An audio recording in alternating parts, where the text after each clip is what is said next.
responsive trade. Well, not only that, look at NASDAQ. Remember what our target was yesterday in the NASDAQ? Anybody? All right?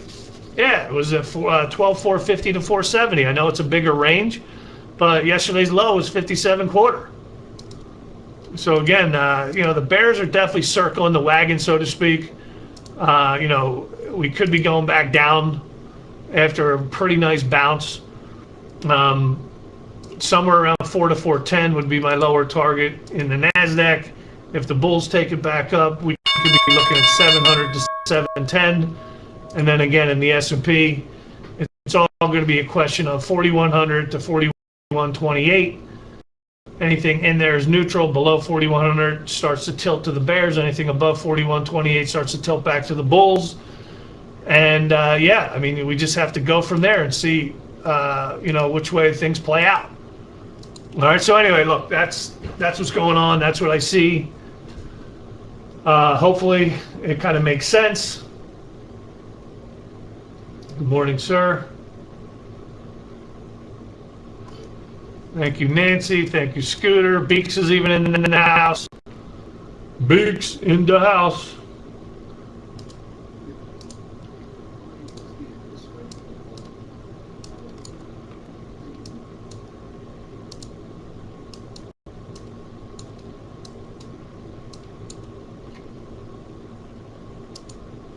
All right. So anyway, as far as some stocks on the move, we did have that Chewy gapping up. Remember I said they're either going to gap it up or they're going to gap it down about 4 points. And yesterday the stock closed at around 23 and change, and they just gapped it up here and opened at 27. So obviously it's not quite the $4. I'm sorry, yeah, 20. I mean, it's almost $4. It's almost pretty much exactly where they were, talking about it. 23 to, well, it went to 30, yeah, so it actually did go way more than that in the overnight session, but there's still pretty big short interest there. I really wanted it at 20, but it's kind of gapped up to this descending trend line. So that stock's up a little bit. Microsoft, by the way, I think that's why the futures sold off this morning. They're selling off again this morning. Microsoft came out, believe it or not, and lowered guidance. Yeah, so Microsoft is now down over $10. Microsoft came out and lowered guidance. And obviously the market not happy to hear that. So they lowered Q4 guidance due to a larger than expected foreign currency impact. So they lowered guidance and the stock is down sharply. By the way, would still love to see it at the 215 area. We still have a ways to go. A couple weeks back, we hit 246, 240, 50% retracement, again, from the COVID low to the all-time high, which is in November.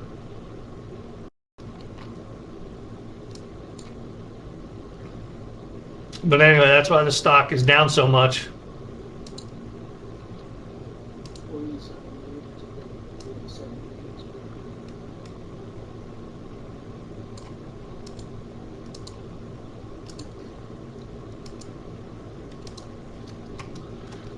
Anyway, we did have ADP numbers came out, 128,000. They were looking for 295, so that's worse than expected. We also had jobless claims, like I said, 200 grand versus 211, so that's better than expected, meaning less people filing for unemployment. We still have factory orders at 10, natural gas at 10:30, and crude at 11. Don't forget we have an OPEC meeting today and yesterday, I believe it started. OPEC said they're going to increase output for July or June or July, 600,000 barrels a day. So OPEC came out. Yeah, OPEC will likely soon to agree to an output increase of 600,000 barrels per day for July. So anyway, look at what happened. Crude, right? Crude was down around 111. Now the thing's 116. Crude's ripping. It's going to continue to go higher. We had a nice little pop to almost 120, back on Memorial Day, or, the day after, on that Tuesday.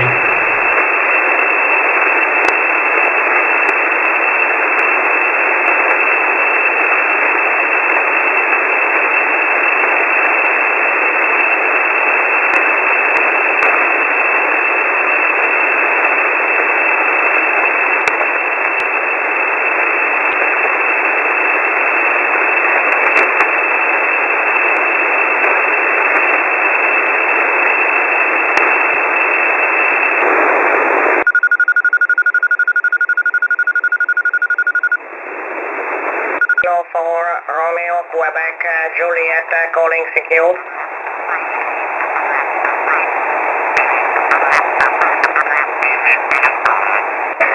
Echo 1, Kilo Juliet, Bravo. Thank you for the call. This is Italy, Kilo 4, Romeo, Quebec, Juliet. My name is Augusto. The QTH is Modena in northern Italy. You are 5 and 5, 5 and 7 with QSB and QR Mary. How do you copy to Echo 1, Kilo Juliet, Bravo?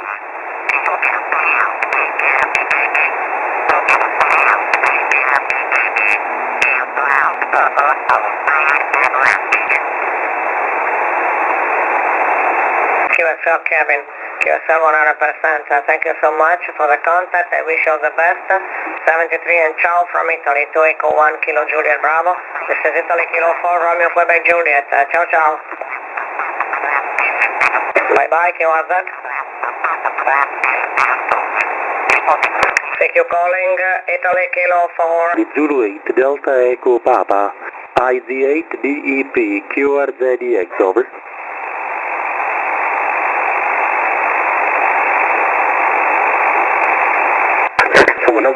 د بهرنیو چارو وزارت په اعلامیه کې ویلي چې دغه وزارت د یو لوړپوړي سکرتر په مشرۍ یو پلاوی کابل ته رسېدلی. په اعلامیه کې راغلي دي چې دغه سفر هدف له افغانستان سره د هند لخوا د بشري مرستو چټکتیا، د هغه پروژو څخه لیدنه او څار چې مالي ملاتړ یې هند کوي، او همداراز د روغتیا په برخه کې له افغانانو سره مرسته ده. په اعلامیه کې دا هم راغلي دي چې کابل ته دغه تللی پلاوی به له طالبانو سره د ښو اړیکو د ټینګولو په هدف لیدنې هم ولري. د اعلامیې په حواله دغه شان د هندي پلاوی د دې سفر په لړ کې د مرستندویه ادارو له استازو سره هم وویني چې د بشري مرستو د ویش مسؤلیت لري. هند پر افغانستان د طالبانو د واکمنۍ له پیل راهیسې د بشري مرستو بېلابېلې کڅوړې دغه هېواد ته استولي چې غنم او درمل پکې شامل دي. کابل ته په داسې حال کې دغه هندي پلاوی سفر کوي چې له دې وړاندې په کابل کې د هند سفارت د بیا پرانیستل کېدو د شونتیا په اړه خبرونه خپاره شوي وو. د هند بهرنیو چارو وزارت ویلي و چې طالبان باید په کابل کې د هندوستان د سفارت امنیت خوندي کړي تر څو دوی د افغانانو لپاره خپلې قونسلي چارې بیرته پیل کړي. ازادي راډیو د مدني ټولنو د جوړولو د ډیموکراتیکو ارزښتونو د تقویې له قومي او مذهبي تعصبونو سره د مبارزې او د خلکو ترمنځ د ملي تفاهم هنداره ده.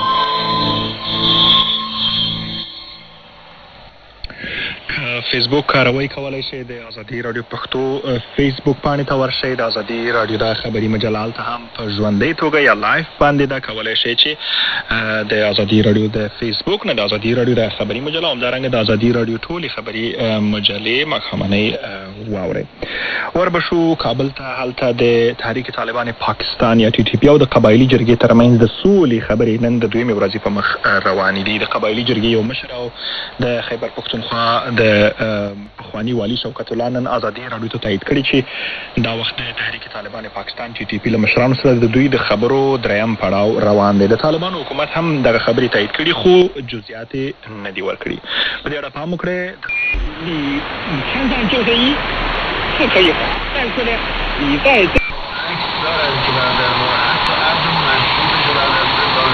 wani babbar riban dama lokaci ba ma ka samu a duniya bane, in ka samu mana ka samu sakamako a wurin aiki a wurin Allah subhanahu wataala.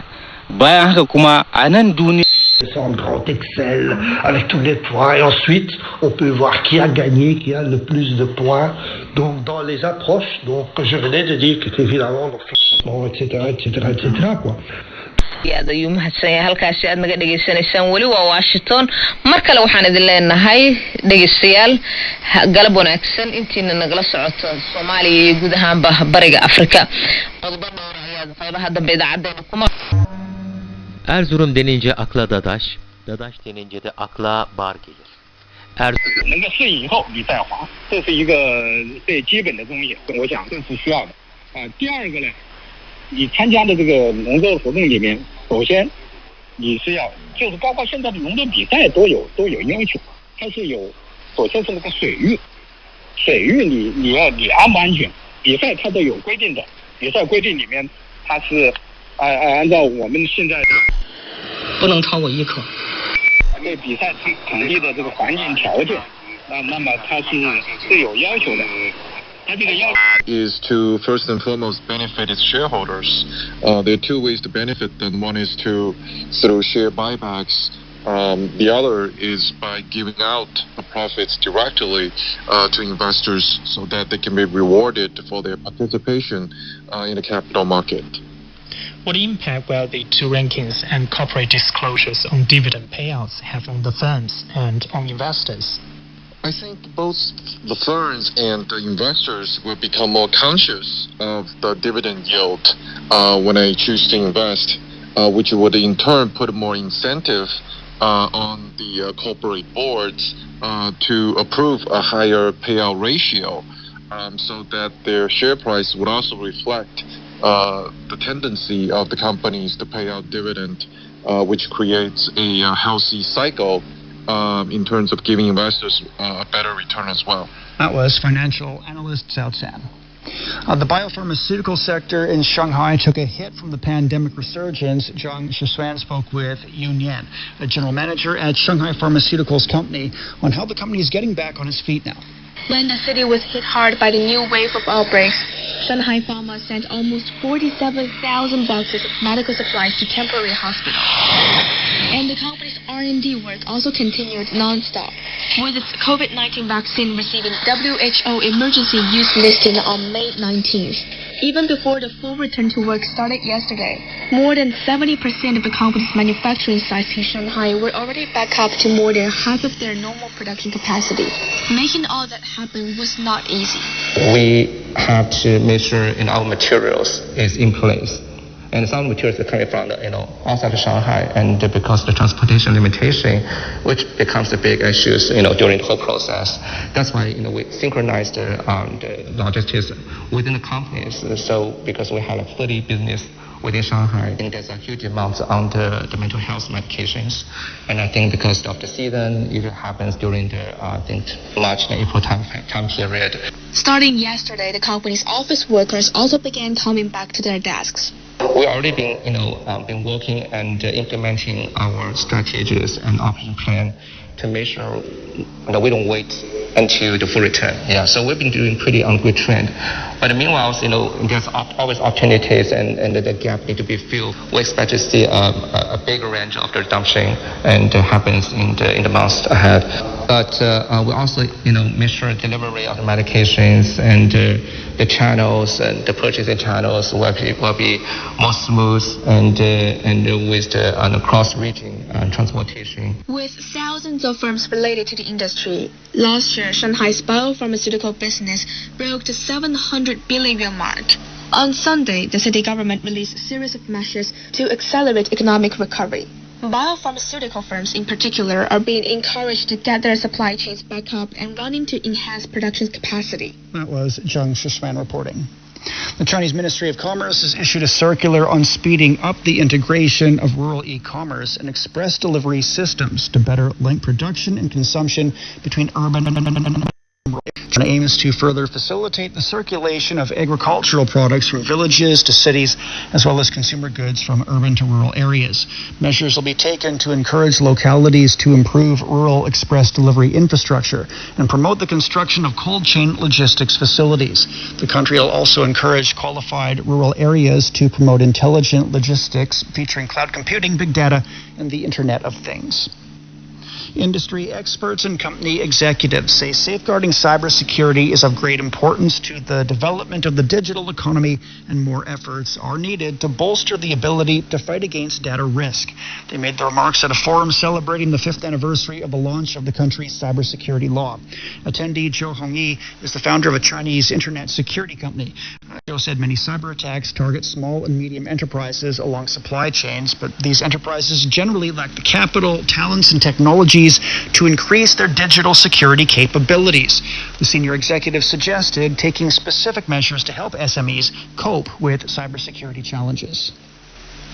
Toy stores in China enjoyed strong sales as parents gave their kids presents to celebrate Children's Day. The city of Yiwu in Zhejiang province set up a fair showcasing toys. Vendor Jan Dongqin attended that fair.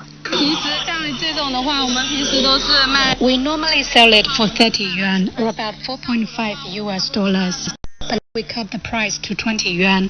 Our retail sales have reached 2,000 to 3,000 yuan for half of a day. Toy sales at the EU International Trade Market increased by over 140% year-on-year in the first 5 months of this year.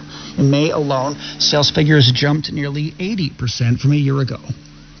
China Chamber of Commerce in New Zealand's co-hosted an overseas promotion event for the 5th China International Import Expo in Auckland, New Zealand. Ambassador to China, Claire Fernley, says her country's businesses have held an active and strong presence at each and every CIIE.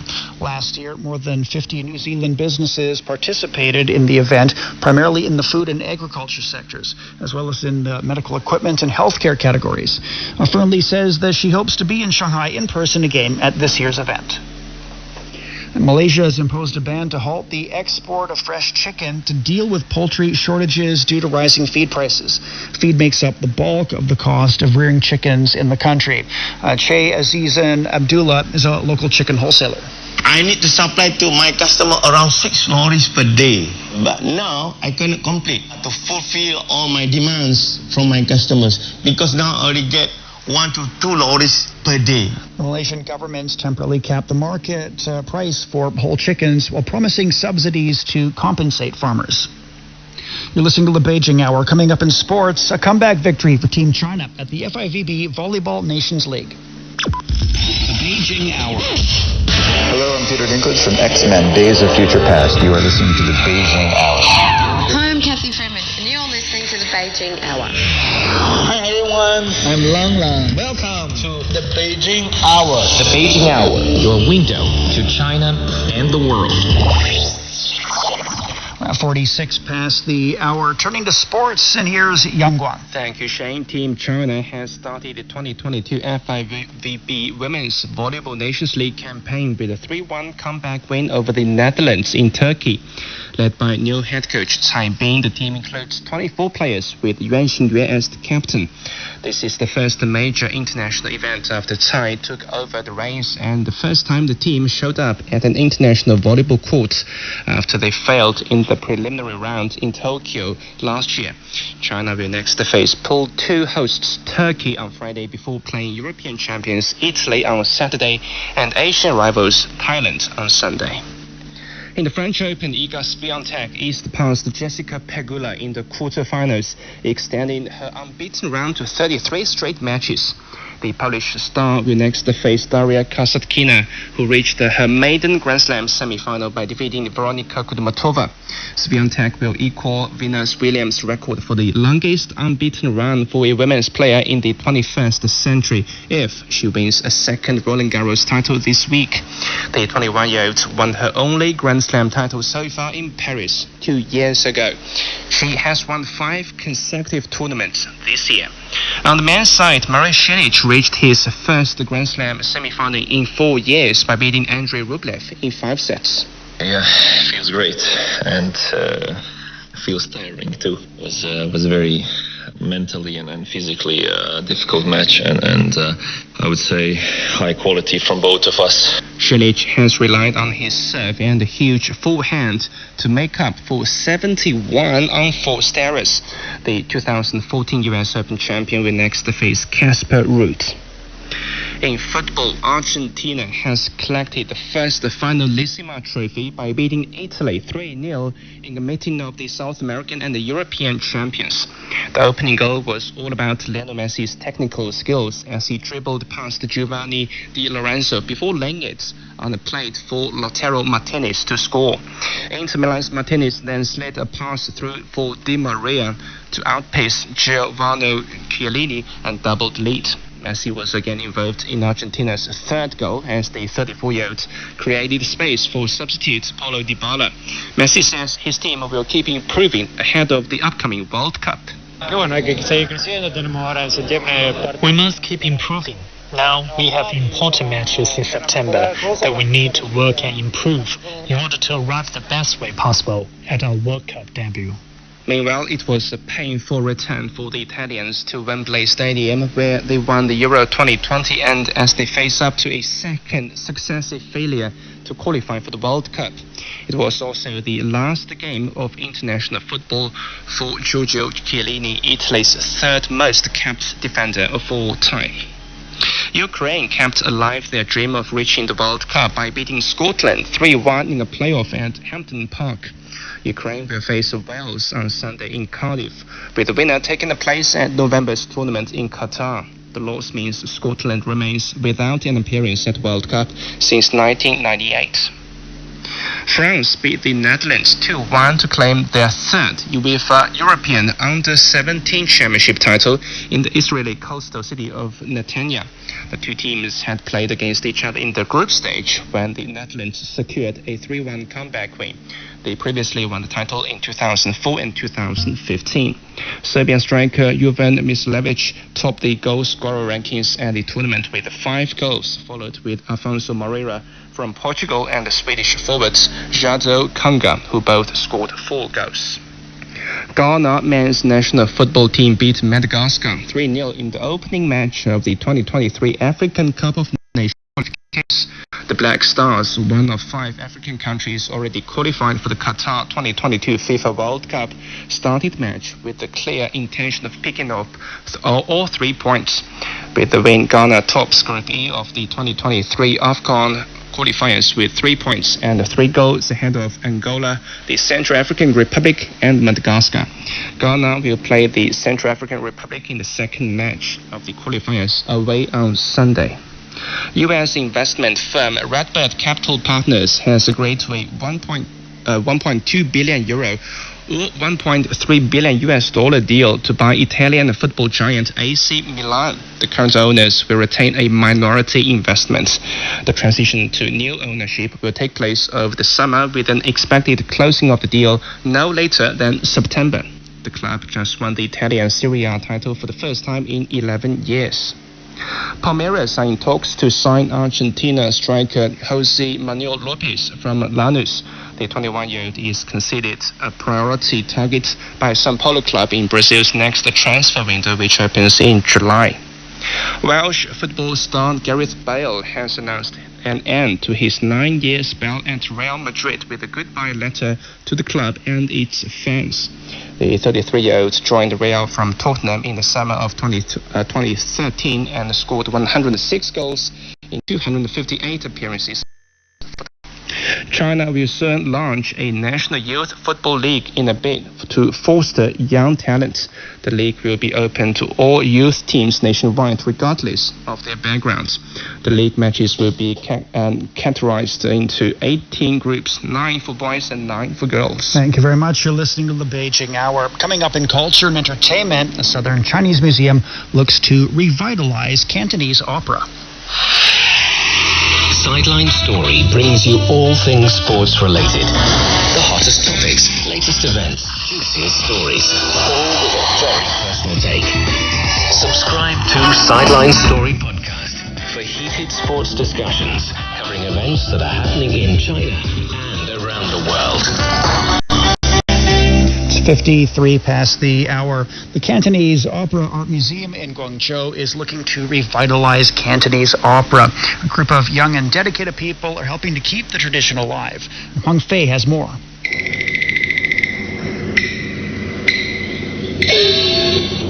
Inside the Cantonese Opera Art Museum, a legendary Song Dynasty hero is coming alive.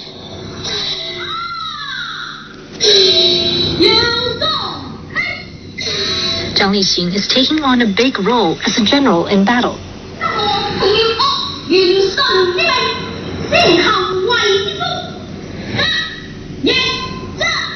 Much like his 想说可能要出现这问题那问题，所以我觉得一方面你要加强预防和保养，另一方面的话，你要根据你不同的病，不要盲目的去迷信它；另一方面呢，也不要去排斥它。AftiBlock. Eficient împotriva aftelor. Ai lei, euro, dolari sau lire sterline în numerar sau în conturi bancare și vrei să faci un schimb valutar avantajos? Accesează acum serviciile de plată Smith & Smith și poți obține chiar un curs BNR. Informații pe smith10.ro sau la 021 331 8000. Top Deal! Acum la Deichmann, oferta Top Deal. Mărci de top pentru întreaga familie la super prețuri. Nu rata oferta Top Deal din magazinele Deichmann și din online shop. Grăbește-te! Oferta este valabilă în perioada 26 mai-6 iunie. Deichmann. pentru توی دستگاه خودم هم چند تای عنکبوت آدم نما پیدا کردم که خودم دخلشون رو آوردم. همیشه از عنکبوت ها بدم. It's the Warriors hosting the Celtics. The Warriors making their 6th trip in 8 years to the championship series. 6:55 coming up. We're going to talk more about gas prices locally and what OPEC is talking about doing. The president could be making a trip to Saudi Arabia soon. Much more coming up in minutes. It is 6:55. Your traffic and weather together every 10 minutes on the...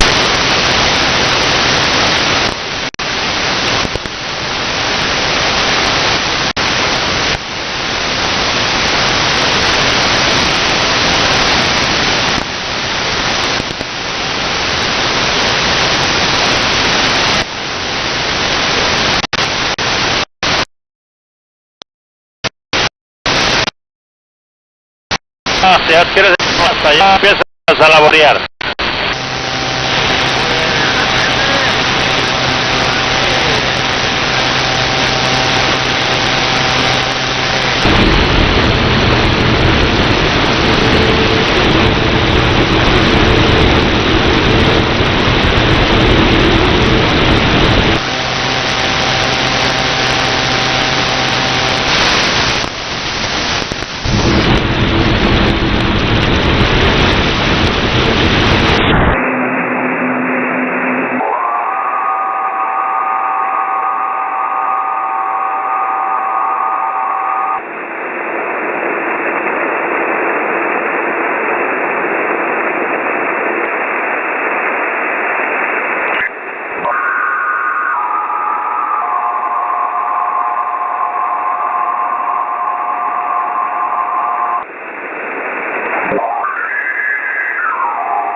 有5种大胆配色可以选择。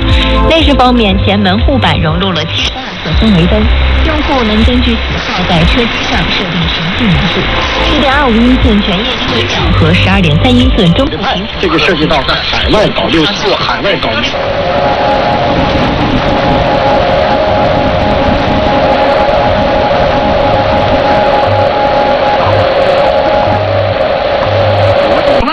And you come into Christ, and you are free from Christ. 这代其祖师写双离合变速器，感兴趣的朋友可以去瞧瞧这款国产小钢炮。斯巴鲁终于要造电动汽车了。前不久，斯巴鲁公布了计划，打算在日本本土建立电动汽车工厂，这也将是这个品牌在日本本土的第1座电动汽车工厂。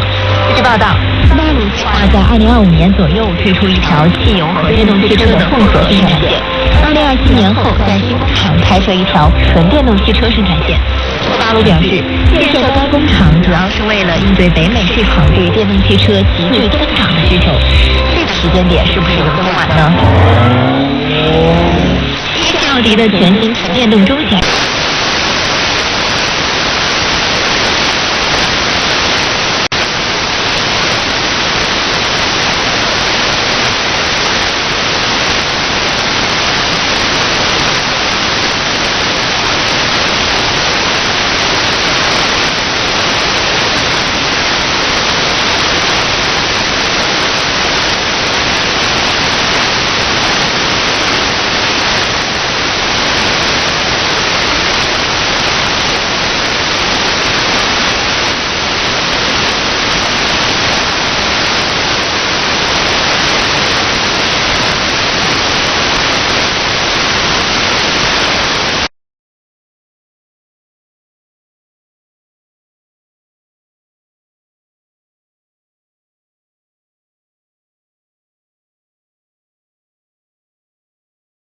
Federal IT news, special events, and actionable intel. CIO.com. Interviews, news, and intel on the Federal Drive with Tom Tannen. Federal News Network. Search Federal Drive. WFED Washington, WCOP-FM HD2 Washington, W283DG Sterling, WTLP-FM HD2 Braddock Heights Frederick, portions Federal News Network. This is CBS News on the Hour, your home for original reporting. I'm Deborah Rodriguez. On the heels of yet another mass shooting, this one in Oklahoma, investigators in Texas have new details on the one that came before. State officials say the Uvalde School District police chief kept officers from entering classrooms for an hour and 15 minutes after the gunman got inside the local elementary school. Parents tell CBS News they were mistreated by those officers outside, among them mother of two, Angeli Gomez. The U.S. Marshal started coming toward my car saying that I wasn't allowed to be parked there, and he said, well, we're going to have to arrest you because you're being very uncooperative. I said, well, you're going to have to arrest me because I'm going in there, and I'm telling you right now, I don't see none of y'all in there. Y'all are standing with snipers, and y'all are far away. If y'all don't go in there, I'm going in there. He immediately put me in cuffs. Her 2 children survived, 19 others killed, along with 2 teachers. We're learning of a possible connection between some of the 4 people killed at a medical building in Tulsa yesterday and the shooter. CBS's Brad Gibson. It is apparent that 1 or 2 of them knew the gunman, but that other people that might have been working in the office were also victims as well. There's a new investigation into the recall that sparked the baby formula shortage. CBS's Cammie McCormick. An inspector general will be looking into whether the FDA has been conducting proper oversight into infant. It's in 15 games, around 12.8.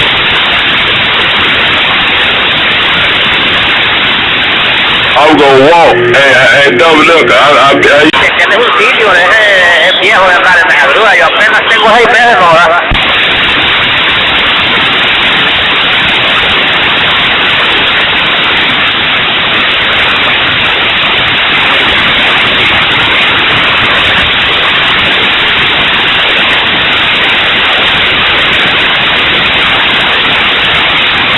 You're transmitting one way or the other, 10-4.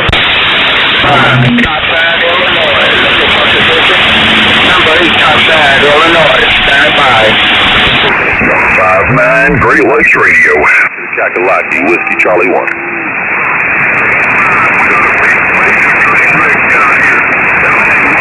Good, Carolina. I like my North Carolina. You kind of pinched up there, 303. 4629, I heard you in there on 6Q9. Enjoy your day. 159, Great Lakes Radio, we're standing by. Which that's a low drive box. 140 around Virginia, 594. 594 around Muskegon. Body heat label, and I'm getting it. Oh, that's you on 241 west of the head. That's way on. I'll put it down on you later. Take it up, man.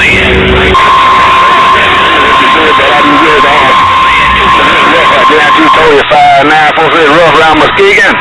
594, get up. Good evening, good morning. East side, 594 around Michigan. I'm getting up. Hey, Global 16, you don't need it.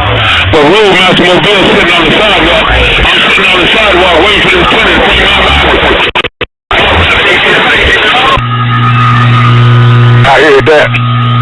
I heard that, though, Nickel. 594, I hear what you said when you said what you said. 594 around Muskegon, I'm getting up. Hold on, we'll jam a 12 gauge with a good morning. Bye.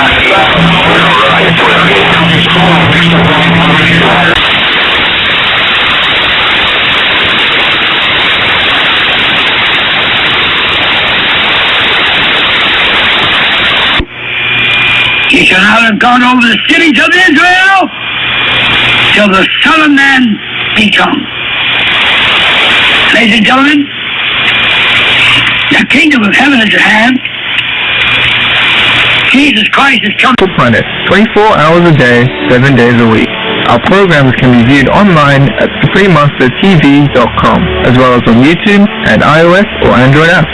For full channel listings, please visit suprememastertv.com/worldwide. New Supreme Master Television outlet. We are delighted to announce Supreme Master Television is now also available in Argentina, Buenos Aires, Chaco, Cordoba, Rosario Rivers, Santa Fe, Tucumán on Center Cable Channel 11, in El Salvador, San Salvador, La Paz, La Libertad, Cuscatlan, Nueva Granada Municipality on Cable Color, Malecon Cable, Cataluta, El Salvador, Analog Channel 79 and 99, and Digital Channel 95.3. We are also now available on the social media site Truth Social. Supreme Master Television is available all around the globe, broadcasting on worldwide satellites across Canada, Mexico, and the United States on Galaxy 19 KU band at 97.0 degrees west. Across Australia and New Zealand on Optus D2 KU band at 152 degrees east. Across South and Southeast Asia on ABS2 Southern Beam KU band at 75 degrees east.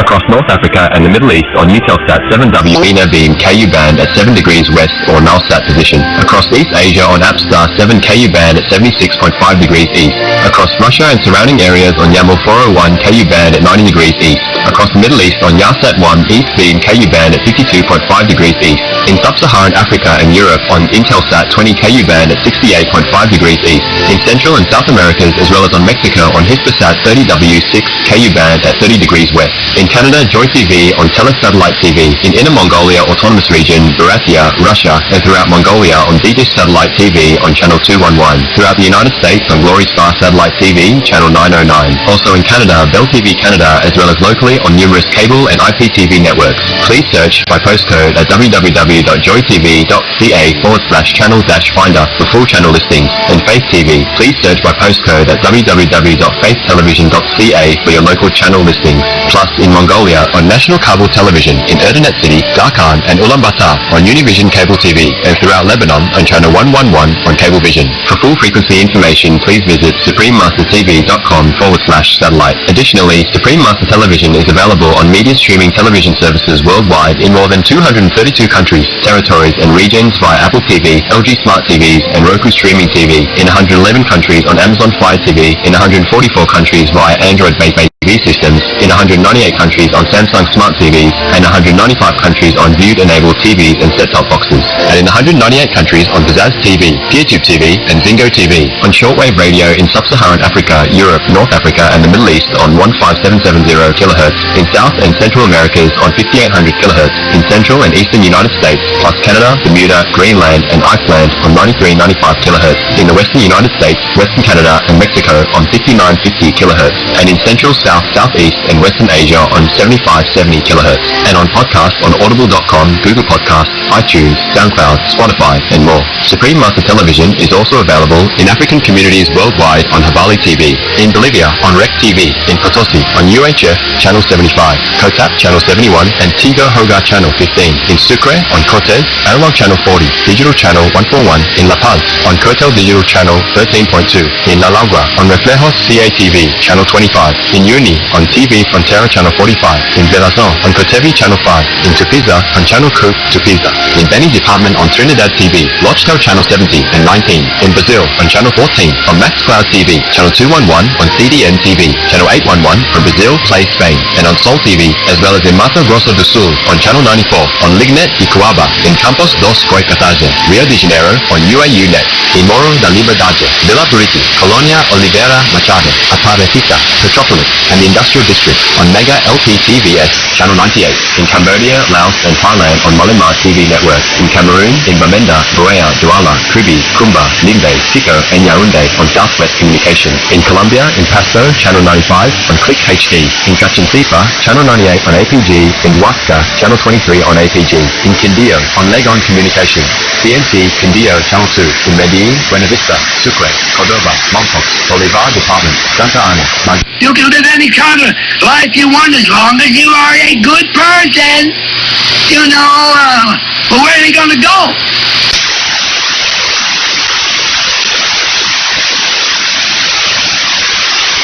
To come, he might show the exceeding riches of his grace and his kindness toward us through Christ Yahushua.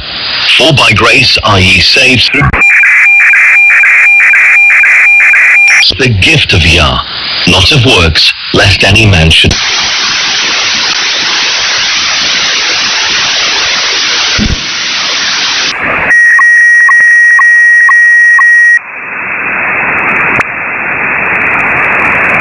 on to put up a 200-yard game and get back in the mix, and I think he only played that, and so we've been able to use that as a process to bring them on board. And I imagine, without going into too many details, you have a lot of conversations that are ongoing with some other potential. Tomando su llamada, bendito Dios. Entonces nosotros Just pass it on. To do for someone else what was done for you. the importance of minority education and community engagement. He can do that today. Yeah.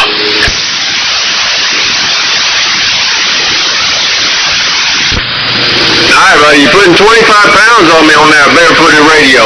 185, catch you later, I'm back out. Cut down. 31 down.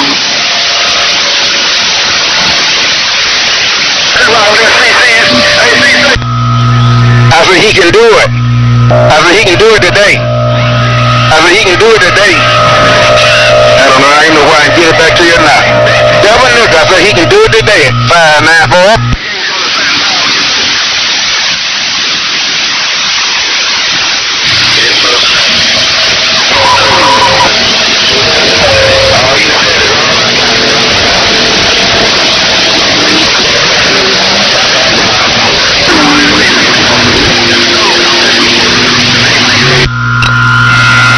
He might do like a, he might be do like a crawdaddy. He bagging up. He might do like a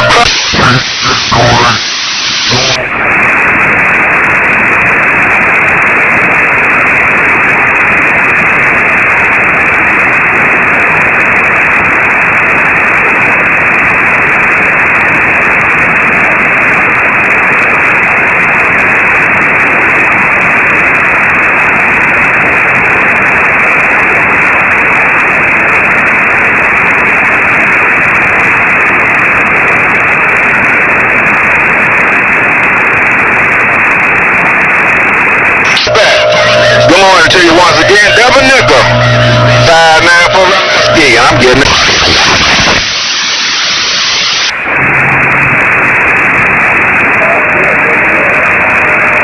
I was wondering why my Kirby wasn't working so good.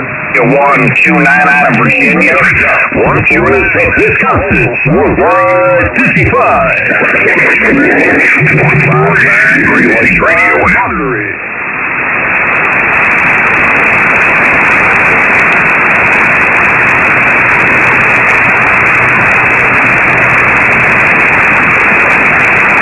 On that 129, always a pleasure hearing you in there, and every time I do hear you in there, you're always sounding good. 129, 159, 06.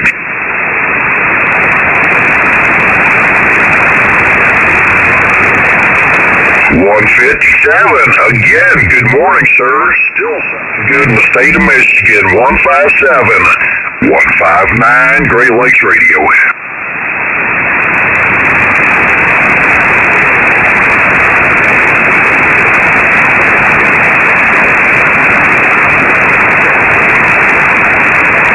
Better than 157, you know. I don't hear so many damn people out there. I'm going to have to actually swing the house that way. Maybe you guys get a little bit better copy of me. I know my weak station don't get out that far, but it always helps when I point the antenna that way. So I believe the house is just about swung in your area. 157. 73s, God bless, take care, enjoy your day. 159, Great Lakes Radio with the aluminum swung east. I'm standing by.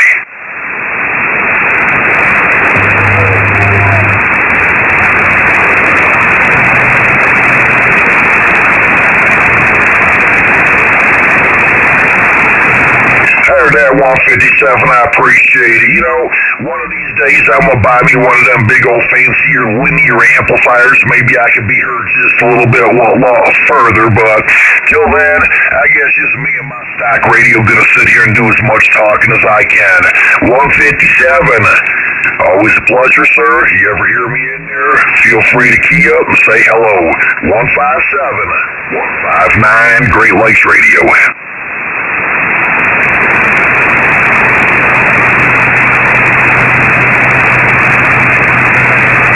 Roger on that, Pat. Personal back this way is Mark, Mike, Alpha, Romeo, Kilo there, QSL.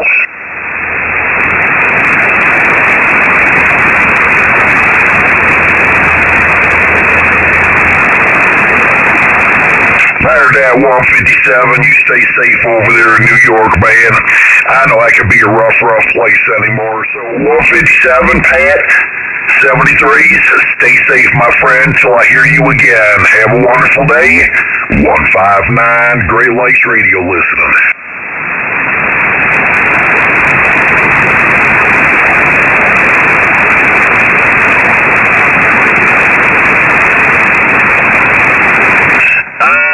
Romeo Charlie 721. Romeo Charlie 721, sounding good. Romeo Charlie 159, we're standing by.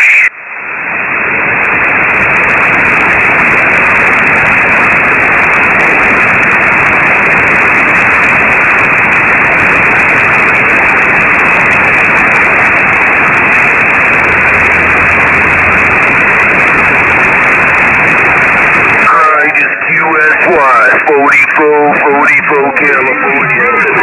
Very clear. Once the pressure on fire and slam it.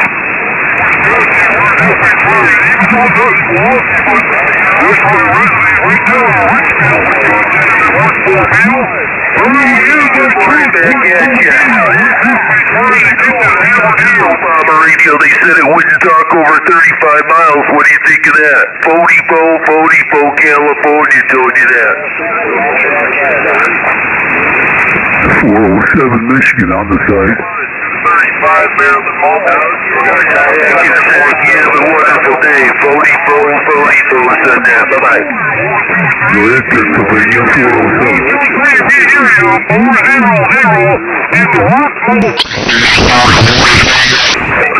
Are you coming in? Numbers around the QTH, you and your family. 159 Great Lakes Radio, sitting here on my bicycle. I'm standing by.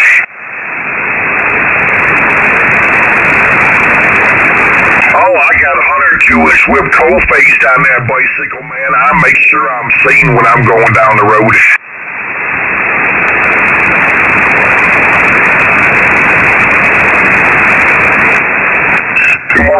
421, also heard 555 out there. 421, go ahead, sir.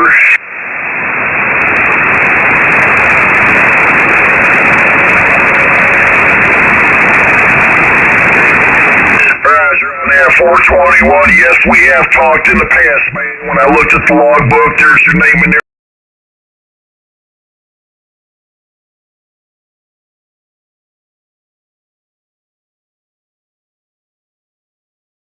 Is great, right? No one wants to do the manual work. We've talked about moving from out of low value into more high value, and that high value piece is, which we'll talk about just in the next segment coming up, is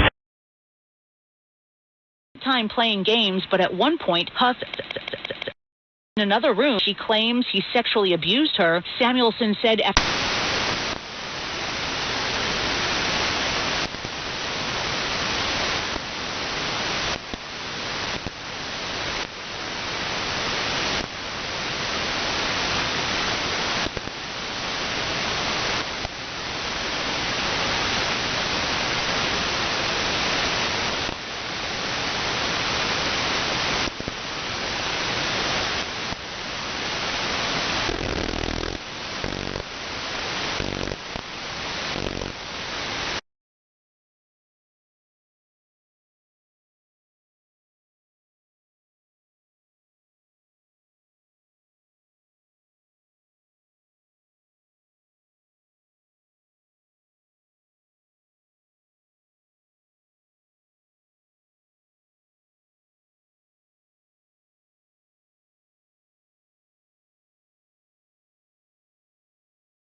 pues ese dolor tan grande. Lo pedimos encarecidamente al gobierno que por favor se aboque.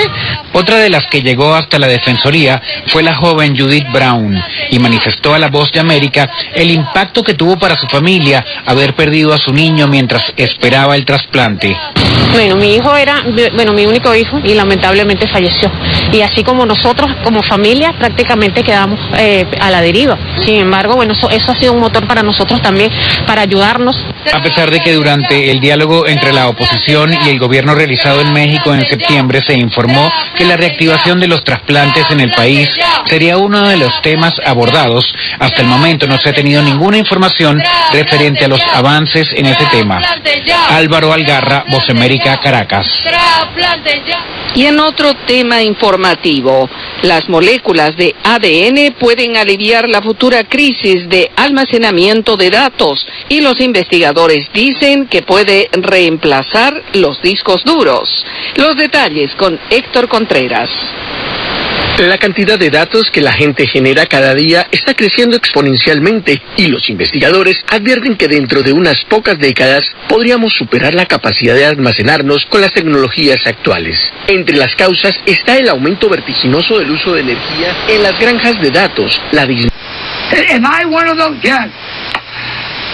Let's take, for instance, the trip of the Pope over there to the Philippines. They say there was millions of people showing up. Now, isn't that exactly what the Bible...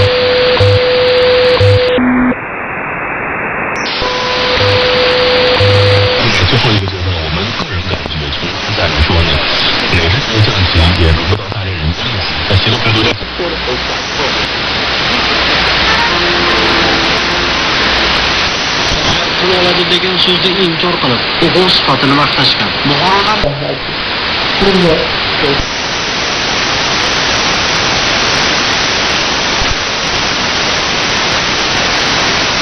que almacena los datos genéticos de los seres vivos y las cosas que alguna vez vivieron. Jeff Nivala afirma que es increíblemente duradero cuando se almacena correctamente y resalta que el ADN puede durar miles o quizás millones de años. Los investigadores dicen que el ADN es un formato de medios que es poco probable que se vuelva obsoleto, ya que los humanos siempre tendrán interés en leer el ADN. Héctor Contreras, Voz de América, Washington. Momento deportivo en La Voz de América. Les informa Henry Llanos. El capitán de la selección de fútbol de Estados Unidos, Christian Pulisic, criticó lo que consideró el poco apoyo del público a la selección de Estados Unidos, que goleó ayer miércoles 3-0 a Marruecos en un encuentro de fogueo. Solo 19.512 aficionados acudieron al encuentro en el TQL Stadium, primero de los partidos de Estados Unidos en junio, como parte de su preparación para la Copa Mundial. Por la razón que fuese, no estoy muy feliz con la cantidad de apoyo de los estadounidenses aquí. Sin embargo, funcionó, si les soy honesto, dijo el delantero de 23 años, quien milita en el Chelsea, durante la entrevista en la cancha. Brendan Aronson y Tim Weah anotaron la mitad de la primera parte y Jahi Wright convirtió un penal en el complemento a cumplir su debut internacional con la selección de Estados Unidos. Y la noche de hoy jueves, en el duelo de finales del baloncesto de la NBA, Boston se medirá con los Warriors de Kerr, que disputarán su sexta serie por el cetro del baloncesto en 8 años, liderados por Stephen Curry, Klay Thompson y Draymond Green. Tradicionalmente así es como deben funcionar las cosas en la NBA, reconoció Kerr. Si miras a través de los años, normalmente cultivas un equipo con el draft, superas problemas camino a la postemporada, avanzas y llegas a las finales. Nuestro equipo se construyó de alguna manera igual. Creo que esto es bueno para el deporte, dijo. Ese enfoque contrasta con una tendencia en ascenso de la liga, la contratación de mega estrellas por parte de los equipos que intentan construirse en la agencia libre o con canjes y no en el draft. Henry Llanos, Voz de América, Washington. Esto es Buenos Días América. Hacemos una pausa y ya volvemos con más información. La Voz de América te invita a ser parte de nuestra familia a través de las redes sociales. Encuentra en tu muro las últimas noticias de tu país en su conexión con Estados Unidos, la región y el mundo. Historias que empoderan las voces latinoamericanas de política, economía, salud, actualidad, balanceadas y precisas. Únete a un equipo de origen hispanoamericano que trabaja para conectarte con los tuyos. Síguenos en Facebook y conviértete en protagonista de una historia que tú mismo ayudarás a construir. ¿Qué tal? Desde Washington comienzan las noticias en el mundo al día. Día a día, desde la capital de Estados Unidos y donde se producen las noticias que más te impactan. El objetivo es llegar al otro lado de la frontera para pedir asilo. La Voz de América te conecta con el mundo al día. Los hechos más allá de la noticia. Para que tomes decisiones bien informadas. En el lenguaje que quieres, donde quieras y como prefieras. Conéctate con el mundo al día. Desde la Voz de América, la actualidad de la crisis en Ucrania. La guerra había comenzado. Todo esto nos afecta mucho en la justicia de la causa ucraniana. Mientras la ofensiva militar rusa va sobre Ucrania. La invasión rusa a Ucrania guiada por el presidente Vladimir Putin. Una cobertura completa y análisis a diario. Todos sus habitantes quieren escapar cuanto antes. Salvador no escapará a los efectos. El ejército ucraniano dice que la cantidad de ataques de artillería en la... Haciéndose audible la invasión en Ucrania. Guatemala condenó enérgicamente la tensión que crece entre Ucrania y Rusia. Ricardo Marquina para La Voz de América desde Kiev, Ucrania. Sintonícenos y síganos en las redes sociales como Voz de América.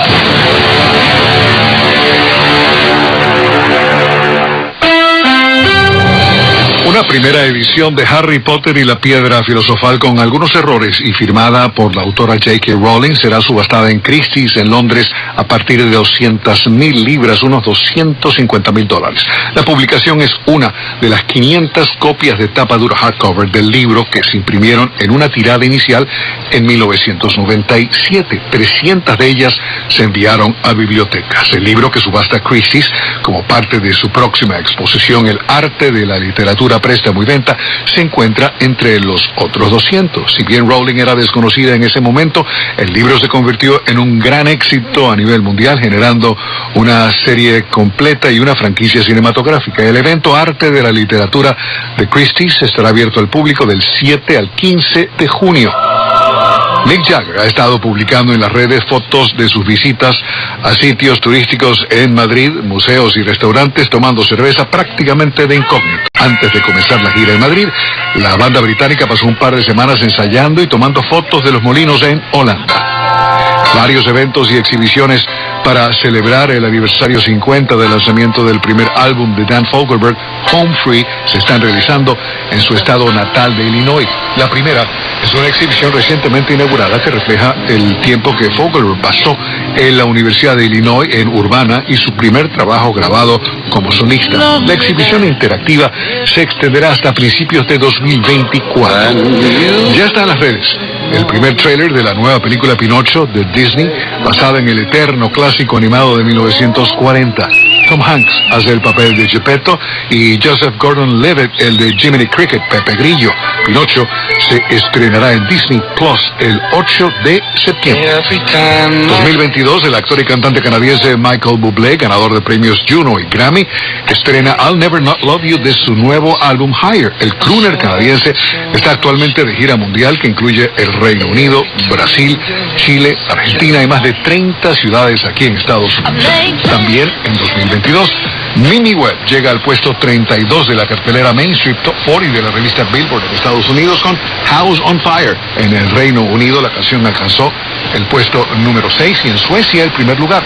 En 1987 Woody Allen escribe y dirige Radio Days, una comedia sobre algunos hechos ficticios y otros reales de la radiodifusión en Estados Unidos a finales de la década de los 30 y principios de los 40. El elenco de Radio Days incluye a las galardonadas Diane Weiss, Julie Kavner y Diane Keaton junto a Jeff Daniels, Danny Aiello y por supuesto Mia Farrow. Alejandro Escalona, Voz de América.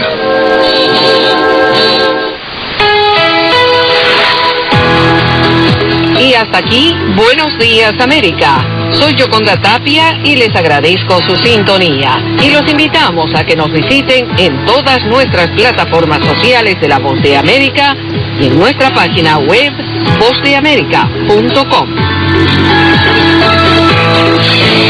Radio Martí.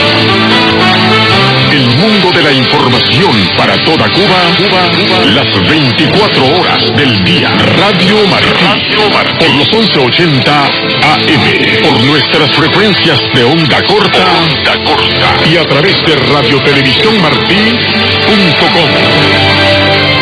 Radio Martí, siempre contigo.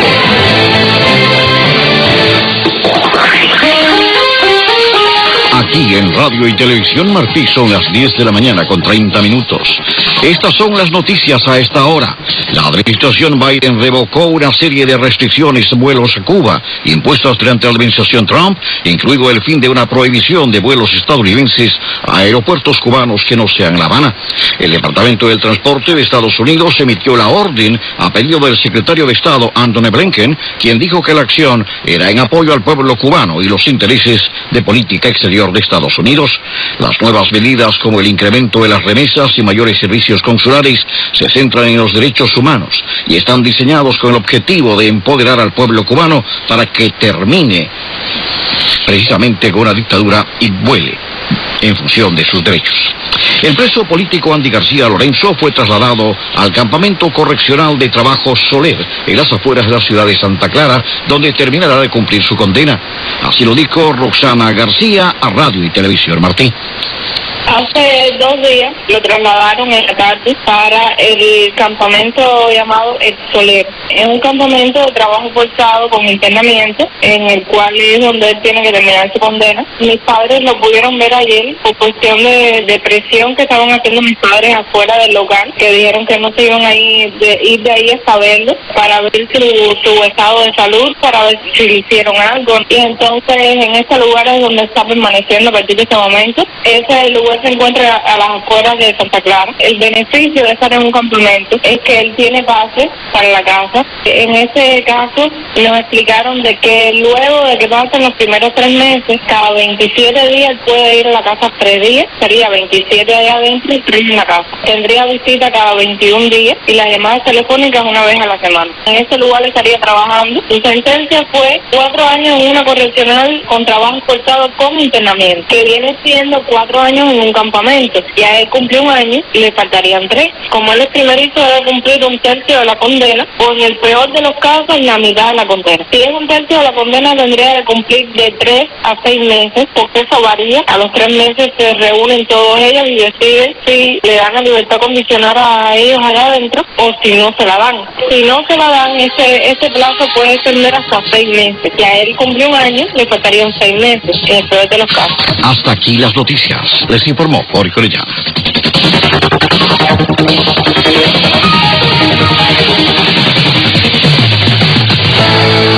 Radio Martí presenta Abriendo Espacios, el programa de la mujer cubana. Media hora de radio para que su voz silenciada se haga visible. Abriendo Espacios, un programa de Radio Martí conducido por Ariane González. Bienvenidos una vez más a Abriendo Espacios, el programa dedicado a la mujer cubana, un programa con temas que importan a las féminas y al pueblo cubano en general, porque hablamos de la vida, de las situaciones que se vive. Y hoy me acompaña una excelente amiga, escritora, periodista, poeta, una mujer valiente y senadora, como bien dice ella, María Elena Cruz Varela. Gracias por acompañarme. Muchas gracias a ti, Ariane, por traerme al programa. Y sobre todo yo creo que de entre todas esas cosas que dices de mí tan lindas, y te agradezco, si me fuera a definir a mí misma sería una aspirante a ser un verdadero ser humano. No sé cómo se es, pero me gustaría saberlo. Claro, todavía estás en la búsqueda, María Elena, a pesar de todo. Yo creo que dentro de los errores de pensamiento aprendidos, casi todos, unos heredados, ¿no?, por información genética incluso, y otros aprendidos, es que hay un lugar a donde llegar, y yo lo que he logrado experimentar o experienciar es que realmente lo que hay es camino. O sea, no se llega a ninguna parte, es un camino que continúa incluso después que abandonamos el cuerpo. Continúa, no te puedo hablar de eso porque no tengo memoria fresca, o sea, no tengo cómo demostrarlo en la práctica, pero es algo que uno sabe por ciencia infusa, sobre todo a partir de las meditaciones, a partir de la profundización en el interior de uno mismo, porque no hay ningún otro lugar donde buscar. Todas las respuestas están dentro de ti, todo el tiempo. María Elena, quiero hacerte una pregunta precisamente sobre lo que estás hablando, porque evidentemente tenemos que hablar de Cuba, tenemos que hablar de la mujer cubana. Tú como mujer cubana dentro de la isla sufriste muchísimo, sufriste la cárcel, sufriste tortura. ¿Cómo una mujer cubana puede soportar todo eso? Y sobre todo en esta época en que estamos viviendo, donde a eso se le suman las carencias, quizás la falta de valores que se van deteriorando, el dolor que pueda tener una madre porque su hijo, su familiar se va del país. Otras madres están sufriendo porque sus hijos están presos en las cárceles injustamente, sobre todo después del 11 de julio. ¿Cómo tú lo ves y cómo tú podrías transmitirle tu conocimiento y tu manera de ver las cosas a esas mujeres que hasta ahora nos sintonizan? En primera, mi respeto para todas ellas, sobre todo para aquellas que no se han acobardado, que no han cedido el derecho a decir sus opiniones. Están las madres de estos menores que de verdad chapó con ellas como y yo pienso que el único real enemigo a vencer que tiene el ser humano es su propio miedo. A la vez que tú vences el miedo, eres imbatible, eres indestructible. El miedo es el arma a través de la que te gobiernan todos los miedos. El miedo tiene infinidad de matices.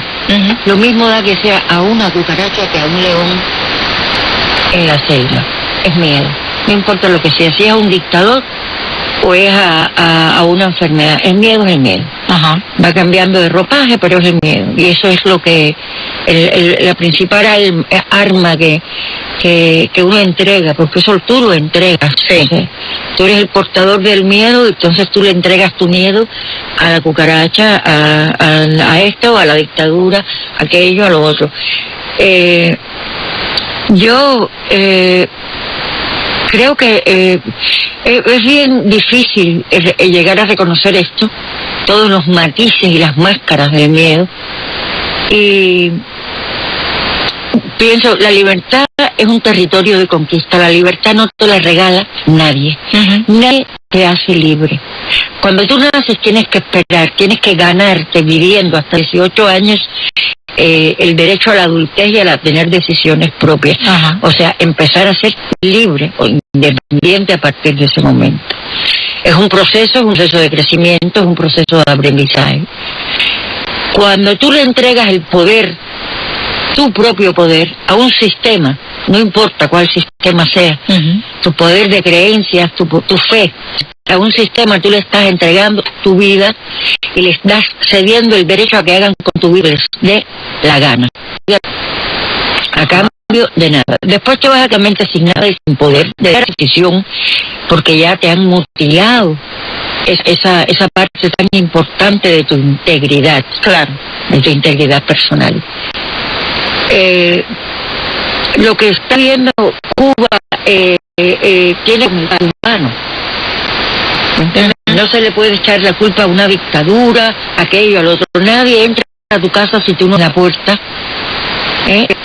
Puede ser a través de engaños, a través de mentiras, todo eso es aceptable, ¿verdad? Es verdad, yo lo vi, yo estuve allí, yo no vengo de la luna, ellos.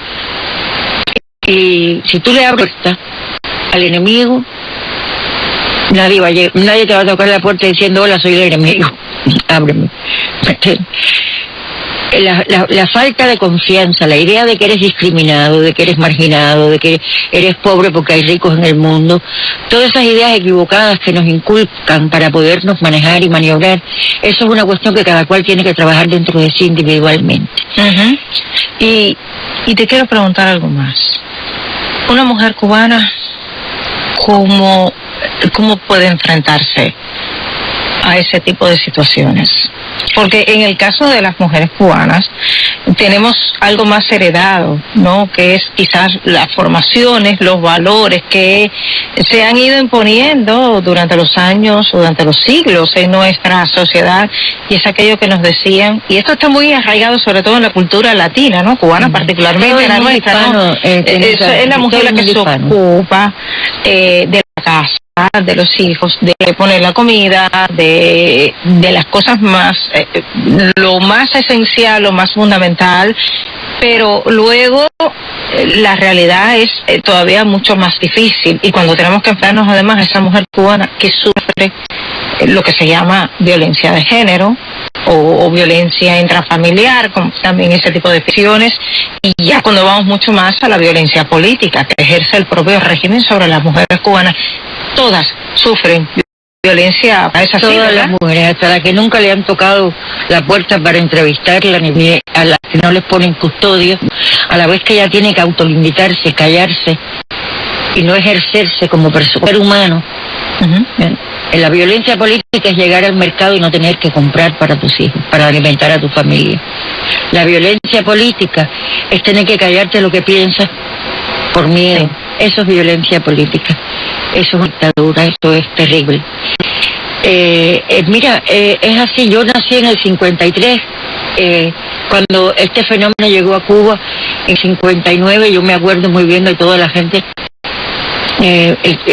Estábamos en La Habana, en el momento yo era una niña de 5 años y medio, y en mi memoria está verme sentada sobre los hombros de mi padre, que estaba muy emocionado por lo que estaba pasando, porque ahora sí los pobres. Señores, los pobres no podemos hacer nada, excepto si nos volvemos ricos. Ya. El capital se mueve así, el rico no es tu enemigo, le da trabajo al pobre. Sí. ¿Entiendes? Es como en la selva, es la ley de acción natural de las especies, ¿no? Nadie puede hacerse rico solo. No me entiende nadie. Y yo me acuerdo de mi padre emocionadísimo, que ahora sí, Mari, nos van a dar y tú vas a ver. Me acuerdo también de las multitudes de gente tirada por las calles con violencia, con ira. Con violencia y con ira. Entonces, es la misma violencia y la misma ira. Que se ha mantenido por 63 años. Que se ha mantenido por 63 años. A partir de una idea equivocada, a partir de una idea errada, que no nos permitió que Cuba evolucionara como república. Yo siempre digo que Cuba no tiene una experiencia democrática, no tiene una experiencia republicana, porque es una cuestión lógica. La democracia es una cuestión cultural, es una cosa que se aprende. Nadie nace democrático. Nadie nace democrático. Dime un niño que interactúe con otros niños y sea democrático. Imposible, eso es bobería mental de la gente. La democracia se aprende por estar inclusive por encima de tus propios intereses, por respetar en un momento determinado los derechos y las posiciones de los demás, y eso es una cuestión cultural. Eso no es una cuestión genética, no es una cuestión de genio, no es una cuestión, se aprende. Y después de 400 años de colonia, con unas guerras necesarias, yo nunca considero una guerra necesaria, pero usted la hace así. 50 años apenas de experimentos, donde hubo además también montones de problemas. Sí, donde hubo montones de problemas, de 33, esto, aquello, lo otro. O sea, una historia convulsa, porque lógicamente cuando sueltan una colonia, van. Es como soltar el péndulo. Hasta que el péndulo se estabilice, necesita un tiempo oscilando de un extremo al otro. Hasta que va reduciendo la marcha, se acomoda, y dice, ya puedo respirar, me quedo en equilibrio en el centro. Nosotros no tuvimos esa oportunidad, los cubanos, y nos lo buscamos nosotros mismos. Ahora te voy a preguntar algo, porque a veces hay criterios, se dice que quizás que si las mujeres estuviéramos un poco más en el gobierno, tuviéramos un poco más el poder de decisión dentro de las sociedades, sería diferente. ¿Tú crees que dentro de la sociedad cubana, si las mujeres tuvieran más decisión o hubiesen tenido más decisión en el pasado, esto sería diferente? Mira, la historia está llena de mujeres, la historia, inclusive la historia de la que no nos hemos ocupado, la historia anterior a Jesucristo, está llena de mujeres poderosísimas. ¿Y en Cuba también? Poderosísimas. No, Cuba todavía no se conocía antes de Jesucristo. Sí, no nos habían descubierto todavía. No estábamos. Poderosísimas, las reinas, famosas reinas guerreras. En Jeruana, mujeres poderosísimas, la reina de Saba. Sí. Mujeres poderosísimas. Las mitologías de diferentes países siempre hacen menciones a las mujeres, ¿no? Vamos a hablar de la clásica, ¿no? La griega, la romana, o sea, el Olimpo griego padecía la dictadura del mujetariado, porque era aporreaba a Zeus y lo vigilaba y tremendo, ¿no? También las mitologías nórdicas, ¿no? También elevan el papel de la mujer. Sí, yo creo que la cuestión de la mujer es que lo primero que la mujer debe aprender para poder ejercer poderes, porque es un aprendizaje también, es a no tratar de hacer lo mismo que hacen los hombres. A no tratar de hacer lo mismo que hacen los hombres. Sí. Explícame un poco más, porque me llama la atención eso que dices. Sí, exactamente. La mujer sí tiene que llevar la visión femenina, humana, profundamente arraigada. Todas las mujeres que he conocido en gobierno son mujeres que piensan y actúan como hombres. Las mujeres que hay en el gobierno en Cuba. ¿Me entiendes? Sí. Las mujeres que han sido presidentas en determinados países no han sido presidentas femeninas, han sido presidentas mujeres. ¿Okay? No hay una visión femenina. ¿Dónde hay una visión femenina del gobierno? Una visión femenina no es una mujer que gobierne como un hombre. Ajá. ¿Cómo tú puedas aclararle, ¿no?, a quienes nos están a esta hora sintonizando, cómo sería esa visión femenina? A mí me gustaría que tú, María Elena, se lo aclares. Eso hay que aprenderlo. Eso hay que aprenderlo. Pero realmente no tiene ningún sentido que la mujer alcance el poder.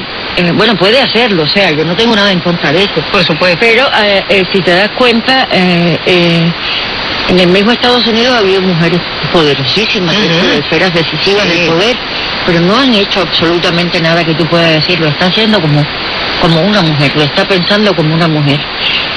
¿Entiendes? No lo hay. En la historia cubana ha habido ese tipo de mujer poderosa que quizás se ha visto frustrada y no ha podido llegar a ejercer esa capacidad de llegar a ponerla de manifiesto, a llevarla, me refiero, no solo mujeres en el poder, sino quiero decir, quizás en las artes, de alguna otra manera. Bueno, por ejemplo, el poder empieza por el poder personal, empieza por el poder que tú reconoces dentro de ti mismo. Sí. Que no puede permitirte bajo ningún concepto dejar de ser una mujer. No puede, ese poder no te... Al contrario, es la visión matricia de la misma vida, ¿no? Sí. Yo no conozco a esa mujer, puede que la haya existido, pero mira, Gertrudis Gómez de Avellaneda fue una mujer poderosísima dentro de su rango y sus capacidades. Por lo menos si a lo que ser avanzado en su época se le llama, puede tenerse como que tener relaciones con un hombre antes de llegar al matrimonio, como fue el caso de ella, por eso la sacaron de Cuba, era muy joven y la familia se la tuvo que llevar. No, porque eran los tabúes. Enfrentó tabúes, rompió tabúes. Ajá. Y cuidado con tabúes. Tabúes es que se sepa. Si no se sabe, no pasa nada. Que nadie se entere. El tabú es que los demás se enteren, ¿no? Sí. No es lo que tú hagas, sino que no se entere nada. Y ya eso me parece un poco raro. Mira, las mujeres tenemos que aprender mucho, o debemos aprender primero sobre nuestra propia naturaleza, nuestra propia dualidad, nuestra propia polaridad. Sí. Todos somos yin yang, para hablarte ya desde el punto de vista más espiritual, más espiritual de las teologías orientales, ¿no? la conquista de uno mismo es la conquista más grande que puede hacer el ser humano, porque ahí nadie te puede. Hay un territorio en ti que cuando tú lo conquistas nadie puede doblegarte, sojuzgarte, humillarte, haga lo que haga, diga lo que diga, sea alguien. Eso jamás va a tocar tu propio poder y esa magnificencia, esa grandeza tan hermosa que tenemos las mujeres dentro, que también la tienen los hombres. ¿Sería eso la conquista del paraíso?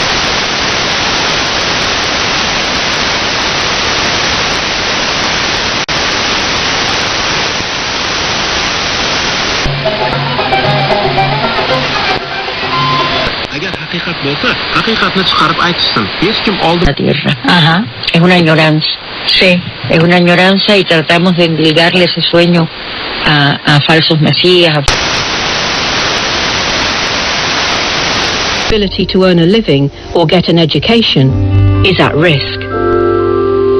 If you find yourself in a difficult situation at work or school, World's Last Chance can help.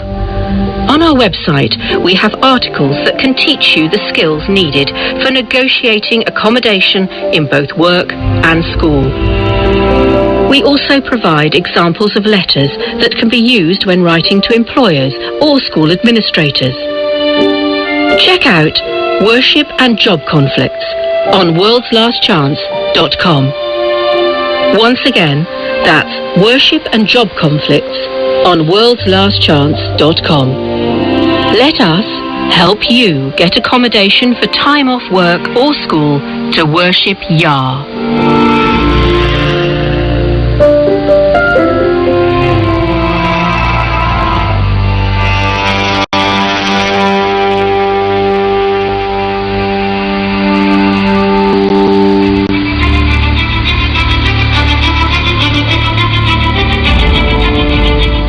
Thank you for listening to this episode on WLC Radio.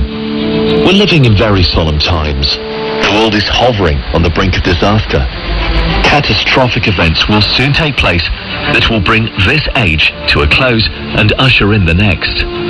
In His great mercy, Yahweh has revealed through prophecy what the future holds.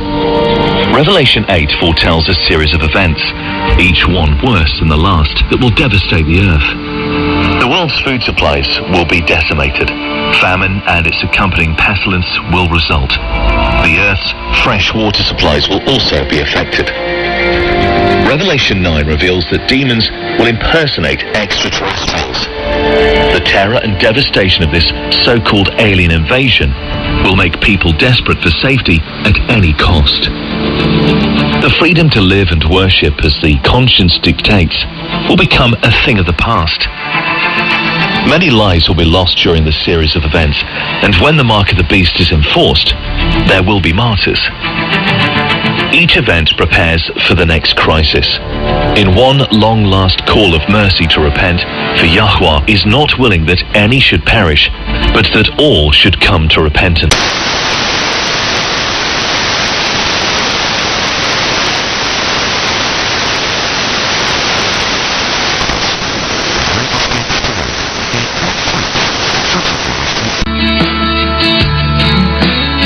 En el evento Para Nuestra Tierra, emisora ya desde Colombia, Radio Auténtica Villavicencio, 1080M, en Montería, Córdoba, Nueva Vida emisora, 99.5 FM, desde New Jersey, Estados Unidos, Transformación Radio, 1360 AM y 90. Here to help guide you through all. It's not always been the case. We've not had...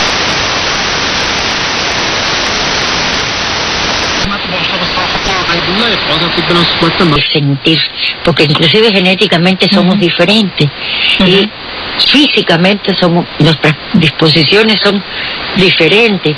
El hombre es hacia afuera, la mujer es hacia adentro. La mujer es espiral y el hombre es recto. Wow.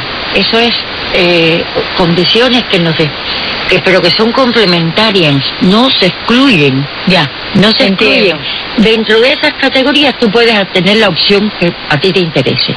Más no tengo nada en contra de las opciones que puedan tener los seres humanos, pero hay dos cosas que nunca van a cambiar, naturalmente. Tú puedes cambiar naturalmente de vestido, puedes cambiar naturalmente de zapatos, puedes cambiar naturalmente de casa o de país, de nacionalidad o de color de pelo, de lo que tú quieras. Pero siempre vas a estar dentro de un patrón, dos patrones que fueron concebidos y creados aquí por quien tú quieras creer. Eso es tu libertad también. ¿Qué pasa con la mujer? Que si no se conoce de verdad a sí misma, esto no es una guerra contra el hombre. Es una reivindicación amorosa de ti misma. De que tu labor no es sumisa.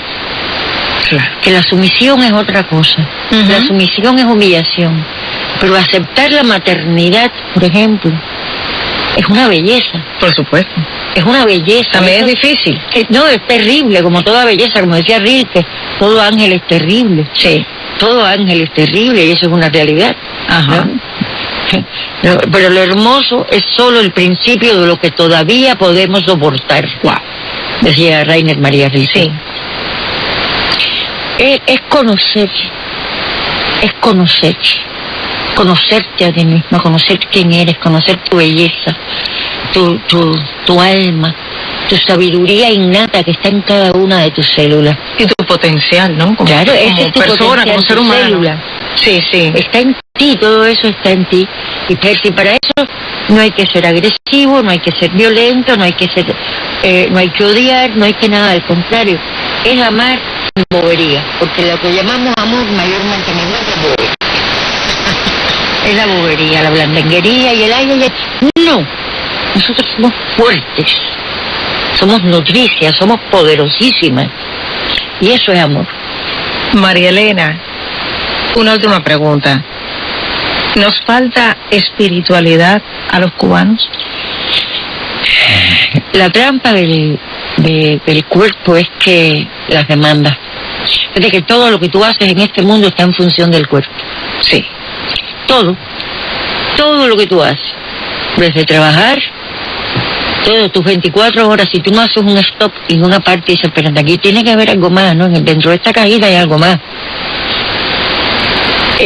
Cuando hay hambre, la respuesta es primigenia.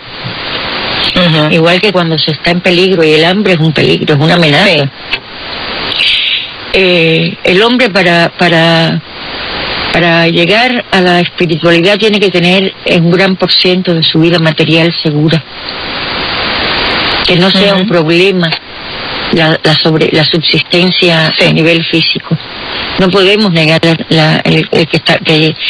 tenemos un cuerpo, que ese cuerpo tiene necesidades, etcétera, etcétera. Entonces, si esas necesidades no están cubiertas, tú no puedes invertir tiempo, no se te ocurre. Claro. Porque el mandato celular es primigenio. Es primigenio, es brutal. El hambre es brutal. Ver a un hijo con hambre es brutal. Sí. Entonces, primero hay que resolver lo que hay que resolver, y para eso hay que tener valor. Y no esperar a que nadie venga desde fuera a resolverte tus problemas. La libertad cuesta. Nadie está dispuesto a hacerte, lo repito. La libertad cuesta. Y tienes que pagar el precio del hierro, como decían en Game of Thrones.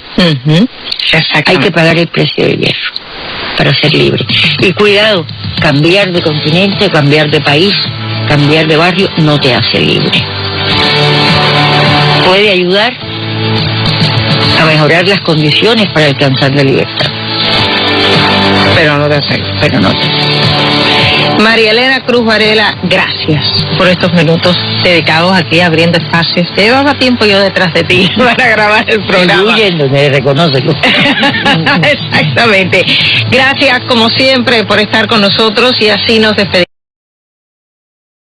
We're getting ready for more fires this summer. Those stories plus your traffic every 10 minutes on the 5s on KNX News 97.1 FM. This is CBS News on the Hour, your home for original reporting. I'm Steve Kaith, and police probe a motive as a hospital campus in Tulsa was targeted by a gunman who went on a rampage yesterday. Security come and got me and said that there was an active shooter, and so we just took cover, me and 3 other ladies. Reporter Reagan Ledbetter of KOTV says 4 people were killed. The gunman died of an apparent self-inflicted wound. Police said the killer was armed with a rifle and a handgun and was anywhere from 35 to 40 years old. Now, what prompted this shooting remains unclear.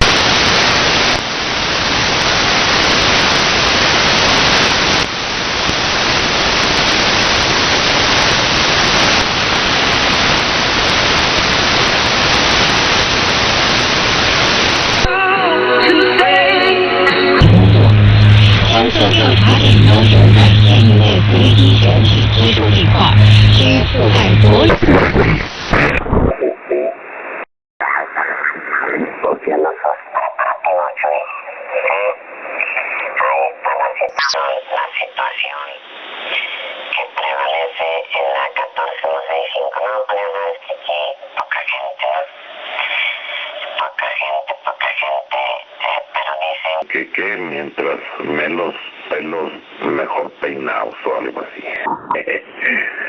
Aquí estamos muy tranquilitos, muy a toda vez. Y bueno, pues así las cosas, Chuy.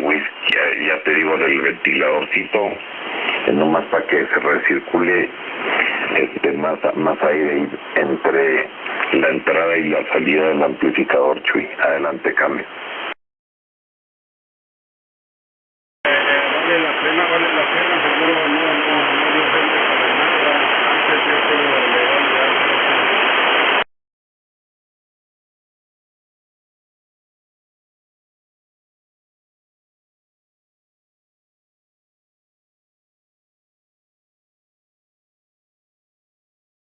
Fíjate que le pregunté a Juanito de ahí de Phoenix, le digo, oye, ¿a cuánto sube tu amplificador? Y me dijo de los 2.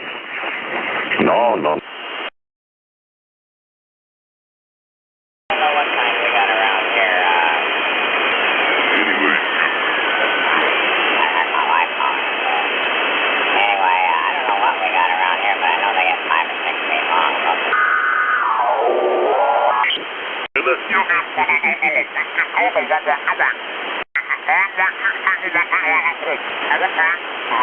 Thank you, 7-3. Thank you. Alpha Romeo again. Kilowatt 7, Alpha Romeo, Kissel.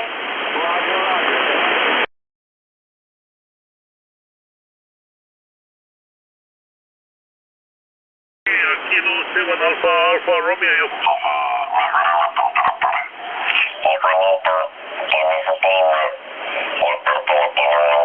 Esos de pedestal. Pues yo conseguí un ventilador más chiquito que te digo va a ir en una tablita donde te... Now, for the 40-meter dipole, of course I have that right angle indicator, so that's really handy. Go ahead.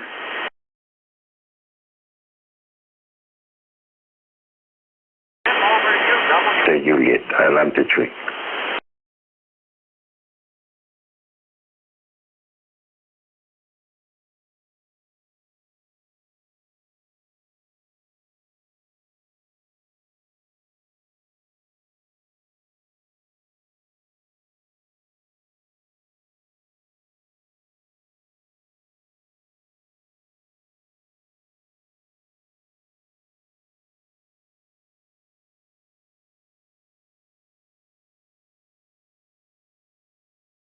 The engine on. Sometimes you might be a little looser. You might have to loosen them up a little bit, but.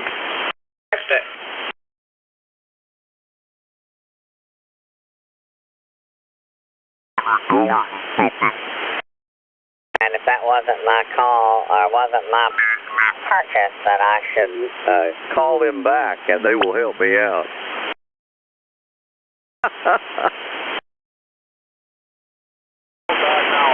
Yeah. You want your Amazon number and credit card number so they can fix it. ¿Qué sucede y qué acontece? Bueno, pues ¿qué me cuentas tú? ¿Qué has visto?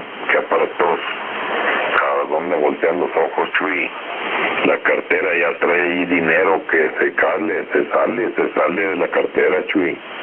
Necesito gastar esos billetes, cambio.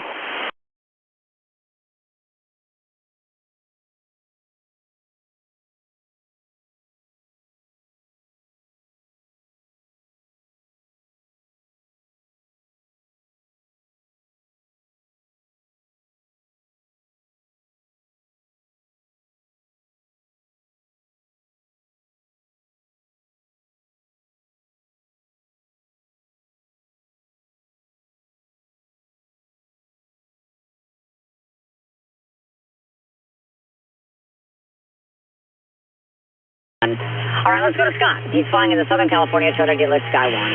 Just get over Woodland. 101 eastbound. That is going to be sluggish. Looks like right around Winnetka, and I'd say the worst of that stretch out through about Reseda Boulevard. It picks up. Yeah, that's a good movie. And by the way, the series, he just doesn't go with it. Like Sean Connery in Hunt for Red October. I'm like, I'm not sure what his accent is. He didn't care. KFI, AM 640. Bill Handel here. We win as a team. Yeah. You look, Max, you're so good for in two series and what they faced offensively to what they're going to see from Golden State. That's going to be a big challenge. We keep talking about adding laws and adding laws and adding laws. Laws are only good for law-abiding citizens. Maybe if we spend more time pointing out how many laws were broken in each of these events, it would get people's attention a little bit better. This is the Morning Answer. All right, folks, Grant Stinchfield here. Jen Horn has the morning off. Thanks for joining me. All right, I have a question for you. And I want you, I'm not going to hear you when you answer, so if you're in the car alone, you could admit this to yourself. Did you watch this Johnny Depp-Amber Heard trial? I mean, did you really watch it? Were you glued to the TV? Watch it? Because here's an admission from me, okay? I didn't watch any of it. I didn't understand what the whole thing was about it. One, I don't even really like Johnny Depp movies. I didn't like Edward Scissorhands. I don't like Pirates of the Caribbean. I didn't like any of his stuff. I think he's a weirdo. And every soundbite I saw from the clips of him in court confirmed my assumption that Johnny Depp is a complete weirdo. Do people use that term anymore, weirdo? I don't know.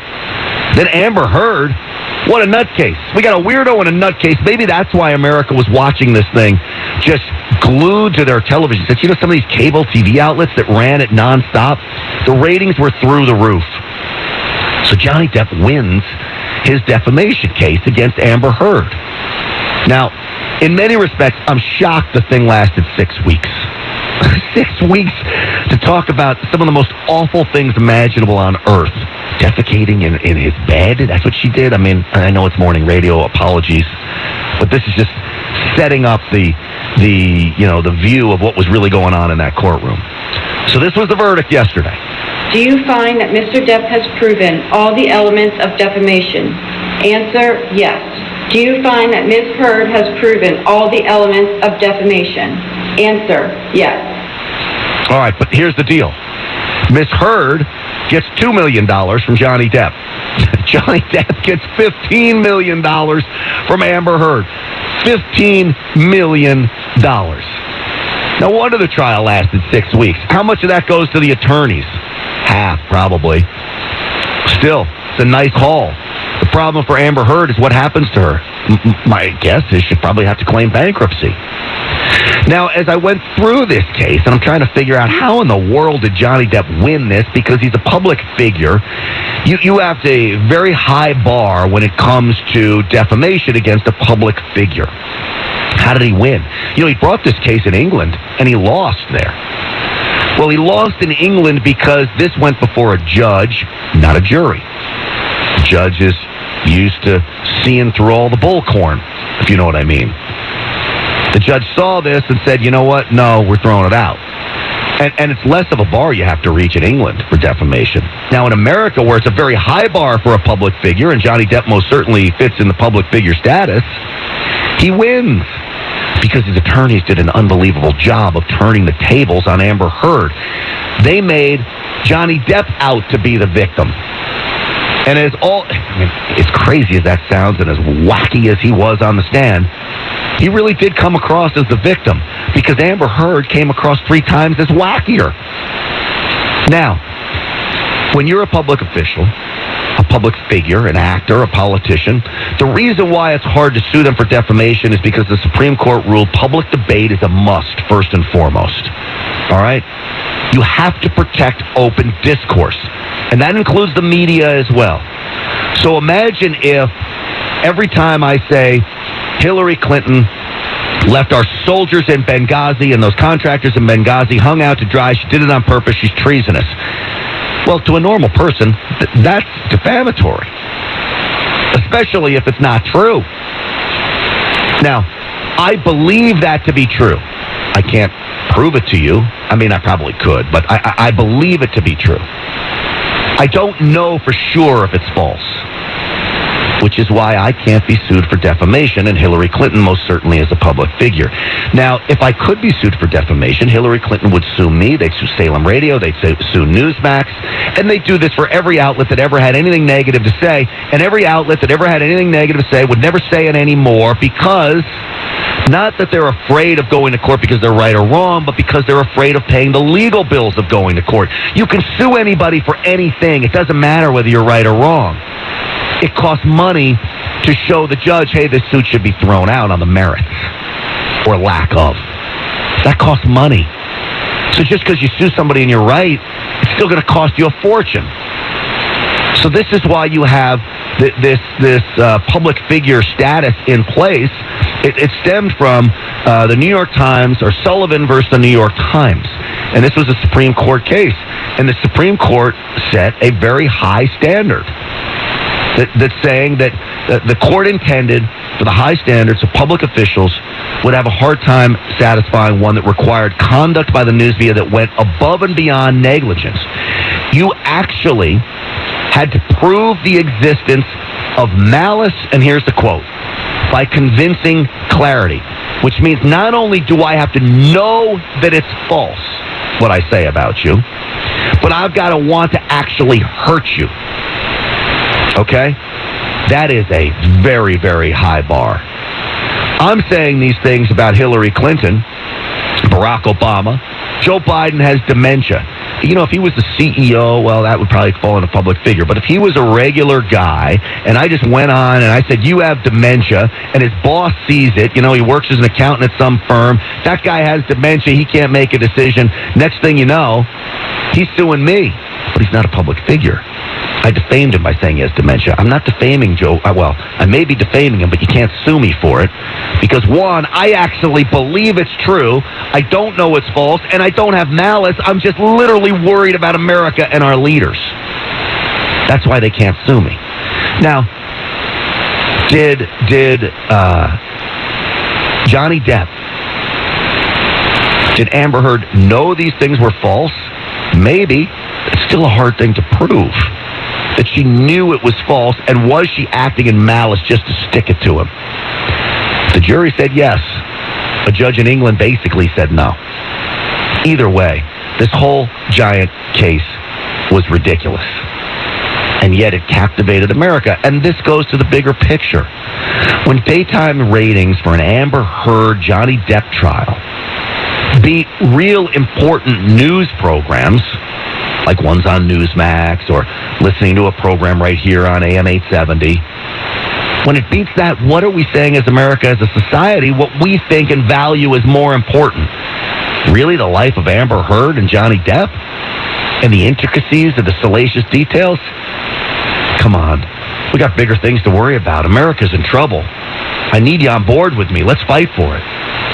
All right, when America becomes in trouble, which it is right now, I want you to really consider making gold part of your portfolio. And you know who can help? Midas Gold Group can do it.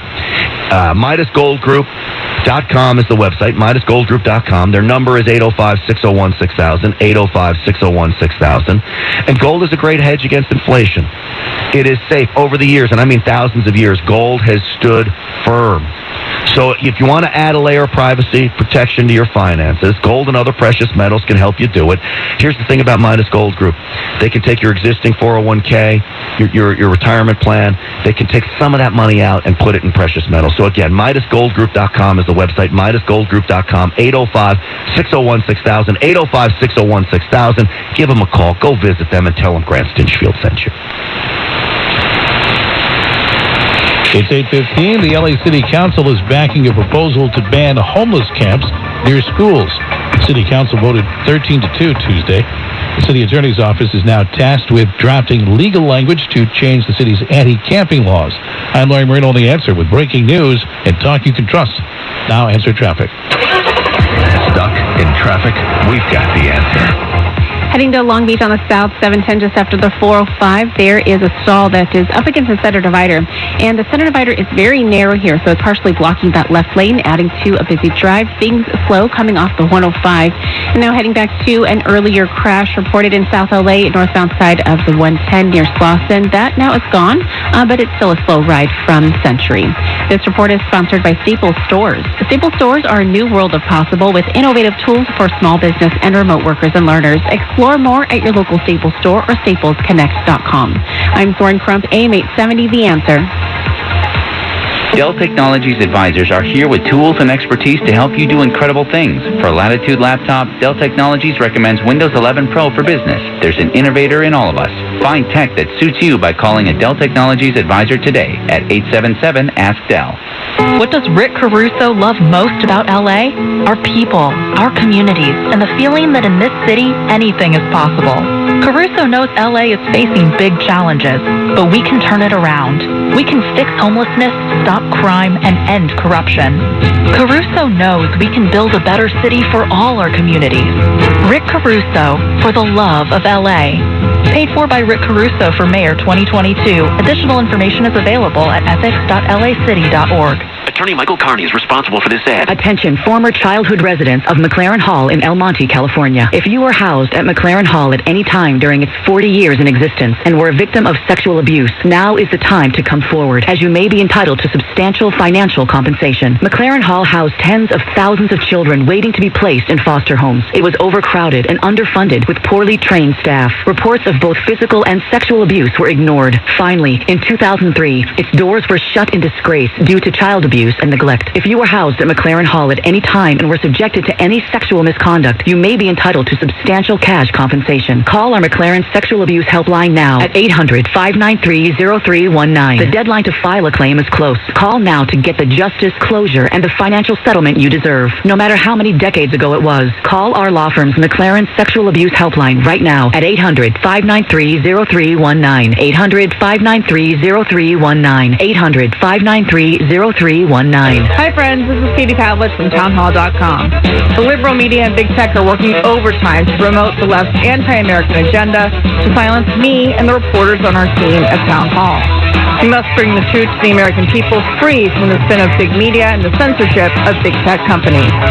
Town Hall covers the news that matters, exposing the COVID lies, the leftist rot and crime surge in our cities, the illegal alien crisis at our southern border, and all of Joe Biden's unconstitutional overreach, including the critical race theory attacks on our children and grandchildren by school boards working with the Department of Justice. Visit townhall.com each morning, afternoon, and night for the truth as my team investigates the Biden administration, their big media friends, and leftist activists. With your support, we can keep holding government bureaucrats and their allies in the media accountable. Visit townhall.com today to join the fight. The fight for our nation starts with townhall.com. The pain, the burning, and the numbness were all symptoms that I was experiencing in my lower legs. You've heard that before from Dr. Shulian, the Nerve MD, who treats neuropathy, that numbness, weakness, tingling, or pain in your feet, legs, arms, or hands. Dr. Stone had all the symptoms. It was quite excruciating. Then he went to see Dr. Shulian. He did several nerve conduction tests on me, several other studies, and started me on a treatment course. And the results? I am very grateful for the improvement that I've received and things that I'm now able to do with much, much less discomfort than I had before I went to Dr. Shulian. So if you're experiencing neuropathy, numbness, weakness, tingling, or pain in your feet, legs, arms, or hands, Do what Dr. Stone did. Call Dr. Shulian at 877-88-NERVE. Insurance and regular Medicare accepted. Call 877-88-NERVE. 877-88-NERVE. A few years ago, Steve Faircow's lungs were failing. I don't think I had more than a couple weeks to live. That's when Steve received a lung transplant made possible by an organ donor. Now Steve can do things he never imagined, like climbing 94 floors to the top of a skyscraper. I never knew that breathing could feel this good. It's an incredible gift. What could you make possible as an organ, eye, and tissue donor? Leave behind the gift of life. Go to organdonor.gov, U.S. Department of Health and Human Services, Health Resources and Services Administration. Breaking news and talk you can trust. No fake news. AM 870, The Answer.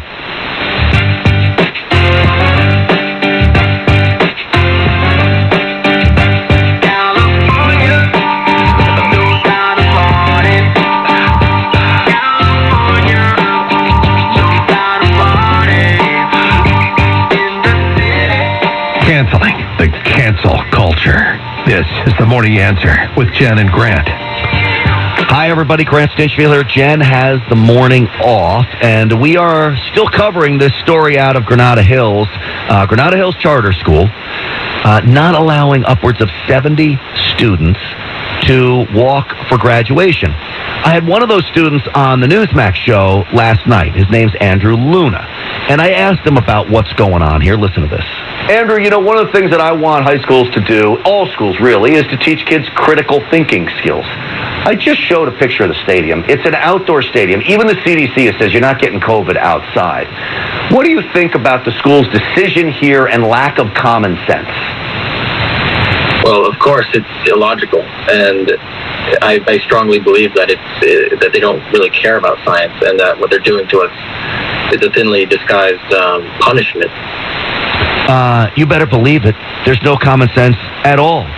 And so when Jen and I were talking about this on the program yesterday, our good friend, and you heard his intro music, our California band here, Congressman Mike Garcia, his district will soon include Granada Hills Charter School. Well, he's listening. He says, you know what? I'm going down to the charter school, and I'm going to see if I can make something happen. So, Congressman Mike Garcia, welcome to the program. Were you successful at all? Hey, Grant, good morning. And before I get into the details, this was actually after about a week of phone calls I had been placing, and they just were flat out ignoring me.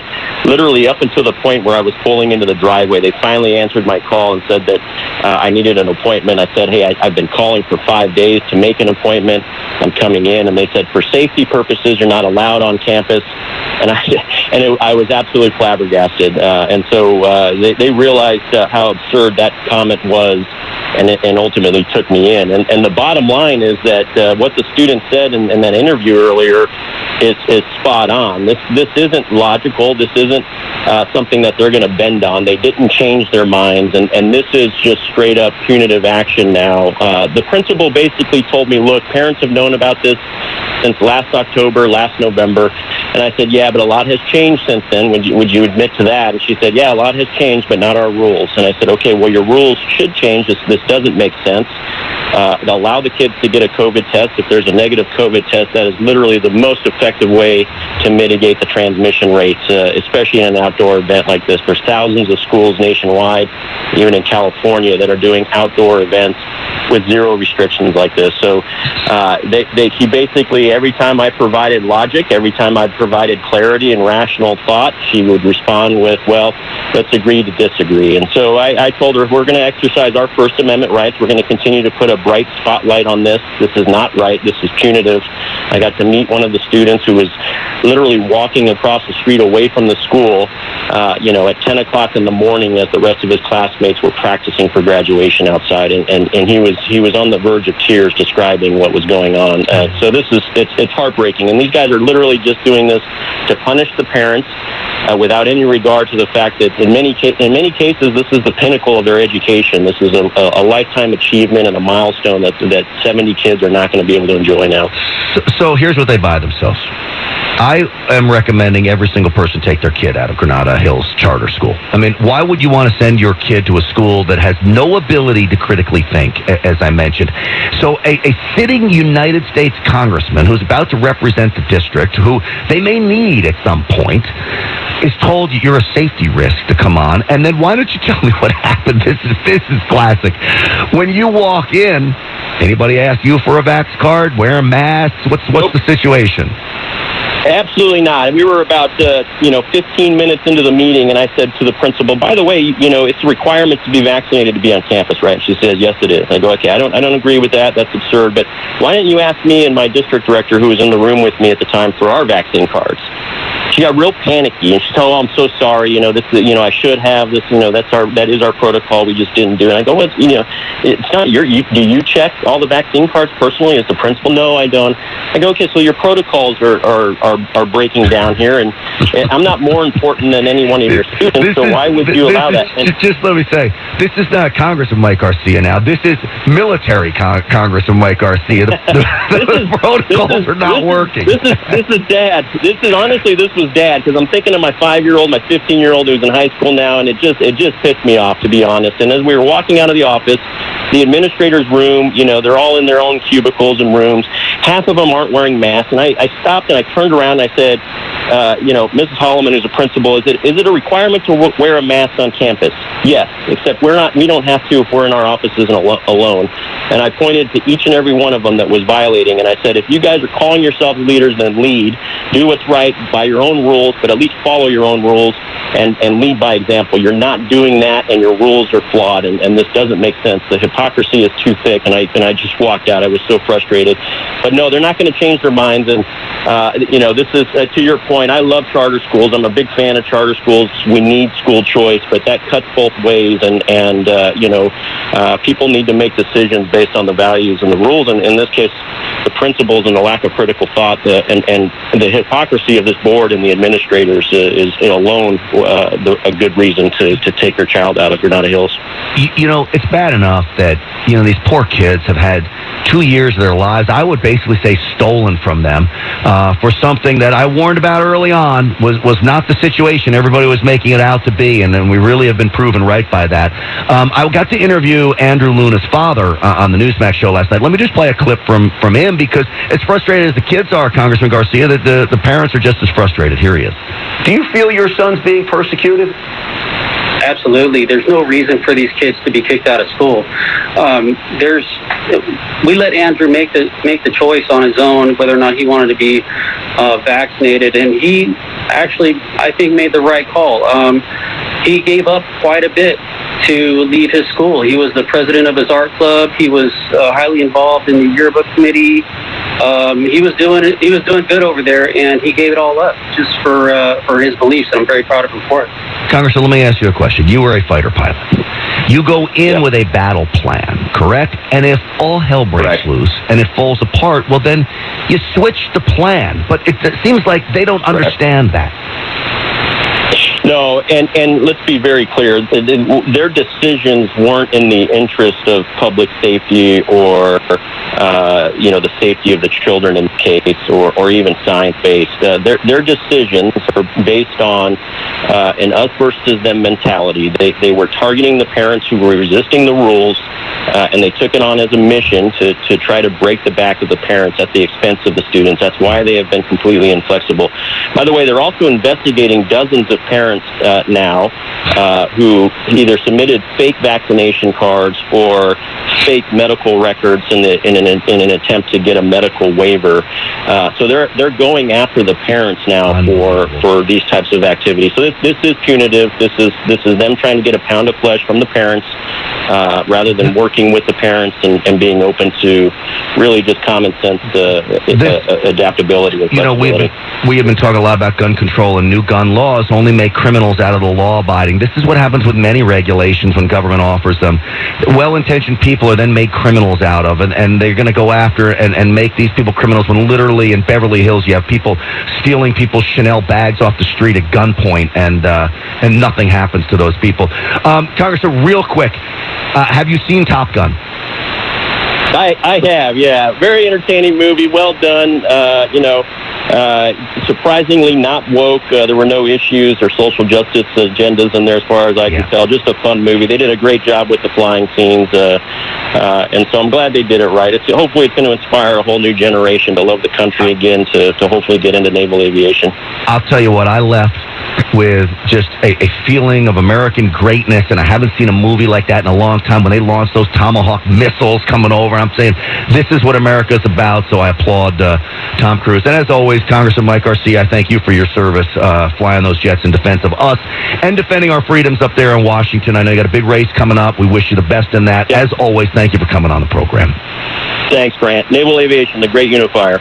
There you go. Absolutely. The great unifier. And well, what have I been saying all morning? Guns are my great equalizer. I'm not sure if those go the same way, but whatever. Okay, 855-785-8255. Midterm Madness. We're going to have our segment, a candidate for governor, who I really like this guy. An interesting candidate. Does he have a chance? We'll talk to him about that when we come back. AM 870, The Answer. It's 8:30. With breaking news and trust. First, a check on traffic. Stuck in traffic? We've got the answer. Heading to a new travel spot on the West 10 in West Covina. Located at Citrus, there's a crash here, and it's blocking the middle lane. Your ride slows as you approach Via Verde. And once you've been able to squeeze past that, your ride jams up again approaching Azusa Avenue, and you'll hit long stretches of delays into East LA. And going back to a stall reported on the South 710 just after the 405, it's up against a very narrow center divider, so it's partially blocking the left lane. And they're getting ready to hook it up to a tow truck. Your ride slows as you come away from the 105.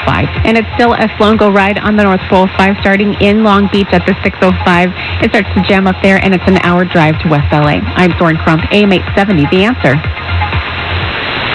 The man who tried to assassinate President Ronald Reagan is being granted total freedom later this month.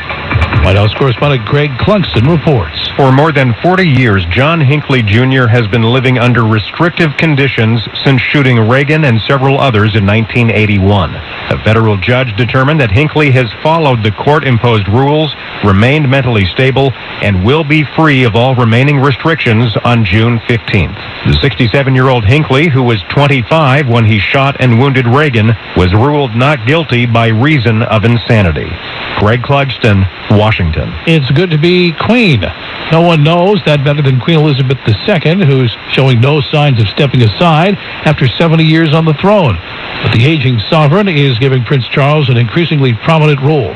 Correspondent Charles de Ledesma reports. That became obvious last month when Charles, who is 73, accompanied by his wife Camilla, presided over the state opening of Parliament. One of the monarch's most important duties. The subtle transition illustrates the changes confronting the royal family as the 96-year-old Queen remains on the throne, but Charles becomes the ever more public face of the monarchy. As Britain celebrates the Queen's Platinum Jubilee this week, the royals are working to cement the position of a sometimes misunderstood heir and demonstrate that the House of Windsor will live on. Charles de Ledesma, London. Western nations promise more and more advanced arms to Ukraine in an effort to tip the balance in Kyiv's favor as it fends off a grinding Russian advance in the east. Here's NATO Secretary Jens Stoltenberg, who says the latest American military aid package for Ukraine will help. This is a demonstration of real U.S. leadership. Secretary of State Antony Blinken. The Ukrainians have given us assurances that they will not use these systems against targets on Russian territory.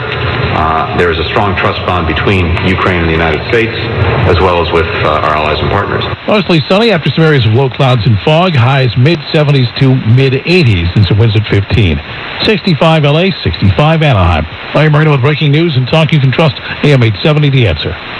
Gold Zero, the leader in affordable home backup systems and solar generators. During a blackout, they can power your fridge, freezer, lights, Wi-Fi, TV, and more with clean power. Learn more at goldzero.com. If you have missing or damaged teeth or older dental implants didn't work for you, call Doctors a Day for a free Implanova implant consultation at 310-273-2020. Want to sell your home fast? At Tarek Buys Houses, we'll give you a fair cash offer for your home as is, with no repairs and no closing costs. What's up, everyone? I'm Tarek El Moussa, and you might know me from my TV shows Flip or Flop and Flipping 101. No matter your situation, if you're looking to sell, we can make you a fair cash offer for your house right over the phone. Repairs can be costly and time-consuming. At Tarek Buys Houses, we created a better way to sell your home fast, no matter its condition. If your home is falling apart and needs major repairs, no problem. If it's been damaged and insurance won't cover it, we want it. If you inherited a property and don't want to deal with selling it, we'll buy it. Seriously, just give us a call. Give us some details about your house and let us know when you want to move, and we'll take it from there. You can sell us your house as it is. Call Tarek Buys Houses now for your free, no-obligation cash offer. Call 213-212-7719. That's 213-212-7719. 213-212-7719. Get on board. The water is open. It's time to go boating and fishing and leave stress in our wake. Feel the wind as we ride and a fish on the line. Reel in our first catch and feel the sun at our backs. It's get out on the water season. It's time to get on board. Find out where to get on board near you. Visit Take Me Fishing and Discover Boating to learn more. And please recreate responsibly. Get on board. Get on board. Listen on Odyssey. We have a country to save. Don't sit out this crucial election. Register, vote. Get America back. Get America back. We are AM 870, The Answer.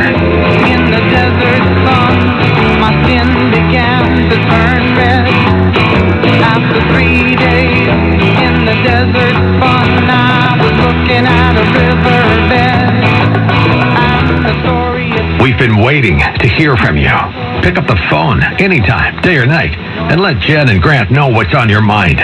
Leave us a message at 877-590-5843. Hey, Grant, this message is for you. Calling from the great state of West Virginia, and I just want you to know I back up and represent everything you say and stand for. I wish we had a whole military of people like you. So thank you very much, and keep up the good fight. Bye. This is the Morning Answer. Well, let me tell you something. What a nice thing to hear in the morning. I wake up to that every morning. Thank you so much, sir. I appreciate that. Jen Horn has the morning off this morning. You know what time it is when we talk about 6:36 in the morning. It's time for our Midterm Madness segment. Prepare yourselves. The midterm election is coming. It's time to get informed. This is the Morning Answer's Midterm Madness Daily Update. All right, so look, we are fast approaching June 7th. I'm sure you've already gotten your ballots if you're thinking about mailing them in. So many of us like to go vote in person.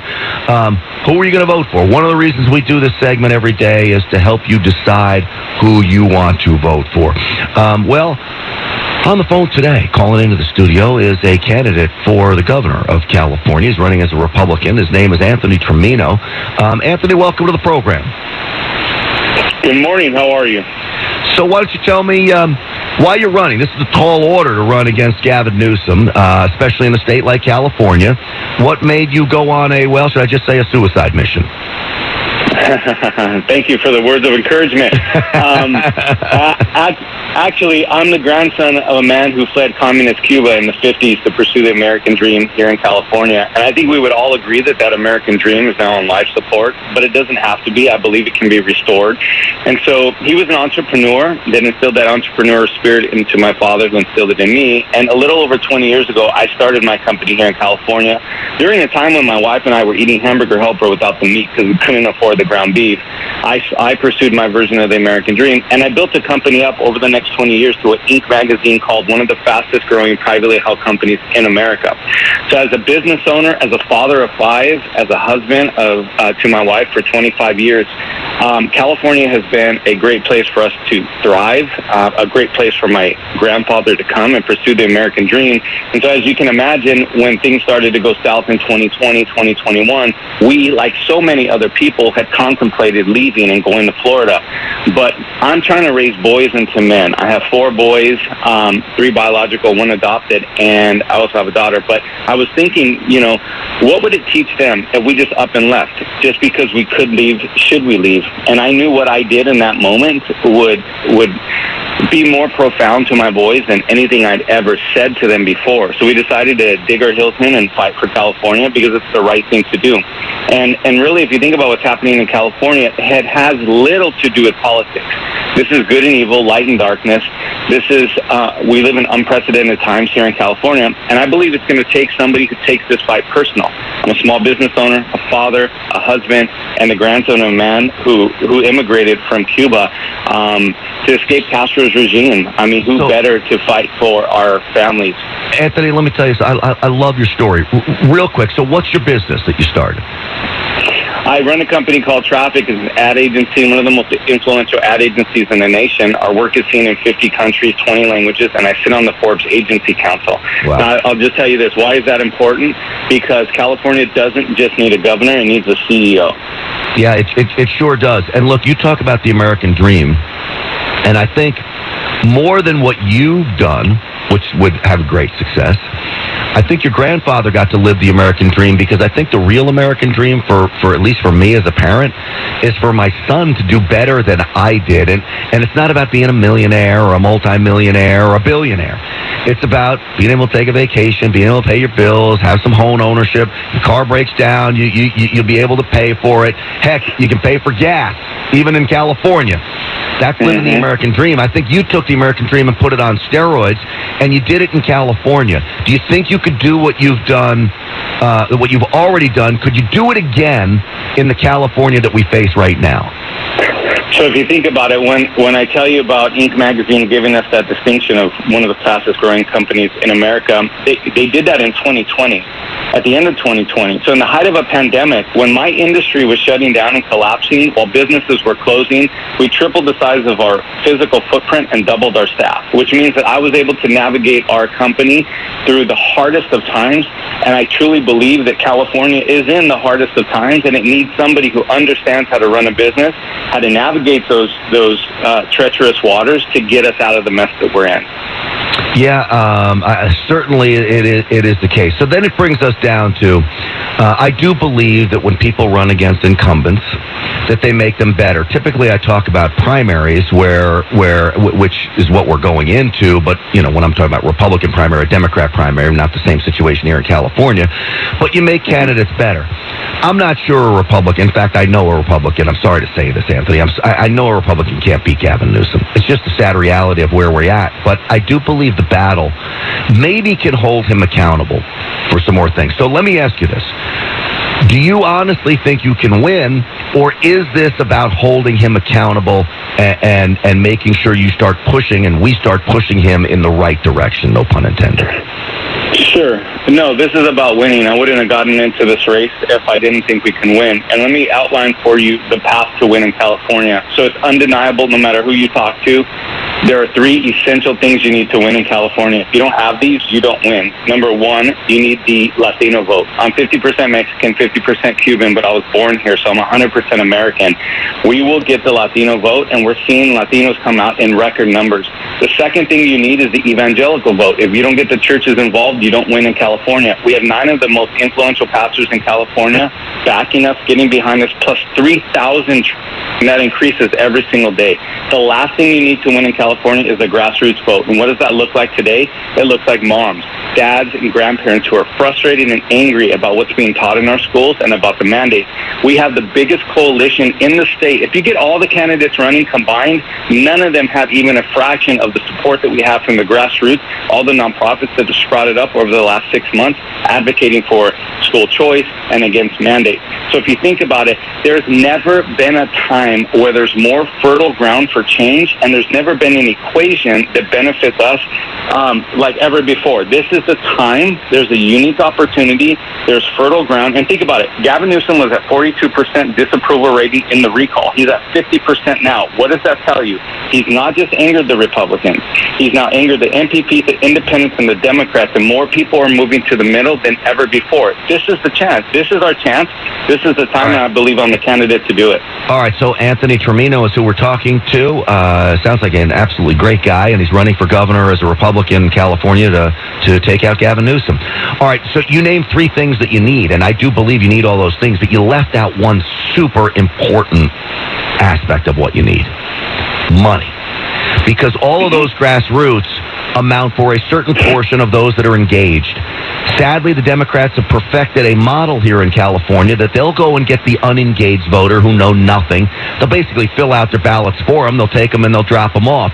You've got to let people know about you beyond just the grassroots. The only way you can do that is with money. How much have you raised? So we are sitting at somewhere around 1.2, 1.3 million. And let me tell it to you another way. I'm so glad you raised the question of money. And real quick, Anthony, you got about 30 seconds left. Okay, yeah. So Gavin Newsom's likely going to raise about $100 million to get reelected.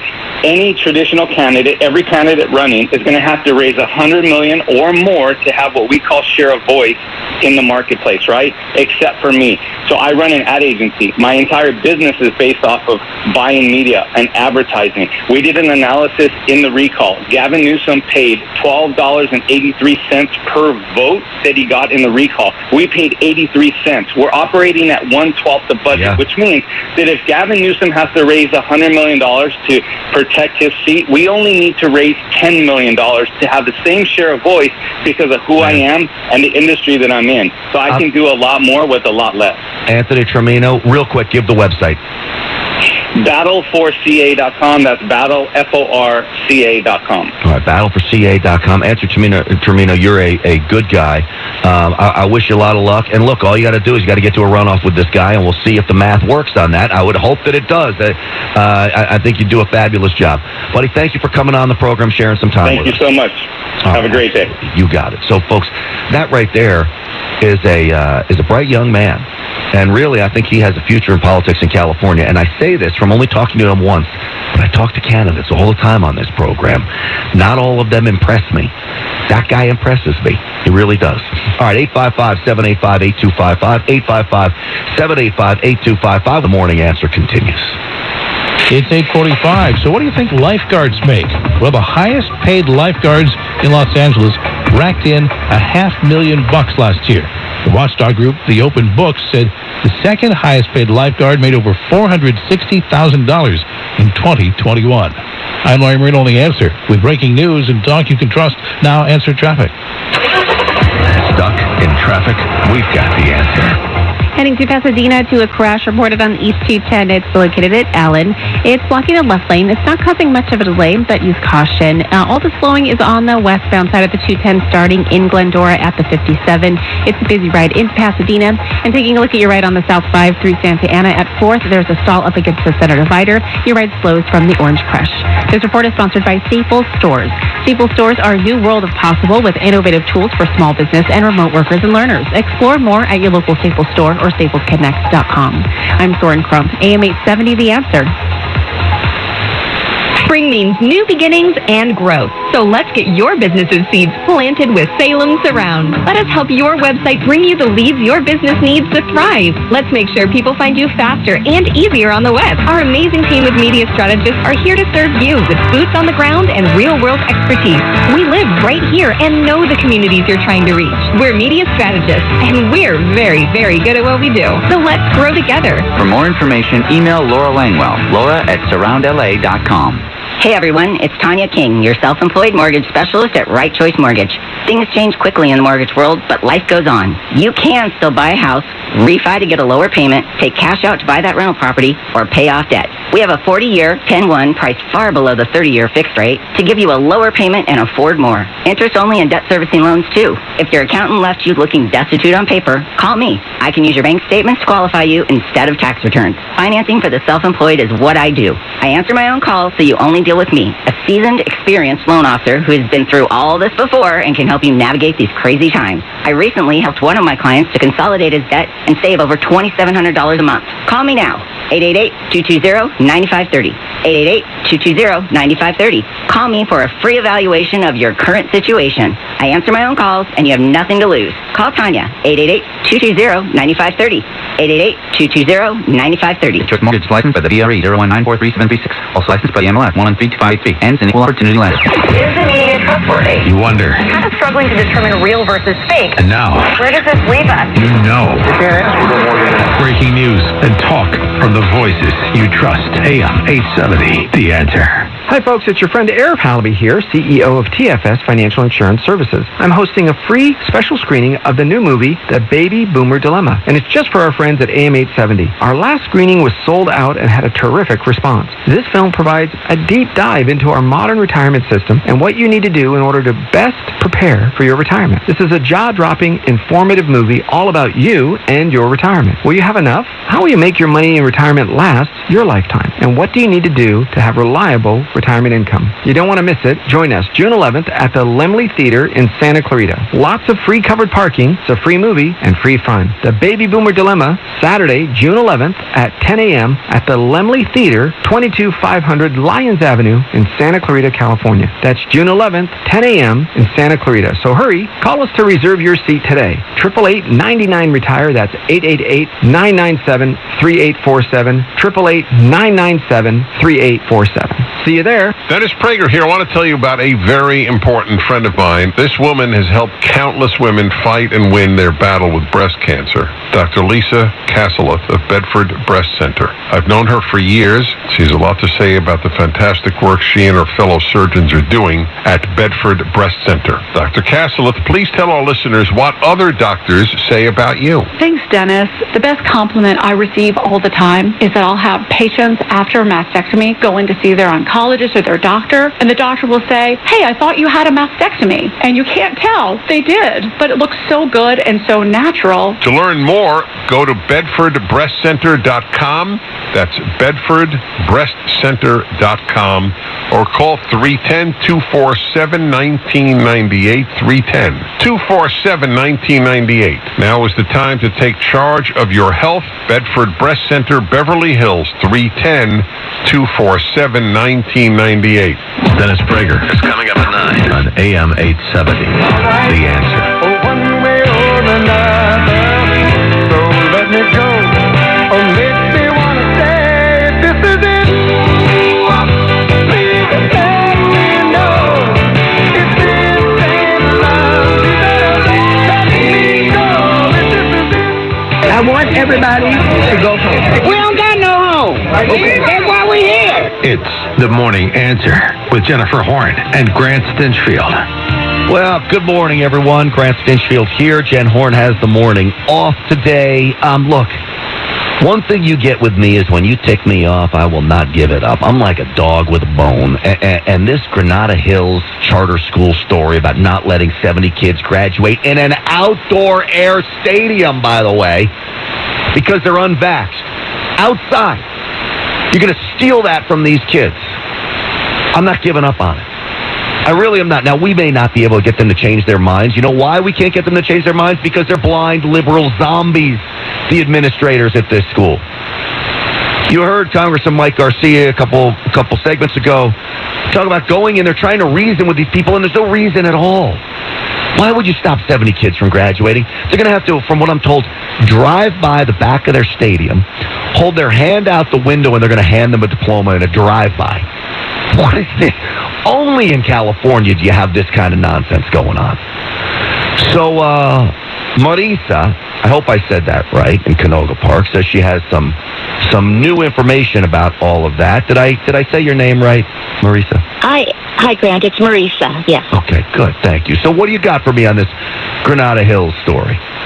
I was just furious when I was hearing this story. My son is graduating this evening at Granada Hills Charter High School, and walking on stage. We've been vaccinated, boosted. I personally applaud those who've chosen not to. There's always a veiled threat of them pulling the plug on you on any program, and the stakes are so high that nobody ever wants to rock the boat. I certainly never do.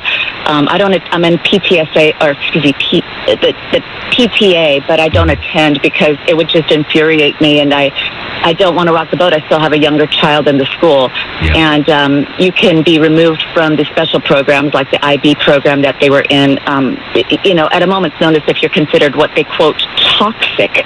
A domestic terrorist, you mean, Marisa? Domestic terrorist. Yeah. So anyway, I'm hearing Congressman Garcia, and he's referring to a woman principal, and I think he mentioned Howellman. Julia Howellman is not the principal.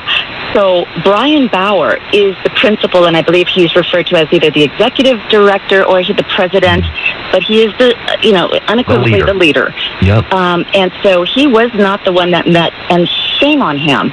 Shame on him. He's an elite Yale graduate, I believe, something. I applaud him for turning around the charter high school and for creating this charter, but he by no means is what makes. You're saying shame on who? Shame on the leader? Bauer. Yes. Brian Bauer for not meeting directly with Congressman Garcia. Yeah. Shame on the administrators for stonewalling our congressman, not letting him in. How dare they? Yeah. I just sent them a text on our little feedback form, just telling them shame on them all for doing that. But he met with Julia Hellman, who is merely an administrator. She's just one of about 5 or 6 administrators in the high school. So she's only a spokesperson, really. She sends out the weekly announcements, and that's about it. Look, Marisa, here's what shame on them. Here's what I need to ask you. And look, I get that this is super hard, and I get that not everybody can do it. And I know you don't like confrontation, and you said how you don't want to rock the boat. But you know what I need? I need people willing to rock the boat. And I'm not holding this against you because I know your kids' futures are at stake. But even when I look at the bigger picture, are our kids' futures even more at stake if we don't rock the boat? Yeah, absolutely. I agree with you 100%. And I'm not saying this to hold anything against you, because God bless you for calling in here and sending emails, and I know it's so hard. But I just wonder, if everybody rocked the boat, would they have any power against us? Maybe not. Right. The information that I'm getting from today's show, from your show this morning, is more information than I've had. Completely. So I saw one news team, and that was it. Last night, when there was an award ceremony for the seniors, and I found out that many of the administrators were not showing up that evening, and they didn't. There were other people just sort of, and they found out that they were substitutes. Do you know, Marisa? Because they did not want to be embarrassed. So they don't show up because they don't want to be embarrassed, because they're afraid of the media coverage. They're afraid what we're going to do. Here, I'm going to embarrass them. This school's a disgrace, and it's un-American what they're doing to people that are literally choosing with their own free will what to put in their bodies, what to put in their bodies, okay? And that is a big distinction. They have every right to choose when it comes to the birth of babies, but no right to choose when it comes to a vaccine in your body. It just makes zero sense. So I hope that everybody just disenrolls from this school and puts this charter school out of business, because they're not critically thinking whatsoever. Lastly, have you talked to any of the teachers? Is there anybody in the school that works there that's upset about this? I have not spoken to any of the teachers. I remember when about 5 of them were fired for not getting their vaccines way back. And that dies out so fast you won't even know it. I promise you, by afternoon, the story's dead. Yeah, well, moving on. That's the society that we live in. Marisa, congratulations to your son, it is, who's graduating. Yes, he is. Yes. And moving on to Claremont McKenna. Woo! All right, well, there you go. Congratulations to him. I appreciate the information and calling in. That's what, I call Stinchfield's Army on the Newsmax show. It's certainly that here. Jen and Grant's Army here on the morning show, AM 870. All right, the morning answer. All right, so before I let you go, here's another crazy story out of Los Angeles. There's never a lack of crazy stories. Los Angeles County, highest paid lifeguards. What am I doing in this business? Programming Director Chuck, I quit. I'm going to become a lifeguard. The captain there made $510,000 in 2021. $510,000 to be a lifeguard. Guess what? When I went to college, I went through lifeguard training. I have experience in being a lifeguard. I was a trained EMT. I bet you that's even better than some of the lifeguards. I'm going to become a lifeguard, because even if I'm not the highest paid lifeguard, the second highest paid lifeguard in LA County made $463,000 in 2021. You get to hang out with pretty girls, get some sun on the beach, save a life here or there, and they do. I'm not taking anything away from him, but $463,000. Oh wait, the third highest guy made $391,000. LA County lifeguard, Baywatch, here I come. No, I'll be back at work tomorrow. We'll see you then, folks. Thanks for listening. Portions of the following are pre-recorded. KRLA Glendale. Breaking news and commentary from the voices you can trust. Hewitt, Jennifer Horn, Grant Stinchfield, Prager, Gorka, Levin, Kirk, where free speech is alive and well. This is AM 870, The Answer. Stuck in traffic? We've got the answer. There's trouble on the North 5 and Downey just before Lakewood Boulevard. There's a motorcycle crash here. Emergency crews are on scene working on clearing things from the left lane. You'll start to see brake lights coming away from Norwalk Boulevard. This report is sponsored by Staples Stores. Staples Stores are a new world of possible with innovative tools for small business and remote workers and learners. Explore more at your local Staples store or staplesconnect.com. I'm Soren Crump, AM 870, The Answer. The first COVID vaccine for kids as young as 6 months old could be approved in just 2 weeks. Trey Thomas reports. That's what an FDA committee will meet to discuss Pfizer's request. The company says 3 doses are safe and offer strong protection. In fact, trial results show the vaccine produced a similar immune response as 2 doses in 16 to 25-year-olds. The FDA will also consider Moderna's vaccine for the same age group and children 6 through 17. Again, that's Trey Thomas. President Biden says millions of bottles of baby formula will be delivered to the U.S. next week, and that he didn't know about the extent of the shortage until April. Joe Lynn Kemp reports. I became aware of this problem sometime after April, in early April, about how intense it was. But moments earlier, in his meeting with top manufacturers, we knew from the very beginning this would be a very serious event. He noted the shortage started after a recall and shutdown of an Abbott formula plant in Michigan. The FDA sent a team to investigate at the end of January. Abbott normally produces more than 40% of America's baby formula. New information is unfolding about the nation's latest mass shooting, this one in Oklahoma. Police say a gunman was targeting someone on the second floor of a Tulsa hospital when he shot 4 healthcare workers. Officers were inside the building within 3 minutes of the first 911 call and heard the shots. They opened the door to the doctor's office to find the victims and the suspect dead, saying he was armed with a rifle and handgun. Today, local clouds and fog in the morning, then sunny, high 70s to mid-80s. 68 LA, 67 Fullerton. Larry Marino with breaking news and talk you can trust. AM 870, The Answer. This is Larry Marino on behalf of Move America Forward. We're asking you to join us in an effort to recognize the sacrifice of our soldiers, many of whom are serving overseas, who receive nothing at all from home. Independence Day is one of our most important holidays that we celebrate as a country. Melanie Morgan is the co-founder of Move America Forward. July 4th, it is symbolic of everything that embodies American values, our love of freedom, our patriotism, the way that we can honor our men and women who made that happen for us. So July 4th is a big holiday. Your gift of $500 sends 20 soldier care packs. $250 sends 10. 100 sends 4. If you give $250, we'll send you a $50 food certificate from either Gulliver's or Columbo's to say thank you while supplies last. Give $500, get a $75 food certificate. Give $1,000, get a $100 gift certificate. Make a donation. We cannot tell you how much we appreciate it. We are so proud of the work that we do because so many of you are doing it for us. You're doing it by donating right now, either through the radio or through the internet. Call toll-free 833, the number 2 and the word troops. 833-287-6677 or give online at am870theanswer.com. Remember that there are active duty men and women who are fighting on our behalf, who are protecting on our behalf, so that we don't see this horrific carnage like we see play out on the television every night. So thank you, and God bless each and every serviceman and woman, and here's how you can help. We need to hear from you. Your gift of $500 would send 20 soldier care packs. $250 sends 10. 100 sends 4. We can't do this without your help. We need your help right now. We're sending care packs to our troops. Toll free 833, the number 2 and the word troops. Or am870theanswer.com. Have you ever thought you'd like to buy and sell houses but didn't know how or where to get the money? My name is Ron LeGrand, and over the past 40 years, I've bought over 3,000 houses without using my money or credit and taught thousands to do the same.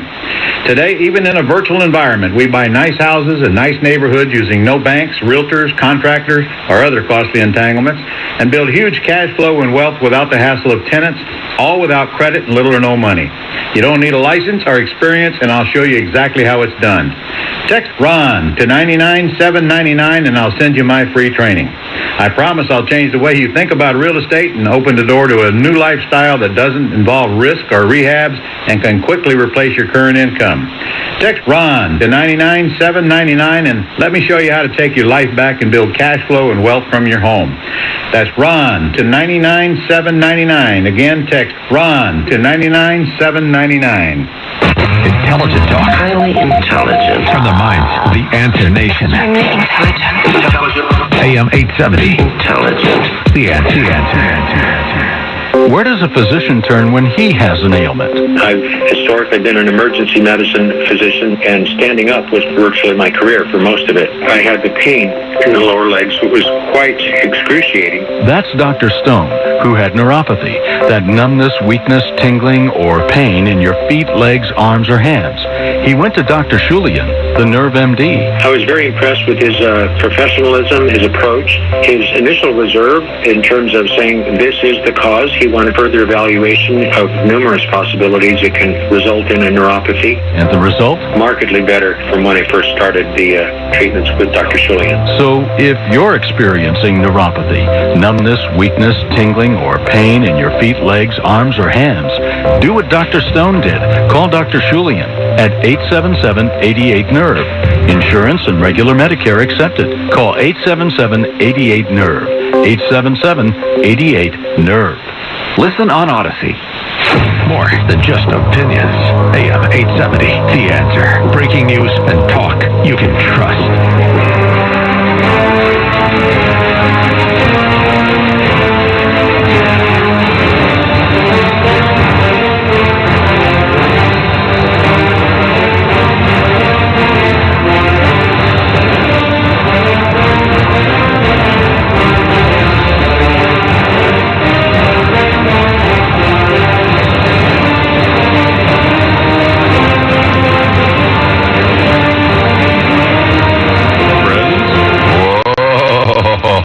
You didn't hear the hello, folks. You heard my friends.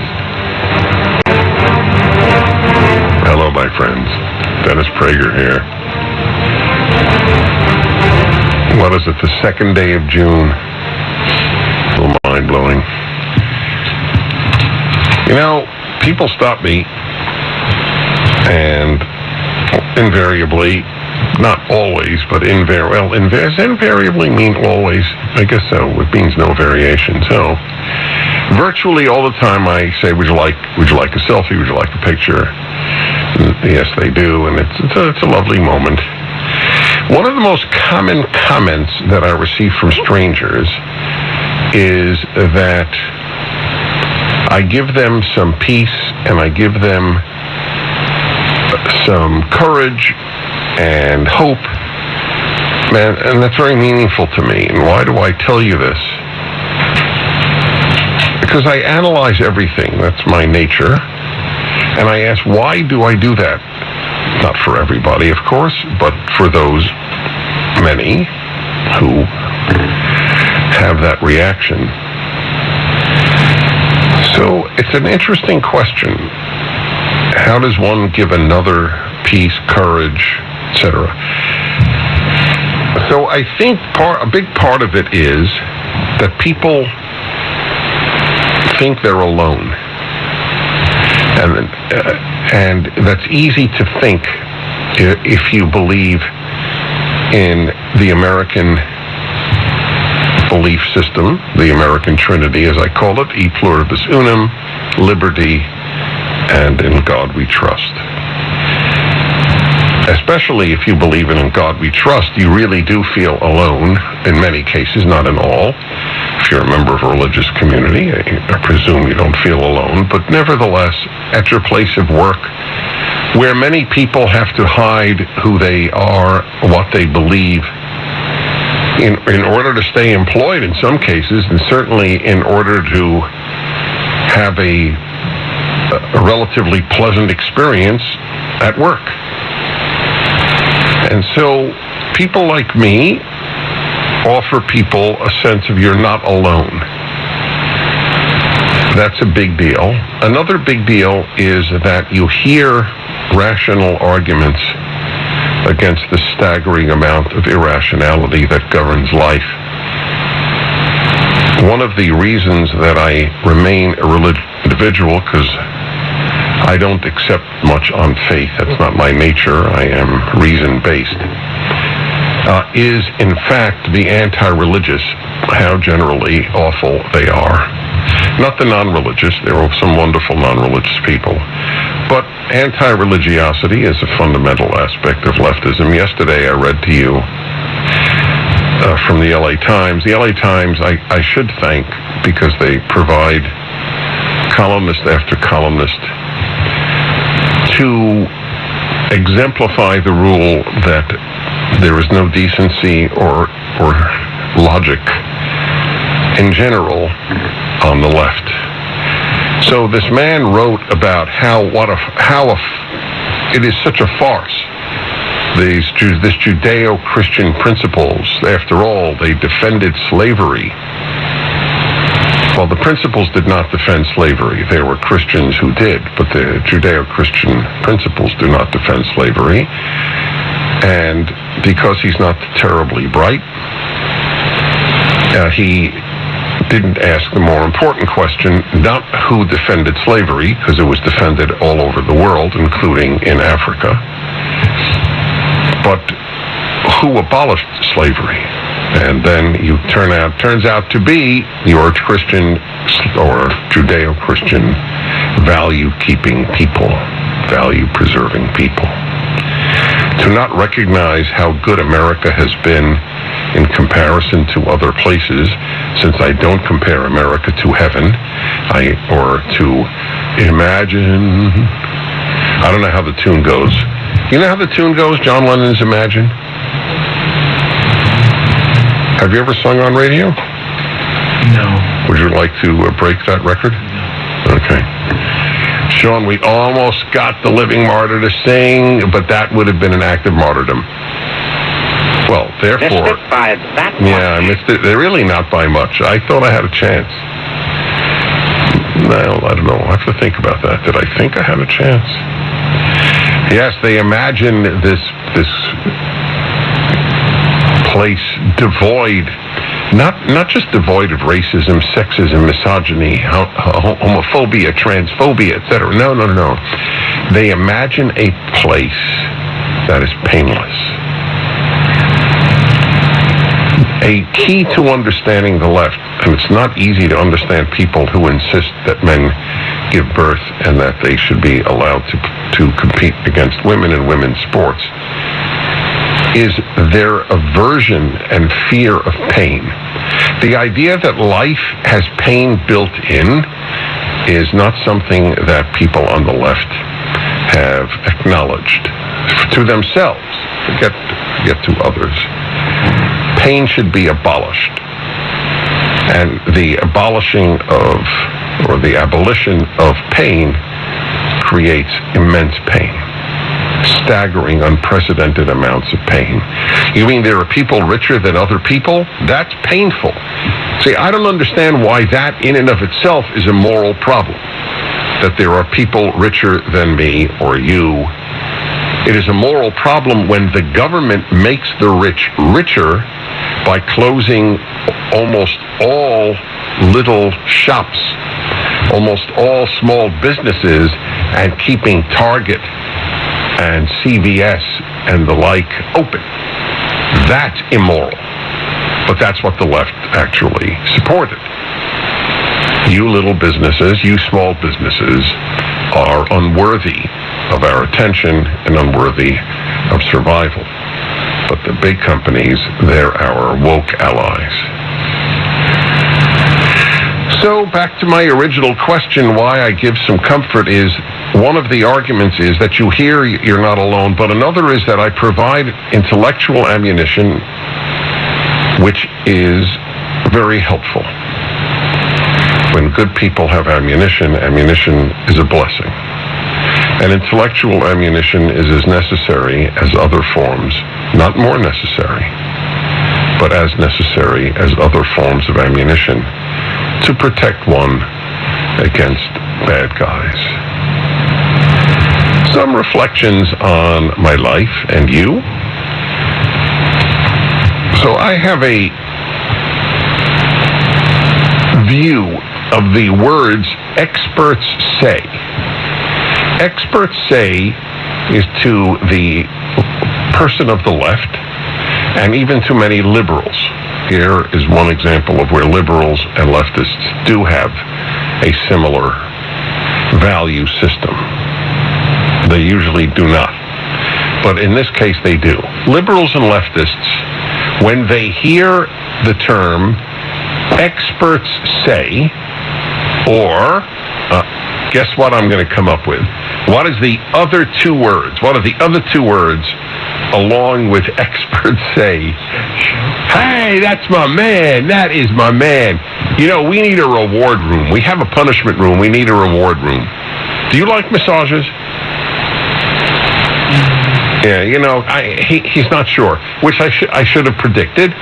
Martyrs don't like massages. It's such a non-martyr-like act. Anyway, he hit it. Studies show. You were going to suggest? You were going to say studies suggest? But I'm sorry. You would have gotten half a cigar. But you like massages. Yeah, and that's the killer. You wouldn't have gotten one. Because it's studies show. Suggest is not strong enough. Studies show and experts say. The experts tell us. That is to the secular left or even the religious left. What thus saith the Lord is to religious people. Studies show and experts tell us.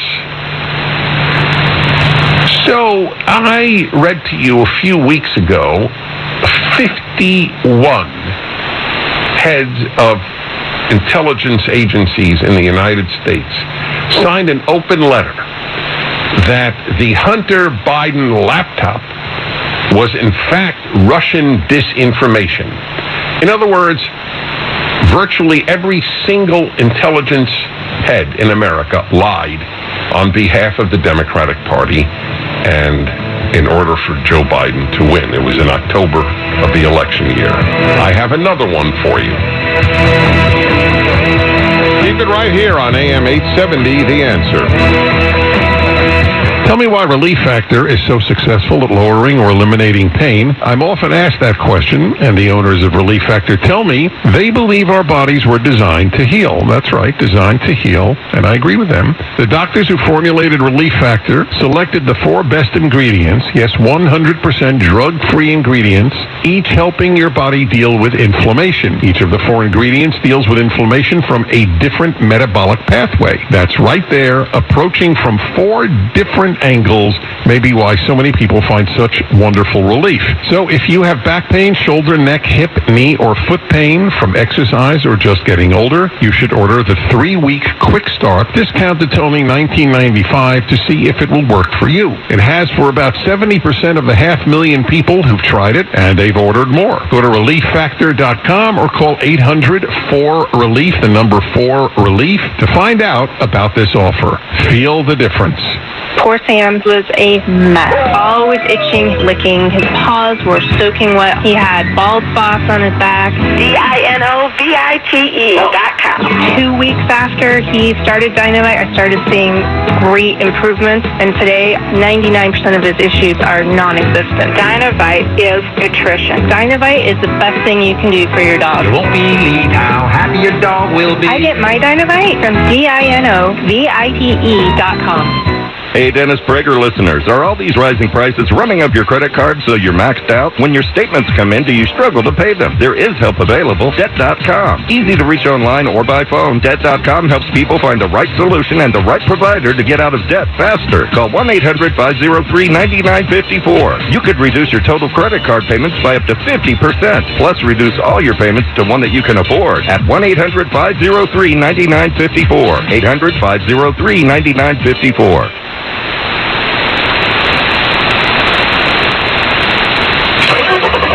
Stuck in traffic? We've got the answer. Santa Monica Freeway, eastbound side of the 10. This is right at Western Avenue. An accident's in the right-hand lane. East 10, you're slow from Cloverfield to the 405, and then again from La Brea to the 110, the downtown LA slot. Traffic sponsored by Staples Stores. Staples Stores are a new world of possible with innovative tools for small business and remote workers and learners. Explore more at your local Staples store or at staplesconnect.com. Mike Morris, AM 870, The Answer. Folks, I'm with two good friends, Larry Elder and Dr. Eddie Simon, the TMJ expert. Eddie, we've talked about TMJ issues with our jaw-causing headaches, ringing in the ears, migraines, snoring, and sleep apnea. You had a patient who was snoring so loud, her husband couldn't take the noise anymore, and he called you to help her. Well, she was snoring like a symphony, so he had to leave the room. And by the way, the symphony was not Mozart. This was very much more modern. Was she at least in tune? Eddie, how does a person know if they have sleep apnea? Larry, that's a great question because 85% of people with sleep apnea go undiagnosed. If you wake up tired and have no energy during the day and are having multiple health issues, all could be signs of sleep apnea. Were you able to help this man's wife stop snoring? Absolutely. In her case, the CT scan showed that she had an obstruction in her airway, and we provided her with a home sleep study test read by a board-certified sleep physician. We determined she was a candidate for our hygienic custom mouthpiece that is very easy to sleep with no noise. Folks, Simon says, stop the noise, eliminate your snoring so you and your loved one can get a good night's sleep. So I urge you to call Dr. Simon. Our listeners receive a free CT scan. You only pay the nominal checkup. He has helped my wife and son, Larry Elder, and hundreds of our AM 870 listeners. Dr. Simon, the expert we recommend. Call 800-92-SMILE, 800-92-SMILE. More than just opinions. AM 870, The Answer. Breaking news and talk you can trust. Whenever I'm down, I call on you, my friend. I call on you, my friend. I call on you, my friend. Listen. A reminder that you can get Imprimis, which Hillsdale publishes every month for free. Joining 6,200,000 other Americans. I'm one of them, have been for decades. It's beautifully printed and comes to you each month. It is a transcript of a speech given at Hillsdale College. And so it's a gift to you, as it were, from Hillsdale every month. And it's very easy to get it. Again, it's free. And that is PragerForHillsdale.com. That's all you need to do is go on your computer or your phone. What else does one attach to? Tablet. Yeah, anything that you can get on the internet. And simply type in PragerForHillsdale.com. Get a free subscription. And join the 6 million other Americans in reading this wonderful speech a month. PragerForHillsdale.com. I'm Dennis Prager. So I was telling you that experts say, and studies show, those are magic words, they're religious terminology for people on the left, including liberals. When they hear that, they stop thinking. I mean that literally. I never consciously exaggerate. Never. Okay? That was an oath I took to myself when I began broadcasting. Don't exaggerate, because while it's effective the first 50 times maybe, people start realizing, oh, he's exaggerating, consciously or not, and that's not good. Those terms mean you do not have to think. Experts say wear masks, so you do not think. Studies show that human sexual identity is fluid, so you do not have to think, oh, really, you're not born a man or a woman. That's fascinating. I'm supposed to believe that because studies show. There's a whole host of it now that I think, right? Follow the science is another one. Follow the science is like, observe the Bible. Follow the science. As if science is fixed. By the way, I'm a big believer in following the science. However, science doesn't tell us what policies to pursue in every case. It just tells us, science tells you how viruses work, but it doesn't tell you whether or not you should lock down a society or not. And if society did say close schools, then science was, in this case, not only worthless, but utterly and totally harmful to millions of kids, the victims of the left-wing elite that run our country. Not to mention teachers' unions, whose raison d'etre is to hurt children. So it would seem. That's an exaggeration only in the sense that they don't think that's what they're doing. That is what they do. Okay? So I want to be very precise. Their reason for being is power and to further left-wing causes. But they have no concern for children. None whatsoever. If we follow teachers' unions, we would hurt children.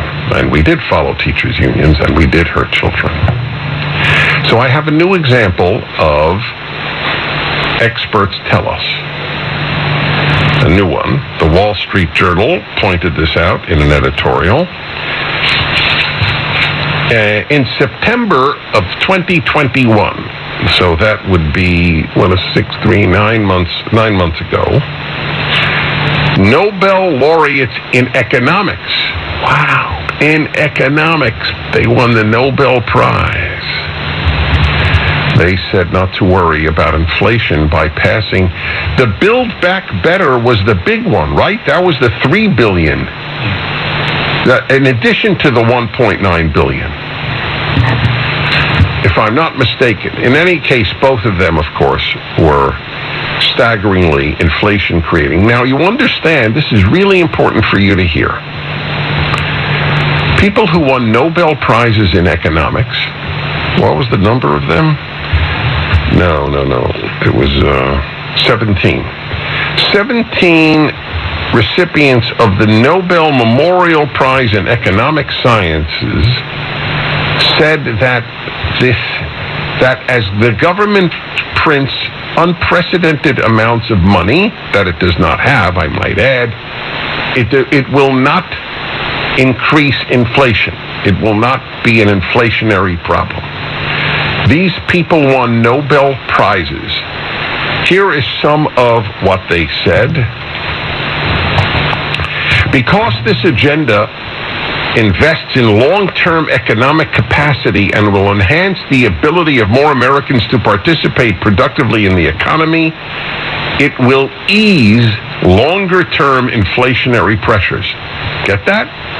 Giving Americans trillions of dollars will ease inflationary pressures. That's what they signed. Who are they? David Akerlof, professor of economics. These are all professors of economics. Georgetown University. Sir Angus Deaton, Princeton University. Peter Diamond, Massachusetts Institute of Technology. Robert Engel, New York University. Oliver Hart, Harvard University. Daniel Kahneman. Wow. That's depressing. That is depressing. I want to know why he did that. He had a reputation as very intelligent. Leftism overpowers intelligence. Princeton University. Eric Maskin, Harvard University. Daniel McFadden, Berkeley. Paul Milgram, Stanford University. Roger Meyerson, University of Chicago. Edmund S. Phelps, Columbia University.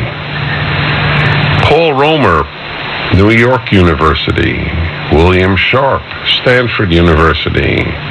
Robert Schiller, Yale University. Christopher Sims, Princeton University. Robert Solau, MIT. Joseph Stiglitz, Columbia University. And this is what Stiglitz said. September 20, 2021. Some have invoked fears of inflation as a reason to not undertake these investments. This is short-sighted.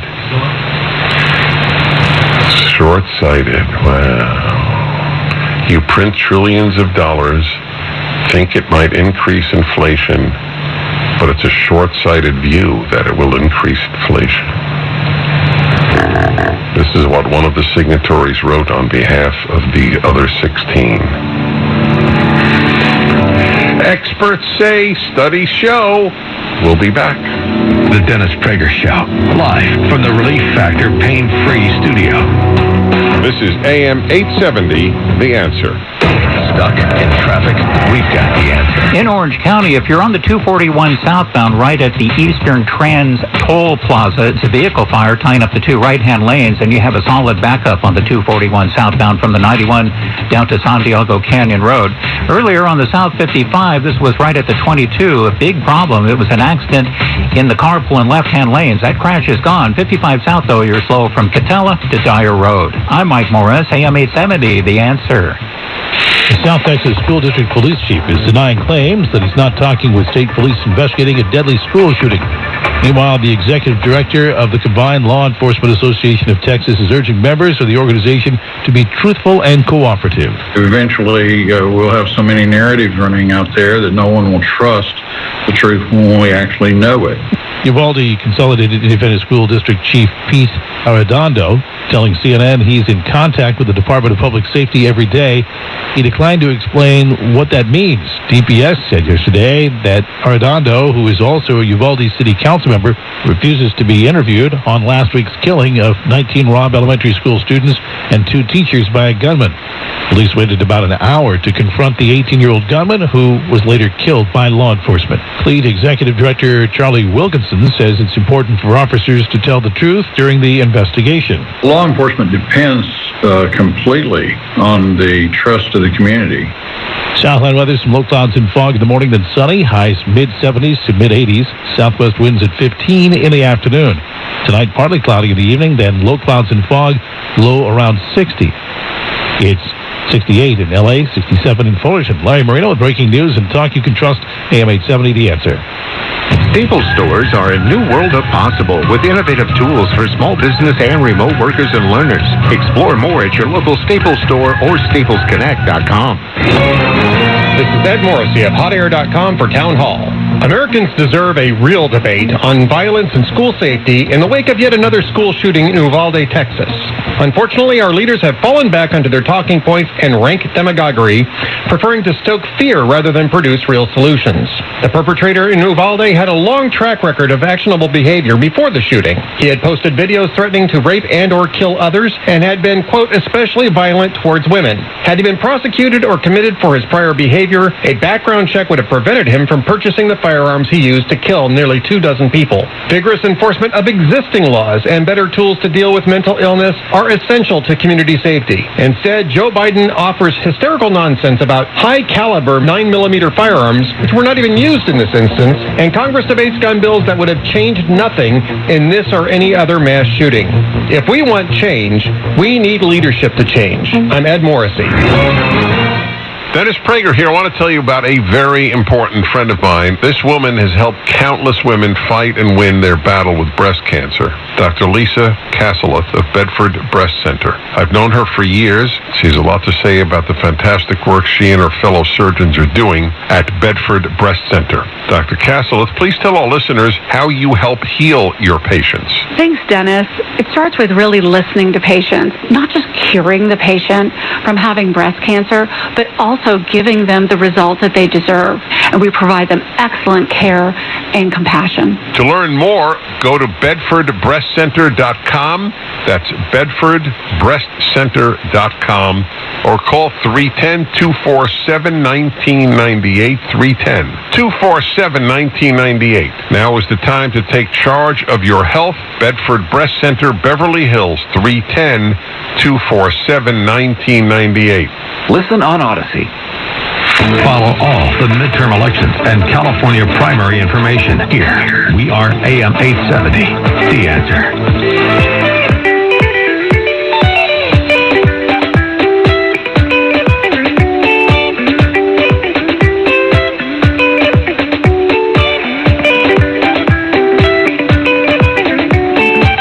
Hi, everybody. Dennis Prager here. On my list of the greatest institutions in the United States, I would say tied with the very best is the Job Creators Network. I adore these people. I adore all of their projects. They're for the little guy. And they have project after project on behalf of small businesses and, as I say, the little guy. They've got a new project called Rock the Woke. And you just have to go there and see it, and they want to know who you are so they can be in touch with you. This is not anything but that. They're doing great work. RockTheWoke.com. The Chief Communications Officer for the Job Creators Network is Elaine Parker, who lives in a free state. That's what your license plates should have around them. Instead of, what is it called? The Sunshine State? Sunshine State. Yeah, I really believe it would rock, this would rock the woke if Florida renamed its nickname to the Free State, or the first Free State. Is that how a lot of Floridians regard their state? Well, I certainly talk to a lot of people here who understand the significance of what Governor DeSantis did during the pandemic. We are a standout. There's a few states you can point to that were a standout on the positive side. There's a few states you can point to that are on the negative side. You happen to be in one of them. But there's no one misses the point that our kids got back in school sooner than most. Our businesses opened up sooner than most, and life got back to normal sooner than most. I mean, there were like refugees coming down from states to vacation, whether it was Pennsylvania, or I ran into people all the time who are like, I'm from Pennsylvania, we're so happy to be here. Right. So happy to not wear a mask. Right. So I don't remember when it was it late 2020 or early 2021? As I mentioned to you off the air, I'm in Florida about more than every other month. So I was there during the height of the lockdowns here in California, where literally no restaurant, at least none in the LA area, and I'm sure the Bay Area, was open. You had to pick up food that they would leave in the front of the restaurant. You got a package and you took it home. And I went and I saw people dining in a restaurant in Florida. I got up and I took pictures in order to show this to my listeners and to show it to my friends back in LA. The interesting thing aside from that, which was interesting, somebody walked over to me and said, "You're not from Florida, are you?" They knew exactly what I was doing, because who gets up and takes pictures of people in a restaurant? There's not really much to photograph. But he knew immediately that this must be someone from inside Florida documenting what freedom looks like. I have a cousin that lives in Vermont. And she came to Florida in January, and she said, it's so different here. She said, even now, and just January of this year, we're 2022, she said, it's just so different. People, are still wearing masks, whether they have to or not, but they are. Nobody wants to work. Nobody wants to come to work. She said, it's just a dreariness that is over the state, whereas you come here and it's alive and bustling and people are at work and doing things and out active and living life, what we want to do. Well, it's appropriate then that Job Creators Network is located in Florida. You have this great project now, Rock the Woke. And now I want to make it clear to everyone, that is the name of the .com, correct? Yes. So folks, go to Rock the Woke. When we return, I'm going to ask Elaine Parker exactly what that is. I love the term. That's exactly what we want to do. And want to hear about the woke, well, I can't say the wokest. It's tied with so many. Disney, and of course Orlando is saturated with Disney. Again, rockthewoke.com. I'm going to be back with Elaine Parker in a moment, what that project is about. It's a massive good you could do by going to that website. Talking about massive good, I'd like to tell you about a product that I actually asked if they would be interested in advertising on my show. I have what many millions of people have.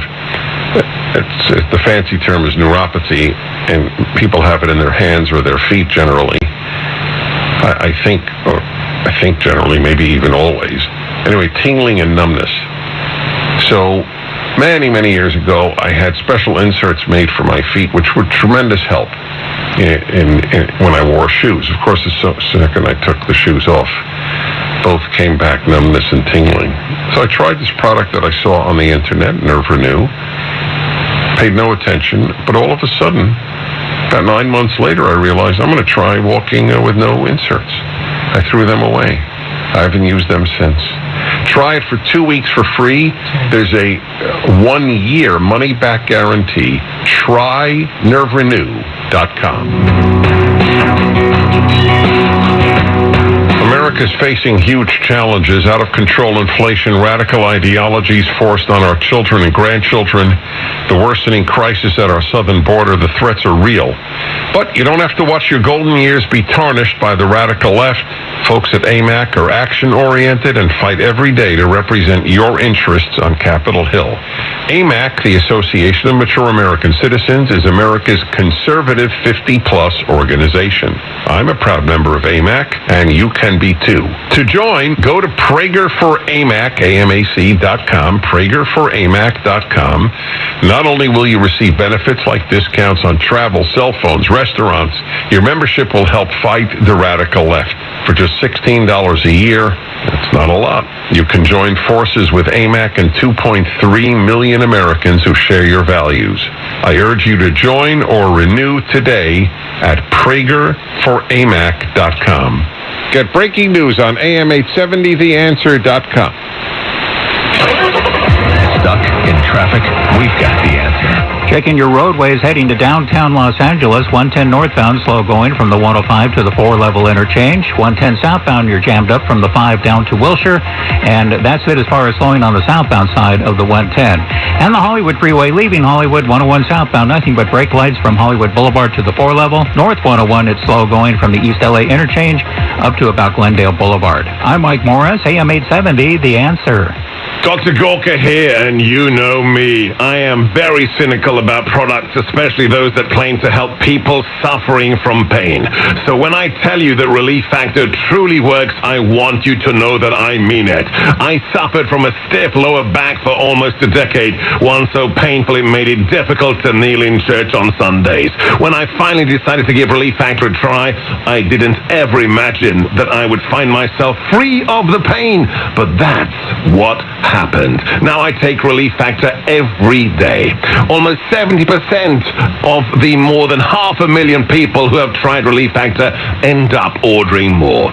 That's because it works for them the way it worked for me. Isn't it time for you to get out of pain? Your first step to becoming pain-free should be to order the 3-week quick start for the discounted price of only $19.95. Go to relieffactor.com or call 800-4RELIEF to find out more about this offer.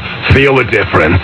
A conversation about motorized shades with Gary, the owner of Drapery Works in Orange County. Shades are appropriate anywhere that there is a sun control issue, a privacy issue, light control. So having a window that can be controlled by remote control will allow you to drop those when you need to. They can be programmed to do that automatically, or they can be controlled from your smartphone even if you're not in town. Drapes, blinds, shades, shutters, valances, upholstery. Drapery Works in Orange County. Call 714-545-4070. 714-545-4070.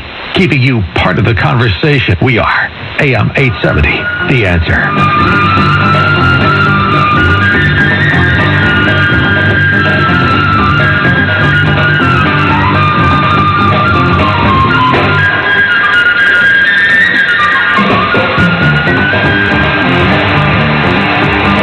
Elaine Parker has a great job. She's Chief Communications Officer for Job Creators Network. They now have this project, rockthewoke.com. You go to rockthewoke.com.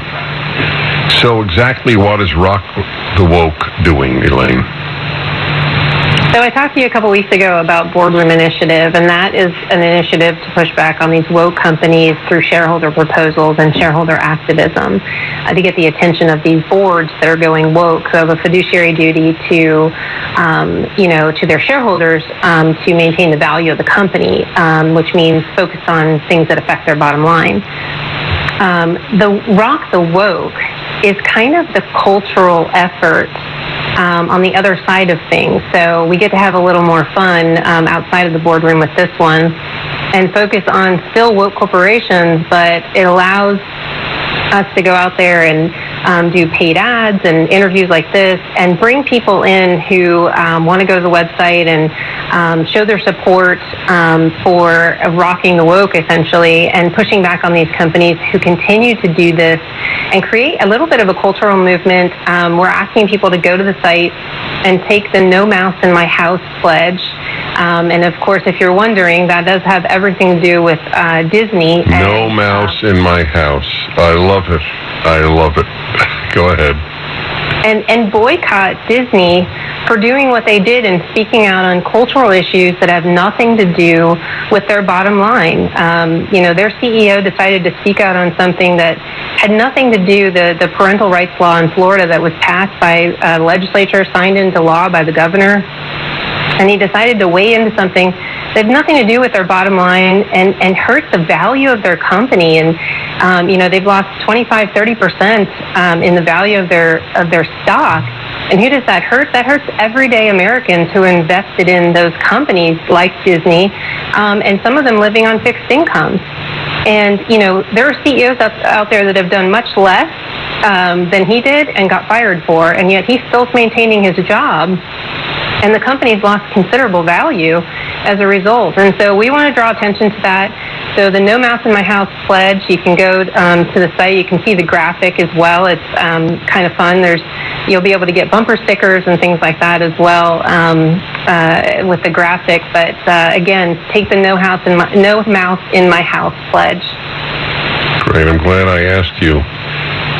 Do you think, I know there's no way to know, but so I'm asking if you think that they regret what they did, Disney?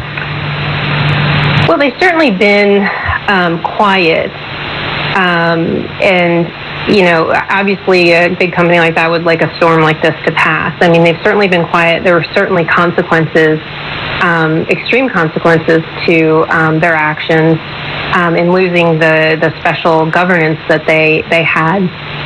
I do see you can look at other companies through all of these last couple of months that all of this has been very public in some of what these companies have been doing. And I think Netflix we're seeing maybe one of the first pullbacks with Netflix and what they are doing. I mean, their CEO basically said Look, they can't afford to do specials where their employees suddenly revolt because their feelings get a little bit hurt over what a comedian says. And so, they sent that memo to their employees and basically said, if you don't like it, this may not be the environment for you to work in. I mean, the ultimate goal of these companies is to make money, create jobs, create shareholder value. And what was happening with these companies is you're seeing it go in the opposite because they want to enter these cultural wars that alienates half their audience. I mean, Dennis, would you want to see 50% of your customers go away if you had some small business somewhere? No one can afford that. It's not just go away. I mean, many of us sort of hate Disney for what it's doing. Disney in particular because its product for its whole history was innocence. That's what it was synonymous with. Here's something innocent for your children and even you to enjoy. And we will end that now. We will sexualize our cartoons, our movies. We will no longer say, I mean, this to me is the ultimate, that where you are in Orlando at Disney World and where I am in LA at Disneyland, they do not say any longer, welcome boys and girls, or welcome ladies and gentlemen, because they don't believe in a binary definition of sex. There may be boys and girls and others who are neither boys nor girls. So they don't say boys and girls anymore. That's why you should take, folks, the No Mouse in My House pledge. It's at rockthewoke.com. All right, we'll speak again, Elaine Parker. You know how much I love your organization, and I appreciate you. Thanks, Dennis. My pleasure. Truly my pleasure. rockthewoke.com, everybody. Before I spoke to Elaine Parker, I was talking to you about all these Nobel laureates in economics who in September 2021 signed a statement that printing trillions of dollars will not have an inflationary impact on the economy. I read to you all their names, mostly from Harvard, Princeton, Berkeley, Stanford, MIT, and the lowest of the low, it's a tough one, Yale. But it's tough competition. Statement from Nobel laureate economist Joseph Stiglitz of Columbia, who's one of the signatories. He wrote on behalf of his colleagues. With the investment meaning the printing of trillions of dollars being financed by tax increases, the inflationary impacts will be at most negligible. Yes. The beauty of being a professor is it is irrelevant, no matter how often and how significantly wrong you are. It is irrelevant. See, in a company, if you're wrong, you lose money. But if you're a professor and you're wrong, you get the same salary. You can say consistently idiotic things and keep your job. It's the only place other than the media where you can do that. New York Times columnist, same thing. We'll be back.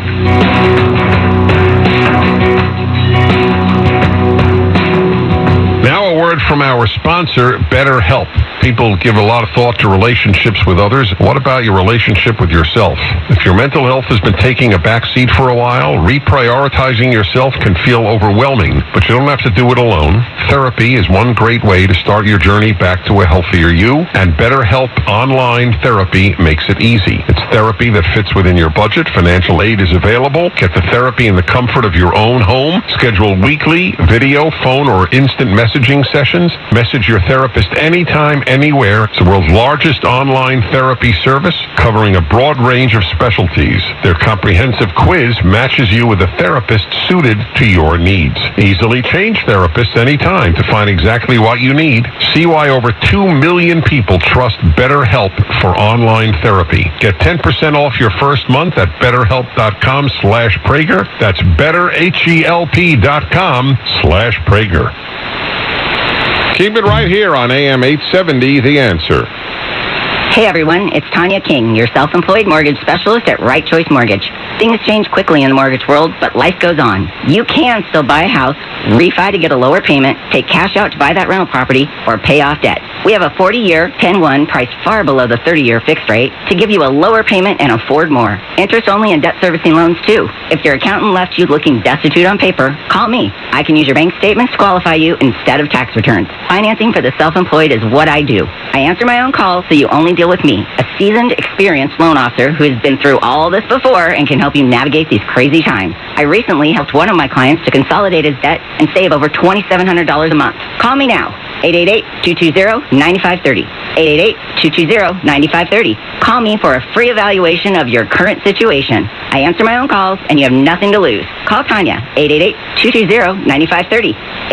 888-220-9530. Church Mortgage licensed by the BRE 019433736. Also licensed by the MLS 1132583. Ends in equal opportunity lender. Sage here. Now, you've heard me sing in the praises of Dr. Eddie Simon, the TMJ expert alleviating people suffering from TMJ issues with their jaw. Let's hear from one of his patients, Doris. I've been grinding my teeth for over 10 years. I had headaches, jaw clenching, so I decided to come in and see Dr. Eddie, and they actually showed me what my jaw felt like when it was in a neutral, happy place. And how has Dr. Simon's treatment changed the quality of your life? It's definitely improved the quality of my life. I can play with my kids more. I'm sleeping better. I don't have the headaches all the time. I'm not taking the Tylenol all the time. And my whole face is just relaxed now, which I didn't even know that there was such a thing before Dr. Eddie. Friends, now it's your turn. Call Dr. Simon right now if you're suffering from headaches, migraines, neck and shoulder pain, ringing in the ears. These all could be symptoms related to TMJ issues with your jaw. Call Dr. Simon at 800-92-SMILE, 800-92-SMILE, TMJexpert.com. The Charlie Kirk Show, weeknights at 10, AM 870. The Answer. Folks, this show is now available on TV, and I urge you to go there and watch it. Go to SalemNewsChannel.com or download the app. You can also watch us on Roku and Fire Stick. Salem News Channel, the antidote to the mainstream media. By the way, in Newport Beach, California, Bob wants to know if I will put up a list of who to vote for. It's up at DennisPrager.com for the California primaries. Tulsa, Oklahoma, and Ezra. Hello, Ezra.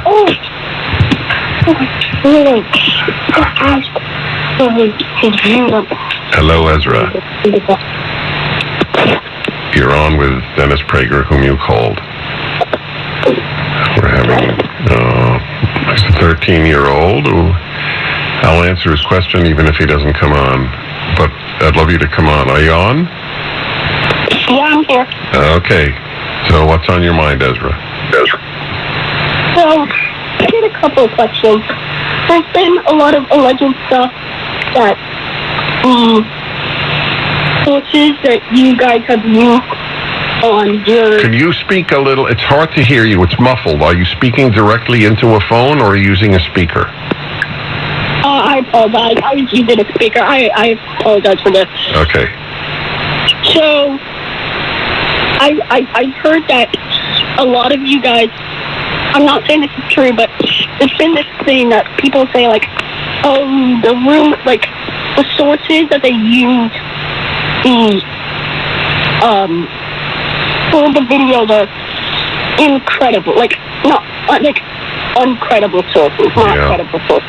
Right. People say that. Yes, of course they do. They'll say anything they can to hurt PragerU because we're so effective. The best thing you can do when you hear or read that is send a list of, let's say, 20 of those who have given presentations at PragerU.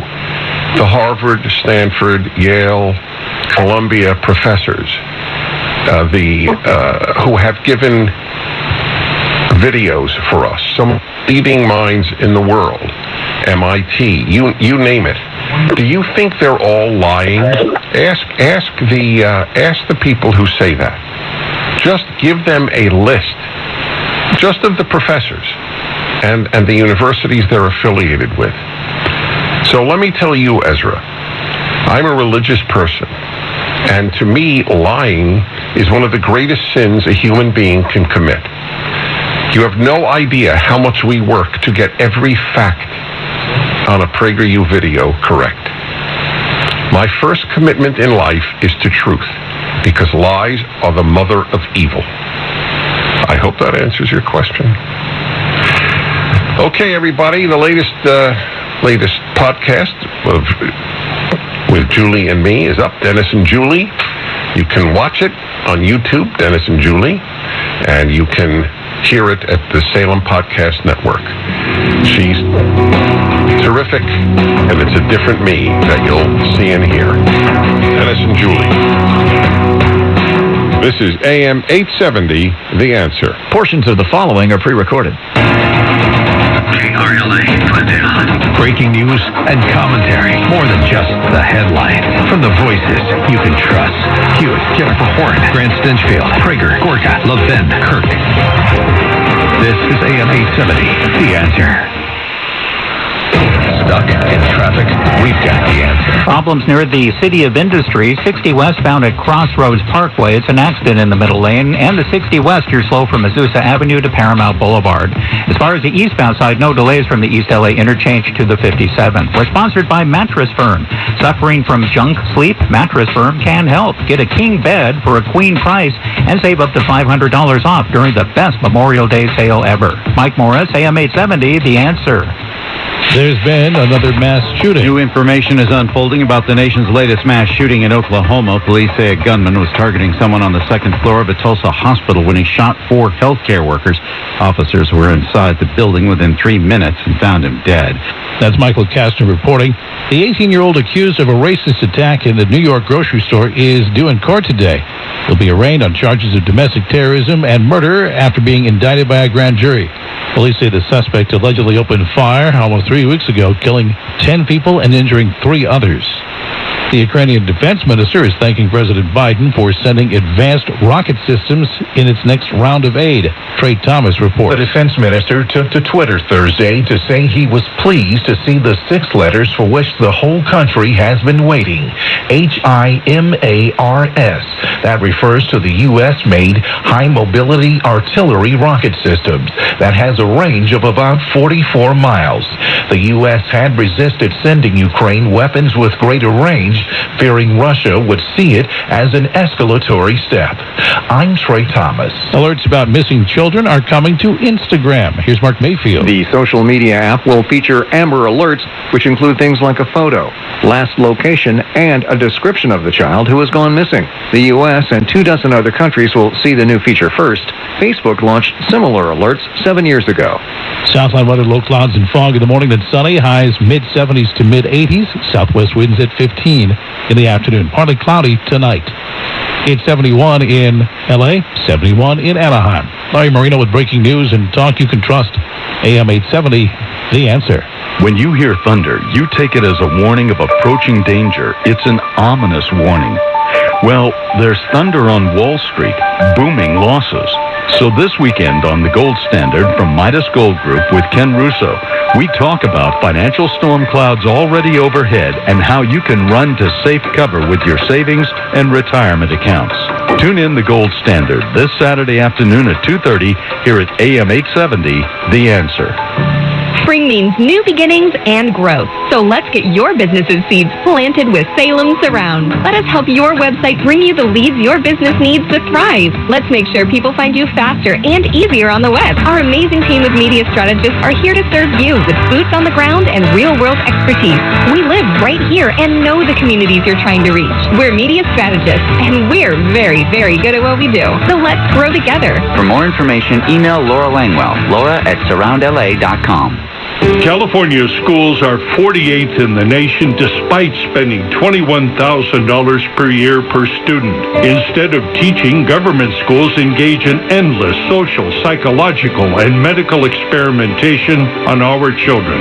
Hello, this is Mike Alexander, president of the California School Choice Foundation. It's time to enact the Educational Freedom Act initiative where parents wanting to leave the disastrous K-12 government school system will receive a yearly tuition credit of $15,000 per child to attend a private or religious school of their choice and save any money left over for college, vocational training, or other qualified expense. To support the initiative, go to CaliforniaSchoolChoice.org. That's CaliforniaSchoolChoice.org. And don't forget, during these elections, support candidates who support you, and never ever forget, it's your kids, your money, and your choice. Looking to sell your house the fast and easy way? Tariq El Moussa, star of TV's Flip or Flop and Flipping 101, can help. What's up, everyone? I'm Tariq El Moussa, and I created Tariq Buys Houses as a better way to sell your house fast without all the extra work of a traditional home sale. No matter its condition, we'll give you a fair cash offer for your house. Job loss, divorce, facing foreclosure. No matter what the reason is, at Tariq Buys Houses, we move fast to give you a fair price for your home as is. You don't even have to worry about cleaning or throwing away unwanted items. Call and talk with one of our friendly home specialists. Give us some details about your home and let us know when you want to move. We'll make you a fair cash offer right over the phone. We can close in as fast as 7 days with no closing costs. If you want to sell your house fast, give us a call today. For your free, no-obligation cash offer, call now. Call 213-549-9191. That's 213-549-9191. 213-549-9191. This is Larry Marino on behalf of Move America Forward. We're sending care packs to our troops for 4th of July, Independence Day, to let them know that they are truly not forgotten. We're asking for your help. I want you to hear from a Gold Star mom. Our son always told the story that when they received the care packages there in Iraq, the soldiers were so excited. Won't you join us in sending care packs to our soldiers overseas? There are more than 10,000 who have been recently deployed to Eastern Europe. Send them a message of support. Thank you for your service. It's so important. Call 833, the number 2, and the word troops. 833-287-6677. Or give at our website at am870theanswer.com. Give $500 and receive a $75 gift certificate from either Gulliver's or Columbo's while supplies last. Call 833, the number 2, and the word troops, or give online at am870theanswer.com. This is the Morning Answer. The mail-in system's an absolute scheme. It's my signature's even unreadable, right? So if I sign something, so this just goes to show if you're going to make a signature at the registrar's office, you better make it the signature you're going to use if you ever have your signature verified on the ballot. The Morning Answer with Jen and Grant. Weekday mornings at 6. Heard on radios, smartphones, and home speakers everywhere. Breaking news and talk you can trust. Listen on Odyssey. Keeping you part of the conversation. We are AM 870, The Answer.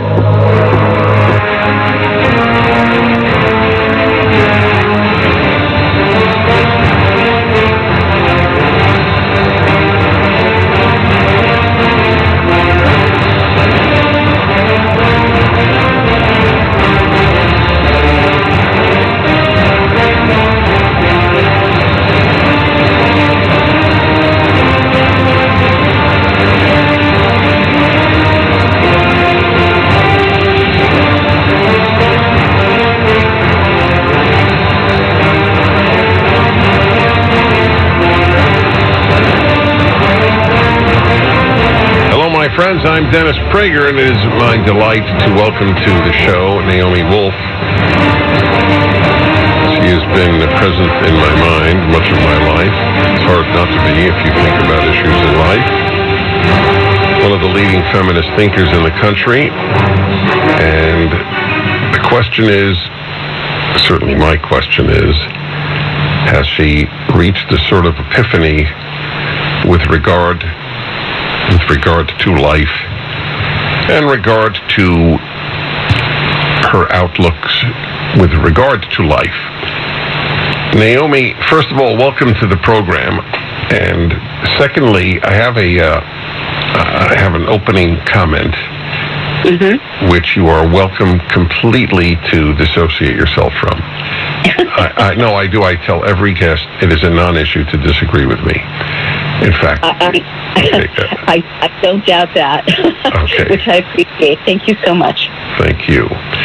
So daily, literally daily, note that there is a distinction between liberalism and leftism, that except for size of government, they have nothing in common, that conservatives such as myself, who grew up as a liberal Democrat, how could I not? I'm a Jew from New York who went to Columbia. There's no other possibilities available to me. Indeed. And I have virtually every value I had when I was a liberal and a Democrat today as a conservative Republican. So clearly things have changed there, not with me. So my question to you is, would you identify yourself as an anti-left or non-left liberal? No, I think those, respectfully, I think those labels are meaningless in the time in which we find ourselves. I think events are turning all our institutions upside down and all of our relationships upside down. I think there's horrific dogmatism and Marxist rigidity coming out of the left, the like of which I've never seen before, and I'm certainly opposed to that. But I think it's too simplistic to say, to create a schism like that. I mean, basically, the left should re-embrace the values that it used to have, which you grew up having, which I grew up having, free speech, bodily autonomy, human rights, the Constitution, and something very alien has attached itself to the left and is kind of subverting it from within. So I put it like that, but mostly what I'd say, Mr. Prager, and you're such an important person to say this too, I feel, is that, it's really time for us to recognize that both the kind of institutional Republicans and the institutional Democrats have betrayed the people of America in a particularly dramatic way in the last 2 years, and that, we need to kind of form new alliances across party lines at the grassroots level to reclaim the Constitution, free speech, human rights, and I do think that mission transcends partisanship. So let me first tell everybody that literally in the last few days, your latest book has come out, The Bodies of Others, The New Authoritarians. The subtitle is The New Authoritarians, COVID-19, and the War Against the Human, which I couldn't agree with more. Interestingly, on the back of the book, you have blurbs from Tucker Carlson, Steve Bannon, and Eric Metaxas. No blurbs from the folks on the left. Okay, Mr. Prager, I will go there. It is true that I have been, exiled from my people. That is true. And it's very sad. Basically I started doing what I've done for 35 years. I did independent, objective reporting after the pandemic started. And I was critical, as you're supposed to be, on dicta that were unsubstantiated, whether it was from pharma or from government spokespeople.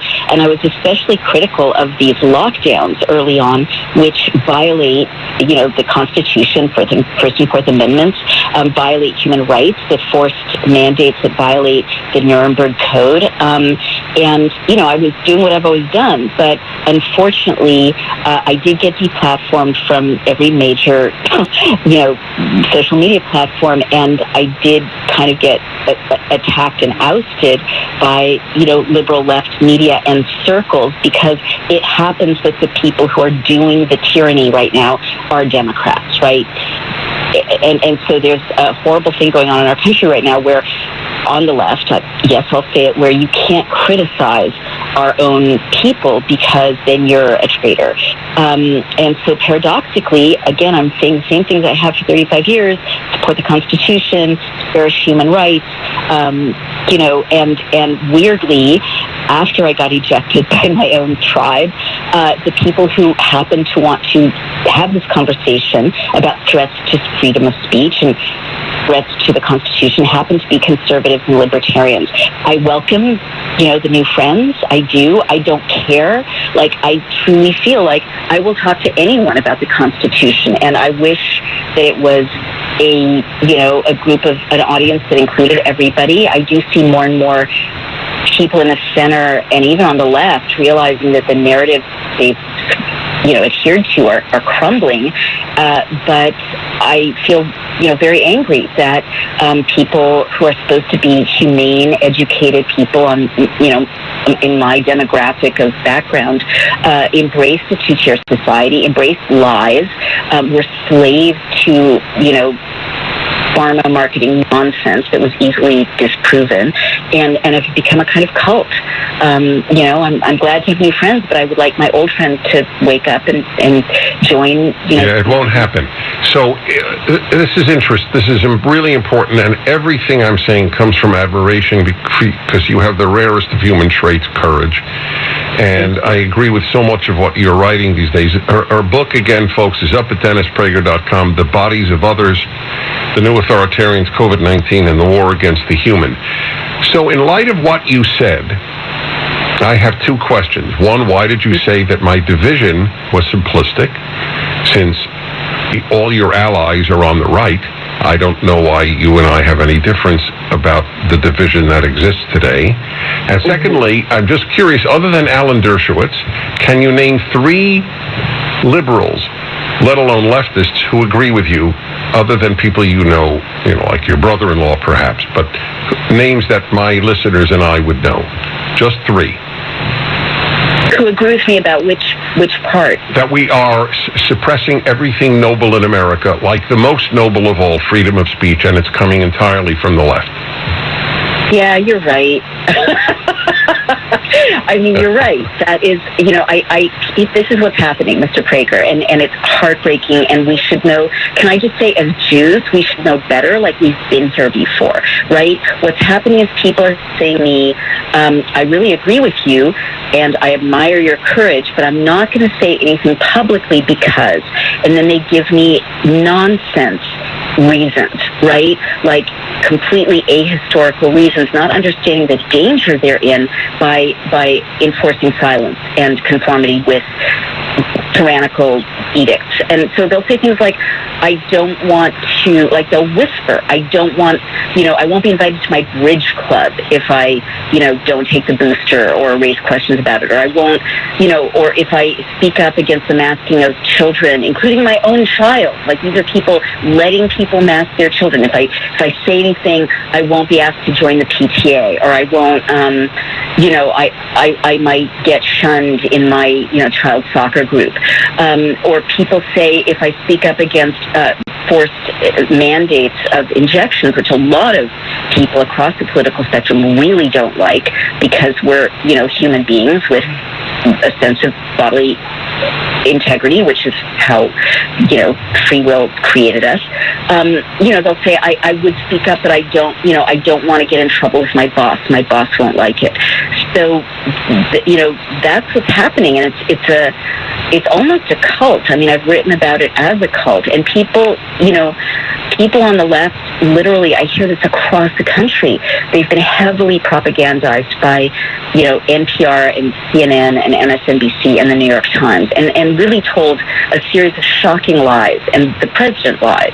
He told some shocking lies, and this is so relentless, whereas you and I exist in a more independent, news. All right, let me remind everybody, the book is The Bodies of Others. Naomi Wolf is my guest, and the book is up at my website. We'll return in a moment.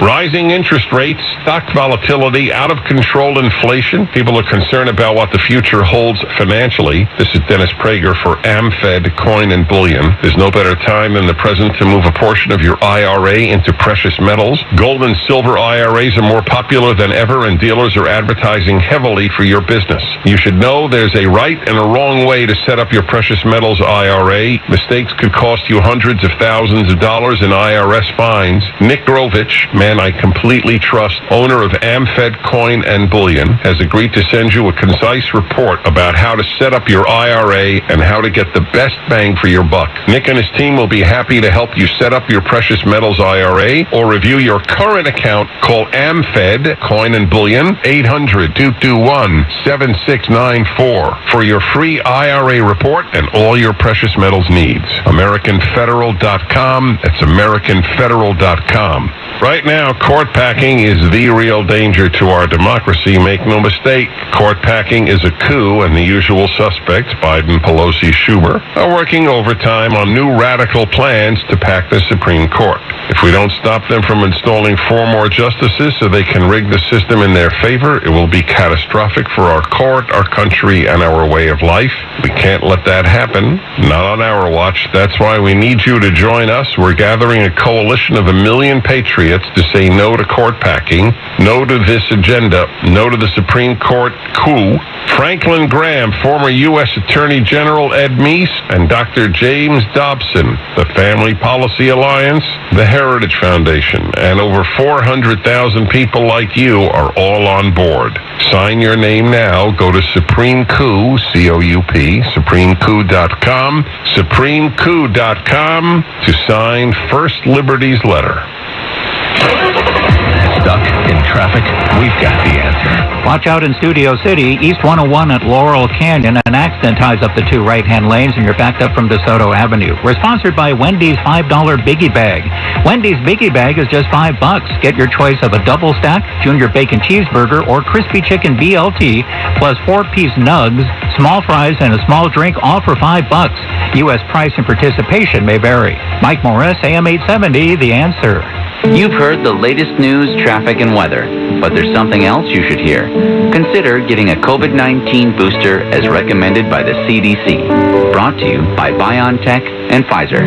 Hi folks, it's your friend Eric Hallaby here, CEO of TFS Financial Insurance Services. I'm hosting a free special screening of the new movie, The Baby Boomer Dilemma, and it's just for our friends at AM 870. Our last screening was sold out and had a terrific response. This film provides a deep dive into our modern retirement system and what you need to do in order to best prepare for your retirement. This is a jaw-dropping, informative movie all about you and your retirement. Will you have enough? How will you make your money in retirement last your lifetime? And what do you need to do to have reliable retirement income? You don't want to miss it. Join us June 11th at the Laemmle Theater in Santa Clarita. Lots of free covered parking, it's a free movie, and free fun. The Baby Boomer Dilemma, Saturday, June 11th at 10 a.m. at the Laemmle Theater, 22500 Lyons Avenue in Santa Clarita, California. That's June 11th, 10 a.m. in Santa Clarita. So hurry, call us to reserve your seat today. 888-99-RETIRE, that's 888-997-3847, 888-997-3847. See you there. My name is Anthony Termino, and I approve this message. Gavin Newsom has held public office for over 25 years.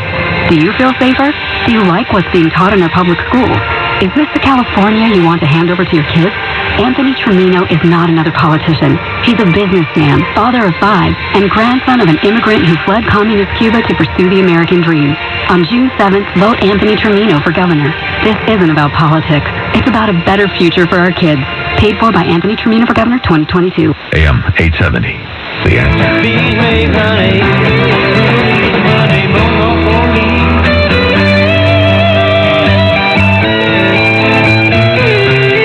Reminder, folks, you should definitely look into the current situation of your mortgage. You might get a lower rate because rates need to be looked at now as they will be going up and up and up to try to stem the inflation caused by the printing of money as if it were monopoly money. AndrewandTodd.com will give you a free, quick mortgage checkup. I love these guys. They have been with me since before the lockdowns. I never say before COVID. I always say before lockdowns. The lockdowns have done so much harm. They need to be the word used for our dating of the last 2 years. Anyway, Andrew and Todd are with me from the beginning. They're with Sierra Pacific Mortgage. Go.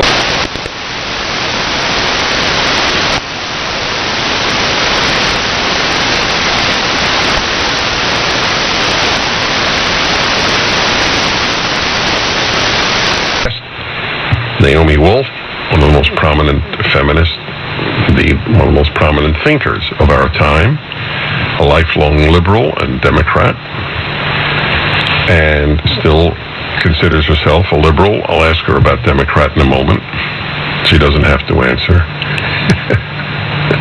Her book is The Bodies of Others, and it has approbation with the back by, for example, Tucker Carlson. Naomi Wolf is one of the bravest, clearest thinking people I know. The reason you hear the forces of repression and so desperately trying to dismiss her is because she is right. Let me give you a quote from her book.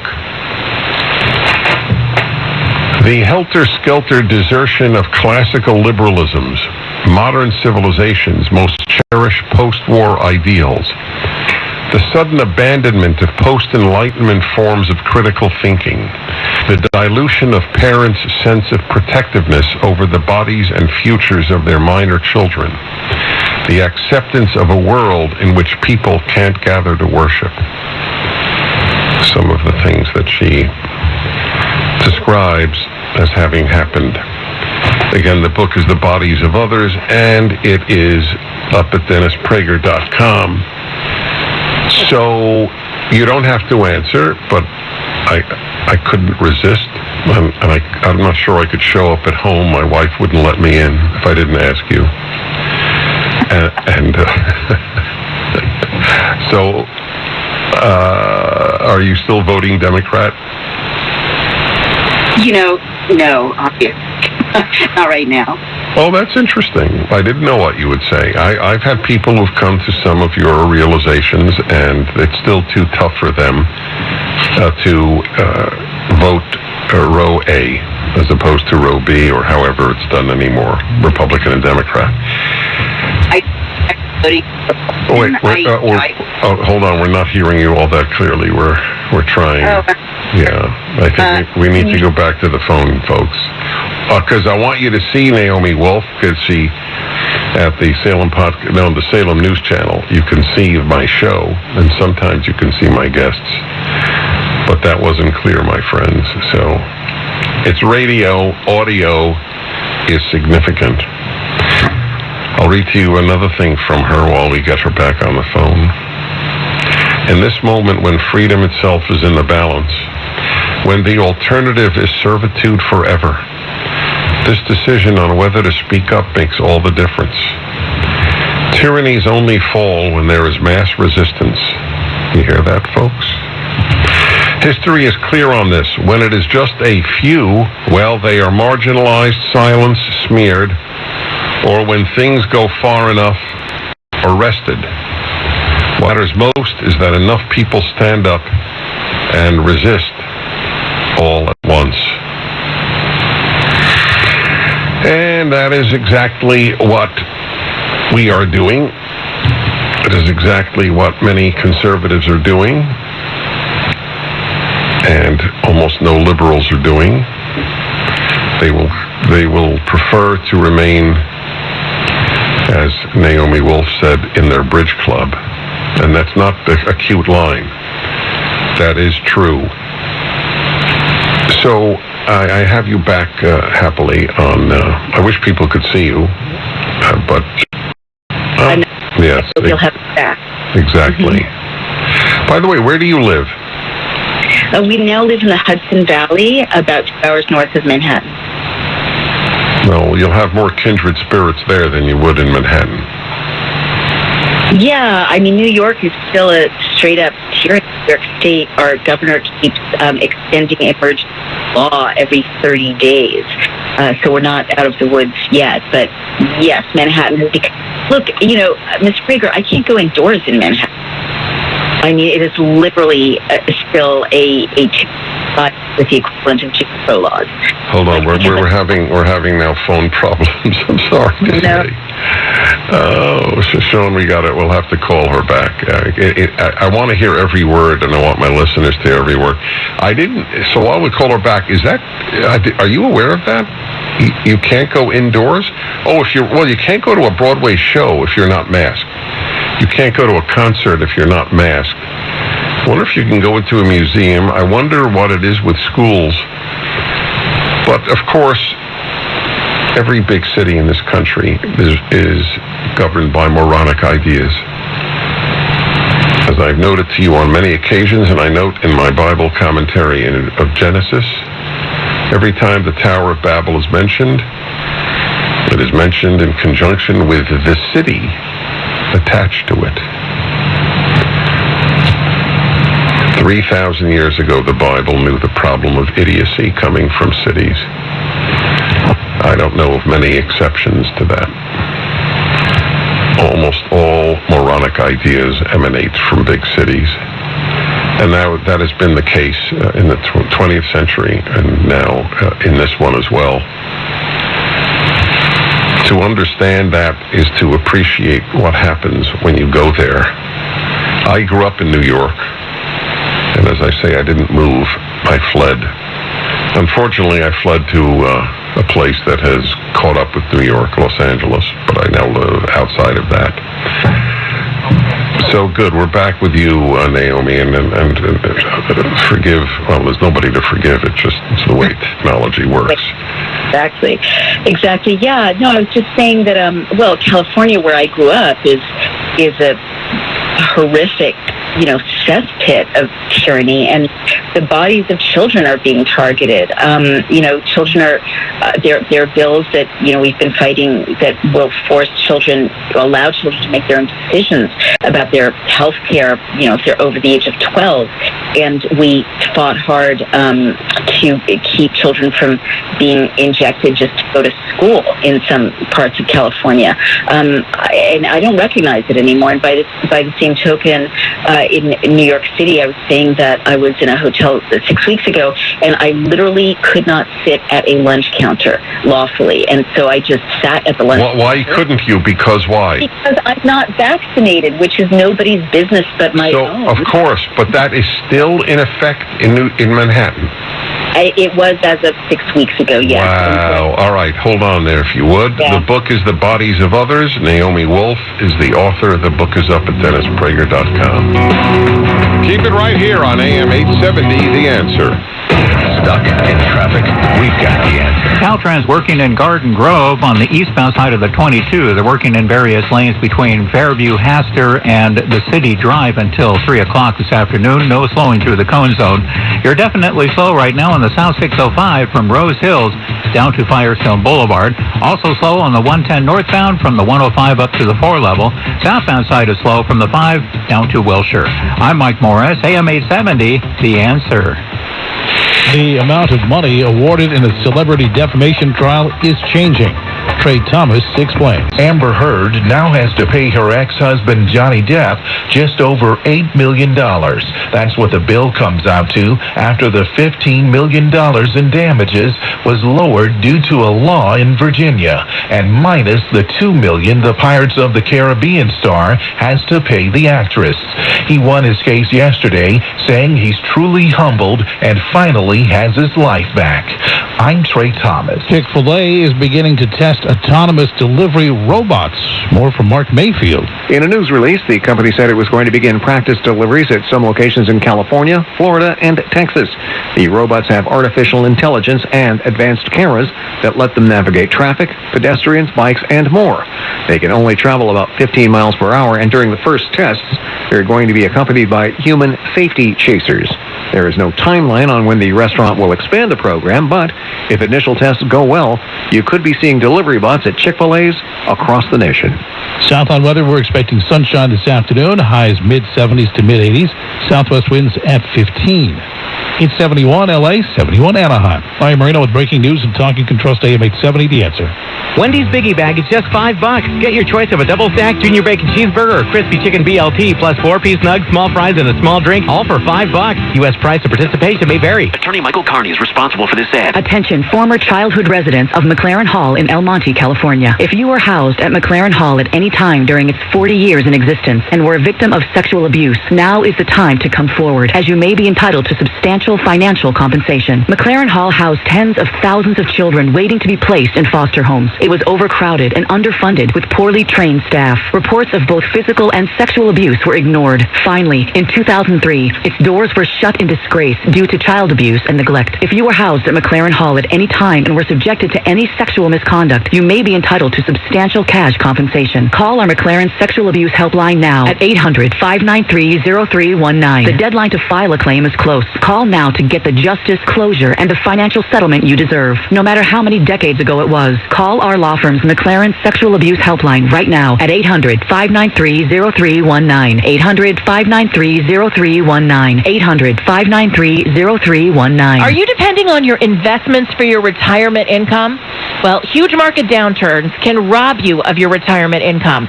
The Fed is raising interest rates rapidly, and Wall Street is reacting with huge daily losses. Investments and retirement funds are losing money at a record rate, which is why diversifying your investments with physical gold from Midas Gold Group could be a good idea. Gold traditionally holds its value when economies fail. That's why I recommend you call Midas Gold Group to talk about safeguarding your wealth with physical gold. Don't wait until inflation or a recession robs your savings or liberal policies damage financial markets even further. Protect yourself and your family. Diversify your investments before you lose it all with physical gold and precious metals with the only company I recommend, Midas Gold Group.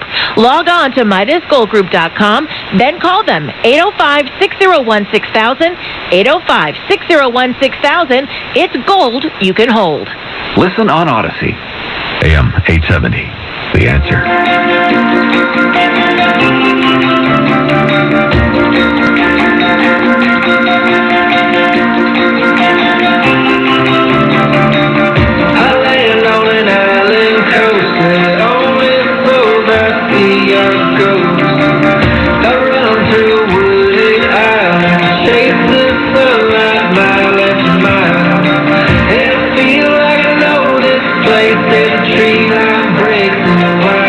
Hello, everybody. I'm speaking with Naomi Wolf. I'm Dennis Prager. A book just came out this week, The Bodies of Others.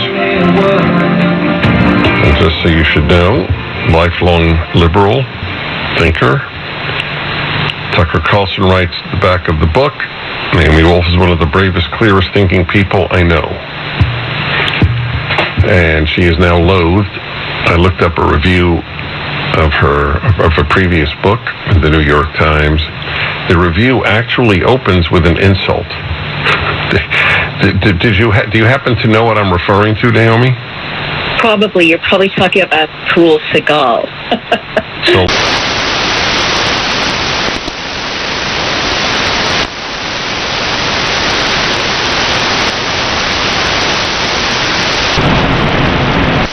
Will I be with you anymore, except you destroy the accursed.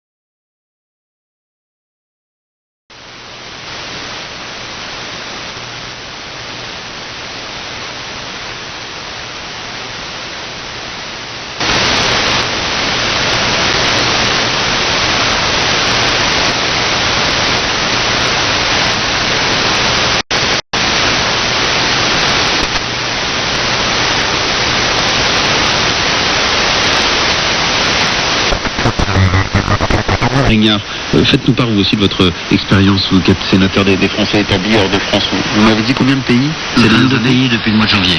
Voilà. Donc vous avez été régulièrement, vous êtes régulièrement en contact avec.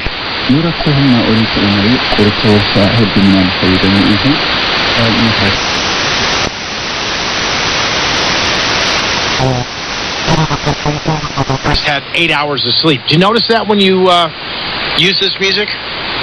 It's definitely been an experience of mine, and I've had other people have shared that experience too, of how ultimately how relaxed and calm and how they're able to let go of stress and improve their quality of sleep just by simply playing the music in the space. Well, speaking of music in space, you have your classical guitar with nylon strings tuned up and ready to go. I thought that we would enlighten our listeners and make their lives a little bit more meaningful today by having you play the tunes. Love it. Good. All right, let's love it. In fact, I want to kind of make a little process out of it. All right. And that is like, how do we begin to... Nichols, sobre la cumbre de las Américas, se les preguntó si aún se sigue considerando invitar a Cuba, Nicaragua y Venezuela al evento. El director González. Él dice que todavía tienen algunas consideraciones finales, pero que cree que pronto se informará públicamente a la gente sobre la lista final de invitados. González dijo que lo que realmente es importante para Estados Unidos en términos de la cumbre es el porqué de la reunión y que el motivo es centrarse en la responsabilidad colectiva de forjar un futuro más inclusivo y próspero para el hemisferio. Él dice que no se han centrado tanto en quién no está invitado y más realmente en los resultados que quieren lograr en la cumbre. González señaló que Washington ha tenido conversaciones con México, cuyo presidente Andrés Manuel López Obrador solicita que Cuba asista a la cumbre y quien no ha confirmado su propia asistencia a la reunión. Asimismo, los funcionarios confirmaron que el diálogo sobre el asunto continúa en proceso. González añadió que Estados Unidos está realmente seguro de que la cumbre contará con buena asistencia y que la relación con México se mantiene y seguirá siendo positiva. Los funcionarios también presentaron 5 aspectos sobre los cuales Estados Unidos espera que se alcancen compromisos en la cumbre: salud, energía limpia, cambio climático, democracia y digitalización. La semana pasada, en una audiencia ante una subcomisión del Senado, el coordinador nacional de la cumbre, Kevin O'Reilly, dijo que dependerá de la Casa Blanca la decisión de si se invita a Cuba a la reunión, pero afirmó que se pidió a los activistas de la sociedad civil cubana que asistieran. Estados Unidos es anfitrión por segunda vez de la reunión, que se inició en 1994 en Miami.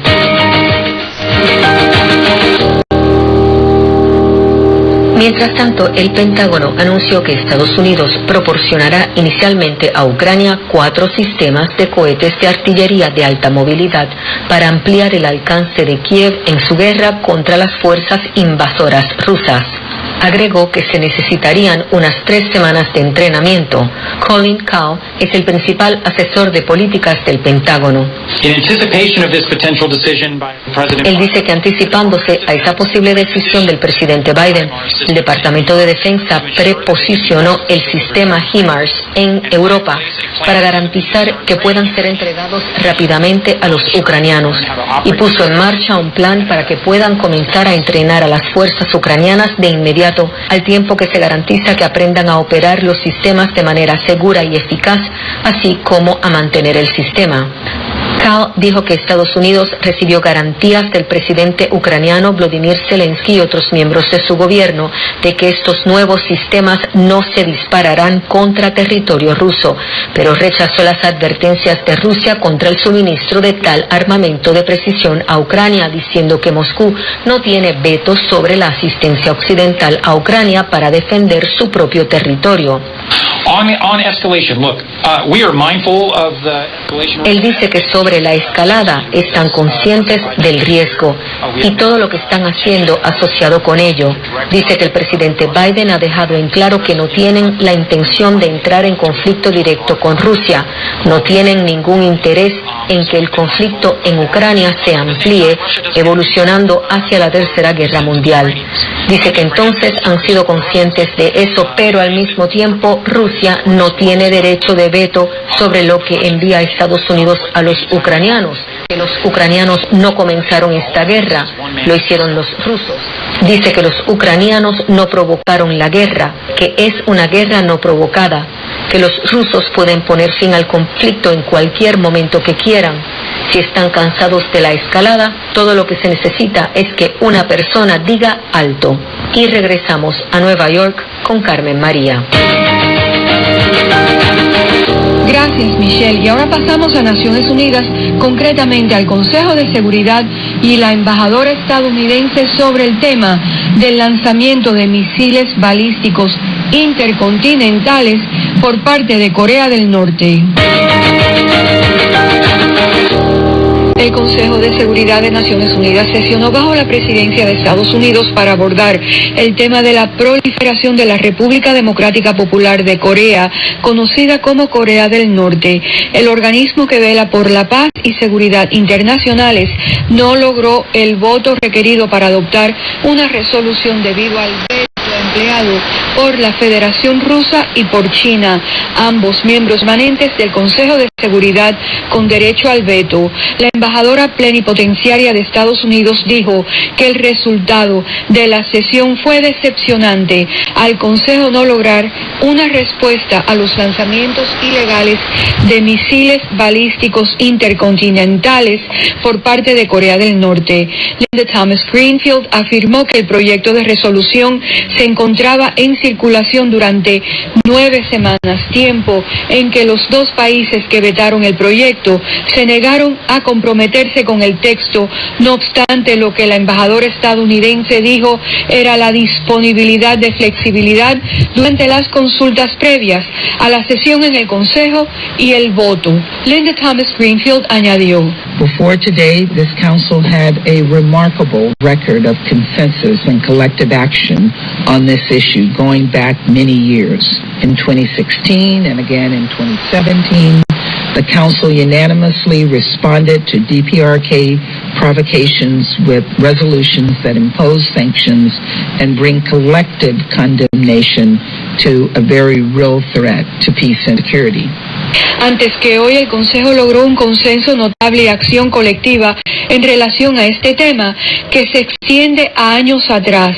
En el 2016 y en el 2017, el Consejo respondió de manera unánime a las provocaciones de Corea del Norte con resoluciones que imponen sanciones y conllevaban la condena colectiva a una verdadera amenaza a la paz y seguridad. Hoy, 2 miembros permanentes del Consejo de Seguridad optaron por el veto en vez de la acción. Así que tendríamos que cuestionar qué ha cambiado. La embajadora añadió: It is not the gravity of the threat that has changed.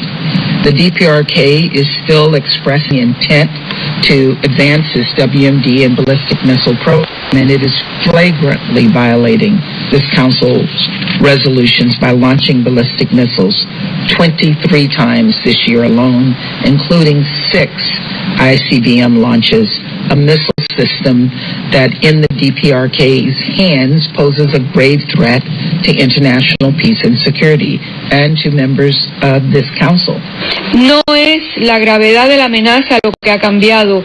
La República Democrática Popular de Corea todavía manifiesta su intención de hacer avanzar su programa, misiles balísticos y de armas de destrucción masiva, y de manera flagrante viola las resoluciones a lanzar hasta 23 misiles balísticos en lo que va del año, así como misiles balísticos intercontinentales, un sistema de misiles que en el haber de Corea del Norte representa una grave amenaza a la paz y seguridad internacionales, así como a miembros de este Consejo.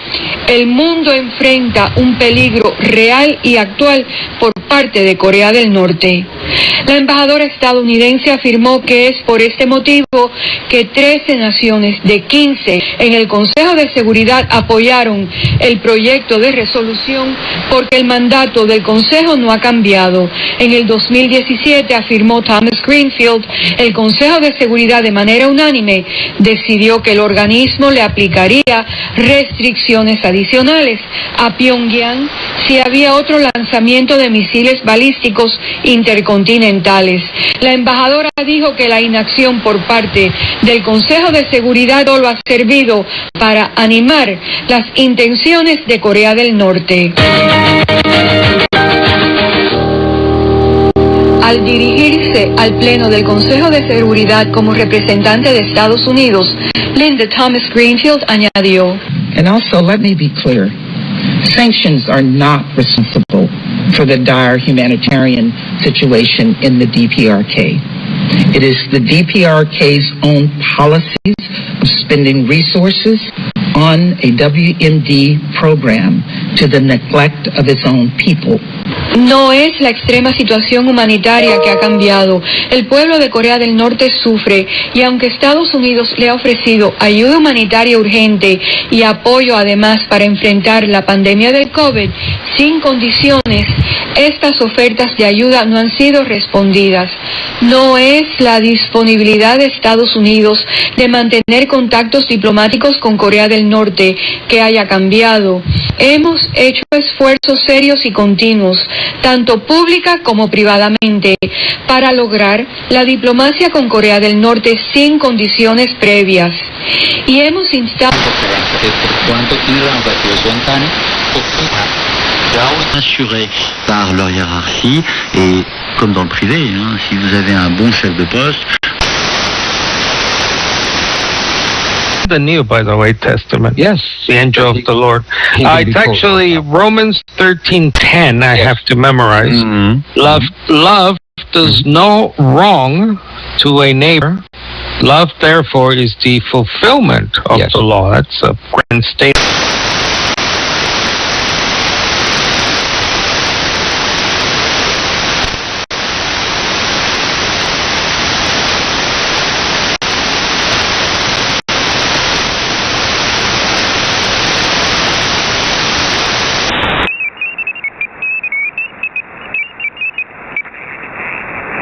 de quebrantar la unidad y credibilidad del Consejo de Seguridad.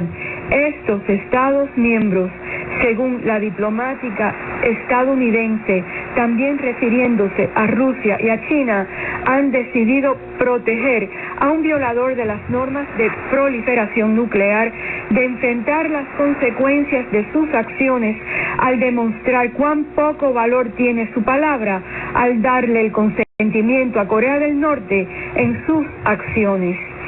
La embajadora estadounidense dijo que estos miembros tendrán que explicar su postura ante la Asamblea General, mientras que Corea del Norte aumentará la amenaza que representa al enviar un mensaje a otros violadores de la proliferación que pueden proceder con plena impunidad.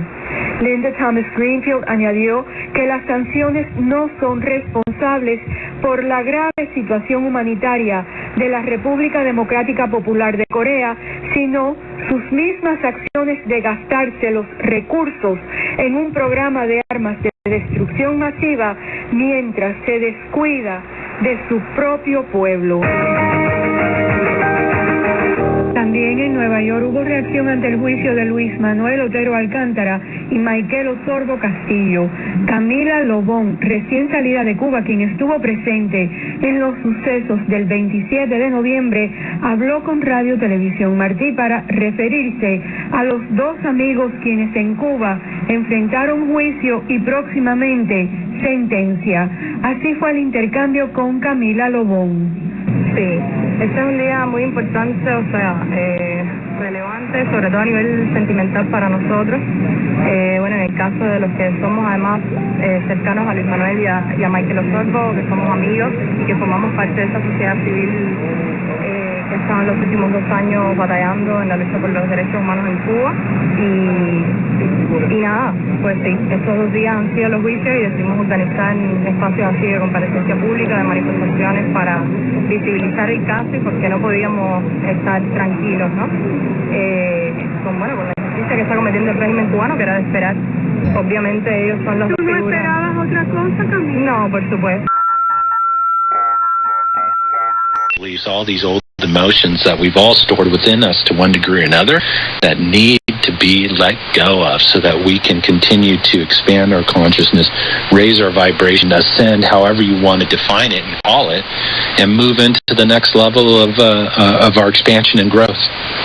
Well, and the thing is, in our last hour, Mark, we had a lot of listeners call up and talking about emotions.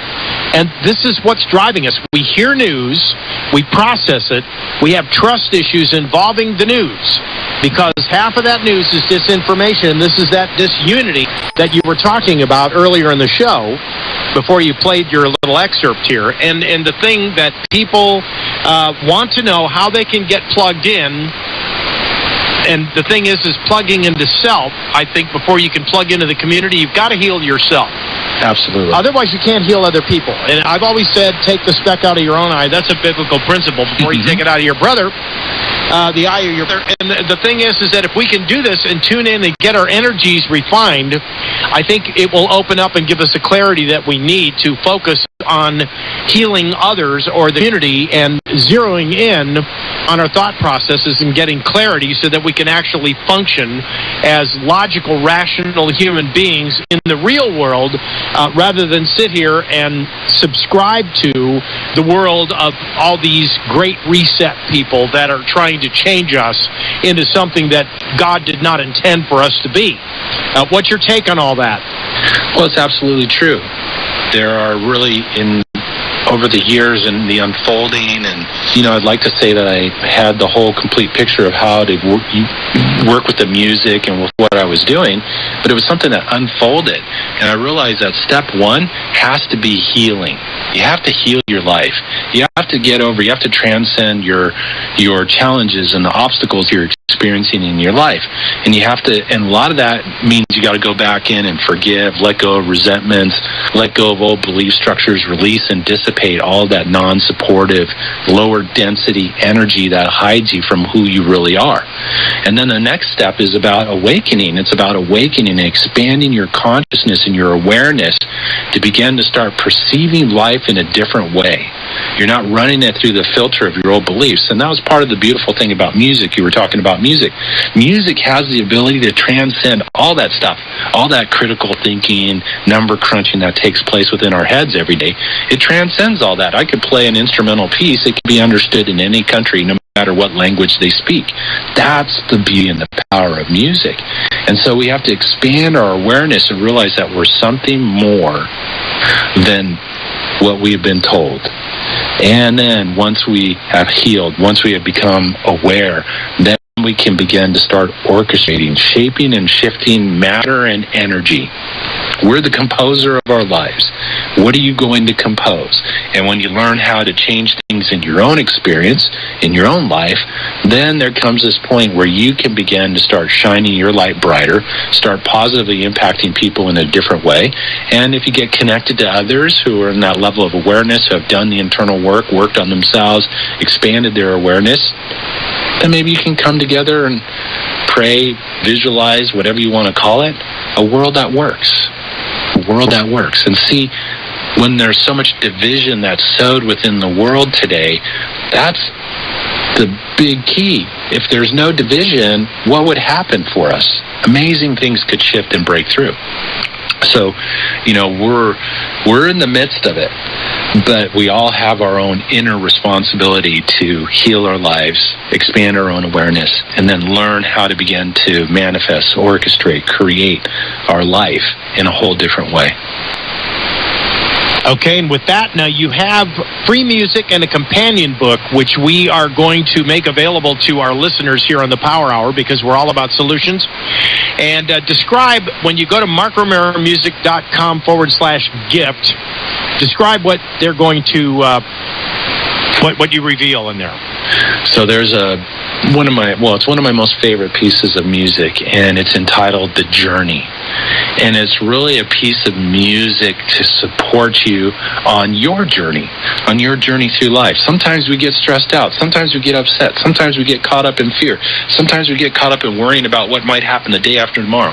Well, this is a great time to push play, breathe in the notes of the journey to help you to release that stress, to help you to let go of your anxiety.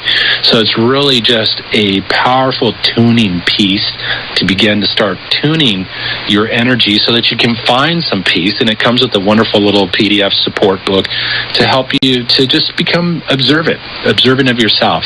So it's just a beautiful little tool, resource, and opportunity to put the tip of your toes into the water, so to speak, and begin to experience what music and tuning your energetic field and tuning your energy and restoring harmony to your body, mind, and spirit can do for you. And I just noticed, too, that in this video that you have, that you can watch there on that link that we're going to provide you here with your email blast, that you're using waterfalls. Do you use sound effects a lot when you do this? You know, I'm starting to get into more sound effects. And it's interesting because I did a call the other day and the conversation of rain came up, and I'm like, okay, I'm going to do a piece and add rain in the background, as a cool, sound background to build upon. And so it's something that's beginning to emerge now. I've been working with some more effects and swells and different things in conjunction with the guitar, which really kind of opened up to some unique things. But yeah, I love that whole idea of the water and the waterfall and the stream and how we're all kind of tied into the river of life, going through our life experience, our journey. And so that's why that visual is kind of tied into that. Well, that all worked for me in the past. I know it'll work for you. Folks, take advantage of it. It'll be there. We're out of time for the segment. Mark Romero, thanks so much for joining us, bringing us a little peace and sanity in a crazy world. We appreciate you. God bless you. And all of a sudden, we're out of time. And Dave Krieger with you on the Power Hour. God bless you, and God bless the United States of America.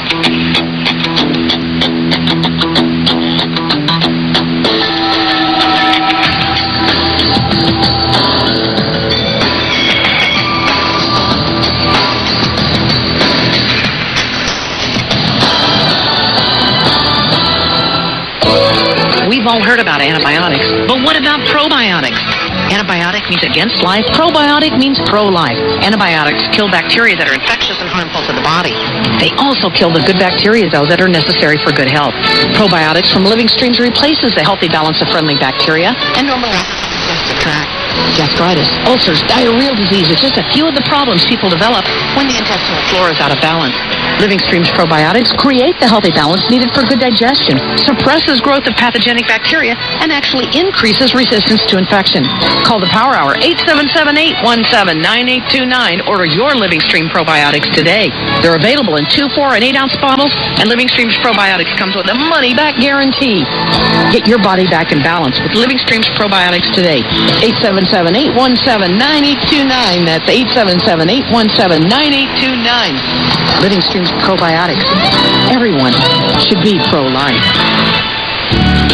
As you all know, everything begins with an idea. Ideas have helped shape the very world we live in. ThePowerMall.com began as an idea, allowing entrepreneurs and small business owners like you.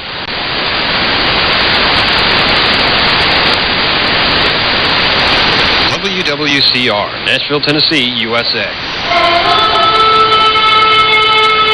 From Walterboro, South Carolina, in the United States of America, the international broadcast, The Overcomer, with the voice of the last day prophet of God. Ladies and gentlemen, proclaiming profoundly, with deep conviction and divine anointing, the kingdom of heaven is at hand. Stay tuned now as we carry you into our programming here on the Overcomer radio broadcast, projecting to all mankind everywhere that Jesus Christ is coming in your life. This is the last generation. Prepare to meet your God. Maranatha.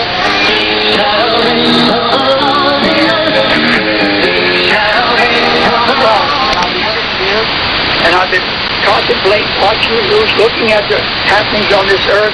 And this morning I began to talk about how it was in the days of Noah. And Noah must have reacted when he got to the end of what God had told him to do.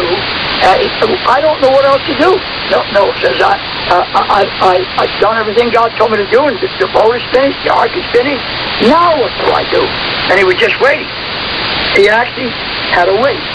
And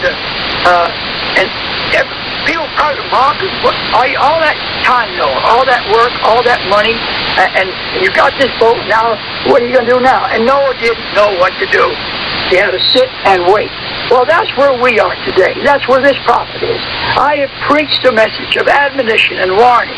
I have done everything that God has commanded me to do. I warn, I advise, I instruct, I rebuke, I reprove.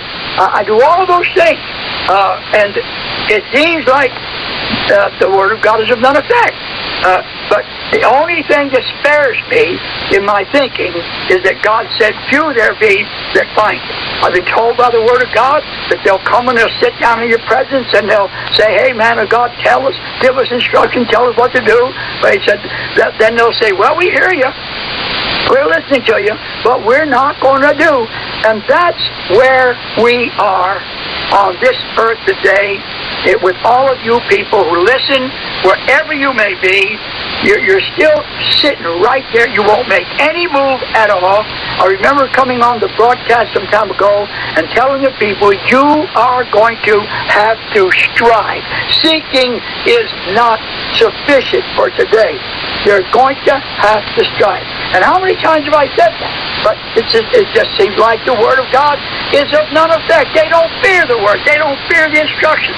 And they sure don't fear what the man of God has been sent to do. And they'll just take man on. They'll take the Word I preach on. They'll take God on. And they'll defy and they'll challenge and they'll charge. All I can say, those wicked ways, if you don't turn from them, if you don't turn from them, and save yourself from the spirit of this age, this religious Jezebel, self-covering, self-justifying way, and humble yourself down and not participate in that manner of life anymore. Sanctify yourself. Get without the camp. Now, how many years have I spoken about the destruction of America? It seems like it just seems like it's not going to be. And yet, anyone who has any conception at all will know that America is not the United States of 10 years ago. Not even at the time of UK too, or U2. It's just changed. The last 50 years, the United States has lost its soul. As God began to require from this nation and this people who gave us great liberty liberty and justice for all, and we have squandered that as a nation and as a people. And it's time now for God to call it quits. And the last several years, we have read to you dreams and visions, and you mock them. You say, oh, well, we've heard that before. And it's amazing, friends. It really is. Because the Scripture says you would do it. And then you do it, and you know you're doing it, and you're even being told you're doing it. And you just keep right on. Well, I can say this much. God's not going to be mocked. He's just not going to be mocked. I was mentioning to the people yesterday, I said that the Israelites put their branch to the nose. They just, you know what that means? They put their finger to their nose. They gave God the gum ups. That's what they did. Now, here we are. We're in a new presidency, and we've been told we're going to have change. We've been told that everything's going to be fine, that they're going to bring us through and out of this economic collapse. And all the while this is going on, hundreds, what can you imagine? 1 million people who have lost their jobs of high earnings, and they will never get them back again. And now they're snared with the credit what they have to pay. You go on and on with this, and ladies and gentlemen, when this thing finally expands upon this nation, you are going to see havoc. I think David Wilson, I just wish I could get the man to stand behind the words he spoke by his actions. I just wish, but I'll quote his words anyway because they ring so true. A fiery holocaust will engulf this nation, and in 1 hour, this nation will be no more. Why do I keep quoting those words that were written by David Wilson? Because they coincide, they agree with, they are strengthened, and they are backed up by the very word of God. Babylon is fallen, and her burning and her consuming is gone in 1 hour. So that's why I quote it. Well, it hasn't happened yet, brother. And then we had the attribute of God show us how in 1 hour he could take a masterpiece, an achievement of the Tower of Babel, twin towers, and brought them down in 1 hour in a fiery holocaust. And we still sit around and say, we'll build, we'll go right on, we'll beat this. Well, ever since that 9/11, we've had all kinds of warnings and admonitions, and it's almost a joke that the government will say, well, you can expect another terrorist attack. I think Mr. Cheney said that the other day again, and Mr. Bennett said there's trouble coming, and Mr. Obama said there's a catastrophe in the making.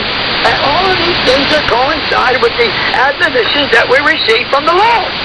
Now, I just received another one that's from a gentleman that is accepted by many people in America as a very good prophetic ministry. And I have no reason to doubt, although I've tried to contact them. They don't want to mess with me.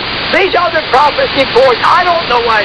I guess they think I'm off the wall, or, well, I'll tell you what I am. I'm outside the safety and the security of prophecy that will not destroy me if it comes to pass, and it will not destroy me if it doesn't happen, because I don't say it in a way that will let me off the hook. Now, America is going to be destroyed. 20 American cities at a maximum, or a minimum, I should say, are going to go up in smoke. I received that from the Lord over 25 years ago, and that was the word of the Lord, and it's not going to change. And everything is taking place upon the earth today, and it's going to center around modern-day Babylon, which is New York, and then her surrounding nations and states that we're in. Just a few months ago, God sent me to Boston, to New York, and to Washington. As I stood in Washington, just outside the Beltway in a hotel, and I was preaching, I kept being driven by the Spirit of God. And I would go back to the microphone and pick up the Bible, and I read. Here's what I would read out of the book of Malachi. You know, the book that God said he would send his messenger who would tell you what God's going to do just before the coming of Jesus Christ. And in the book of Malachi, it says this. Let me see if I can find it now. The verse I'm looking for. I will come near to you in judgment, saith the Lord. I will be a swift witness against the sorcerers, this medical profession that's trying to promote healing with sorcery and drug addiction and changing of chemicals of the body. I will be a swift witness against your sorcerers, against your adulterers, against false swearers, against those that oppress the hireling in his way. You don't understand that God is witnessing against the economic money-making machine, the stock market, insurance companies, the ones who have robbed the people, who have become filthy rich.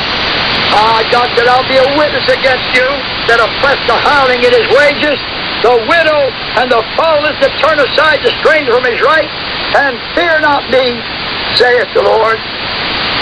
In this particular chapter, God says, you are cursed with a curse. Listen to it.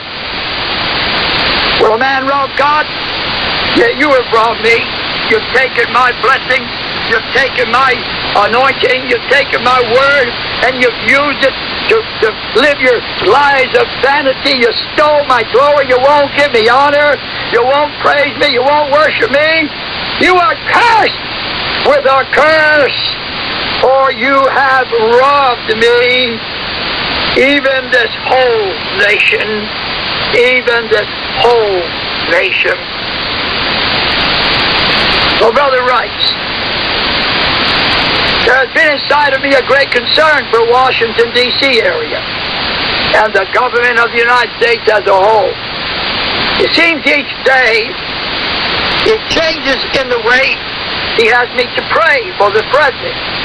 People say, brother, pray for the president. Why don't you give him a chance? No, my friends, he has been given a choice. He has been chosen. Oh, yes. You say, what do you mean? I'm telling you that Mr. Barack Obama is President of the United States of America by the predetermined will of Almighty Yahweh.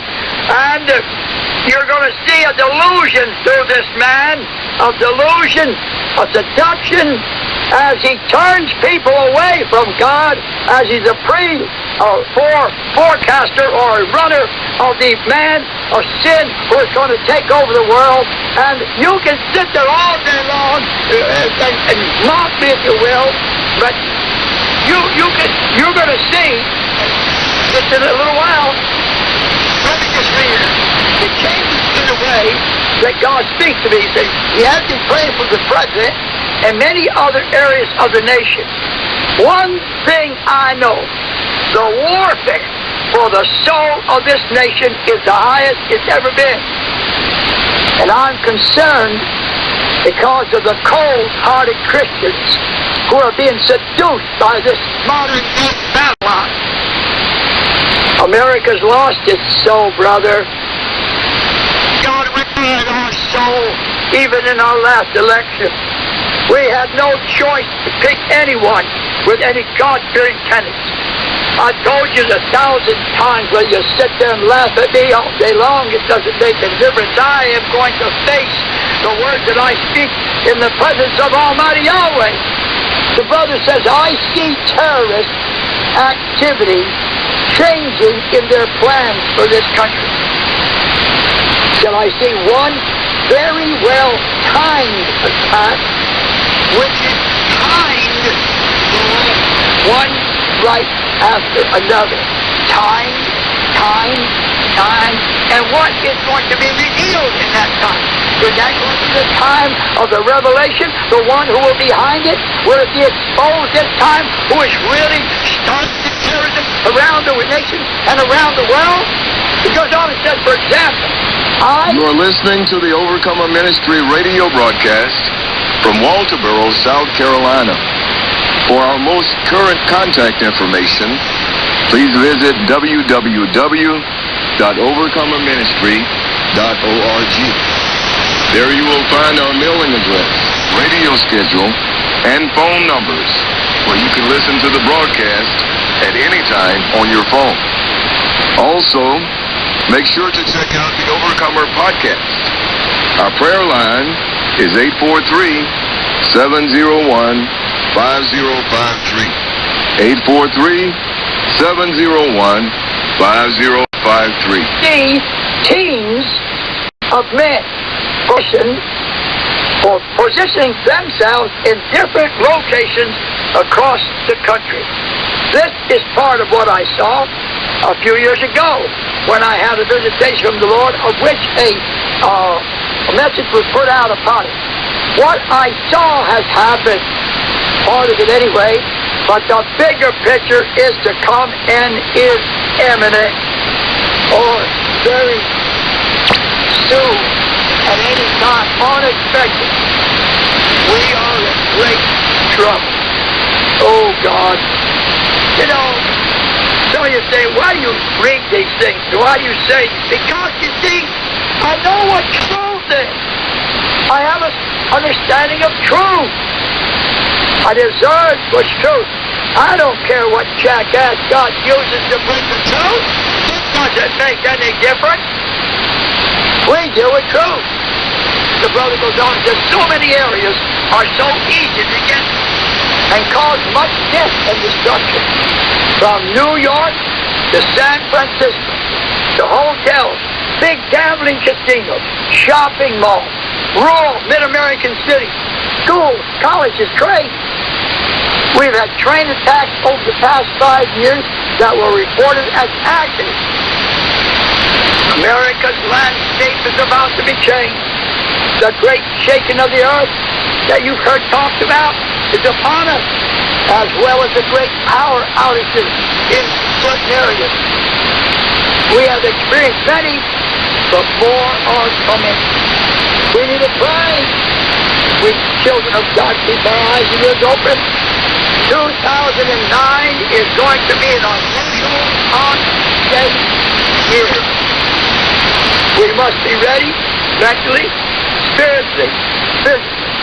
Have a place to meet all of your family in a certain specific place if different areas are under martial law. We are going to have to come together as God's people and trust in the unity of God among us, or we are going to be lost. The brother goes on and says, in early 2008, an angel appeared in our living room. He had a golden skull cap on his head, like what a Roman soldier would wear from pictures I'd seen. He began to look at our family pictures on the wall. Then he looked over at me and said, I'm your warring angel. Well, within 36 hours, across the road from us, our friend's building was broken into. Many valuable tools were stolen, such as an expensive chainsaw. Then the home behind our property was broken into and burned to the ground with cars in the garage. I went over to see this the next day. The fireman said the people who stole the chainsaw took it and cut through the back door.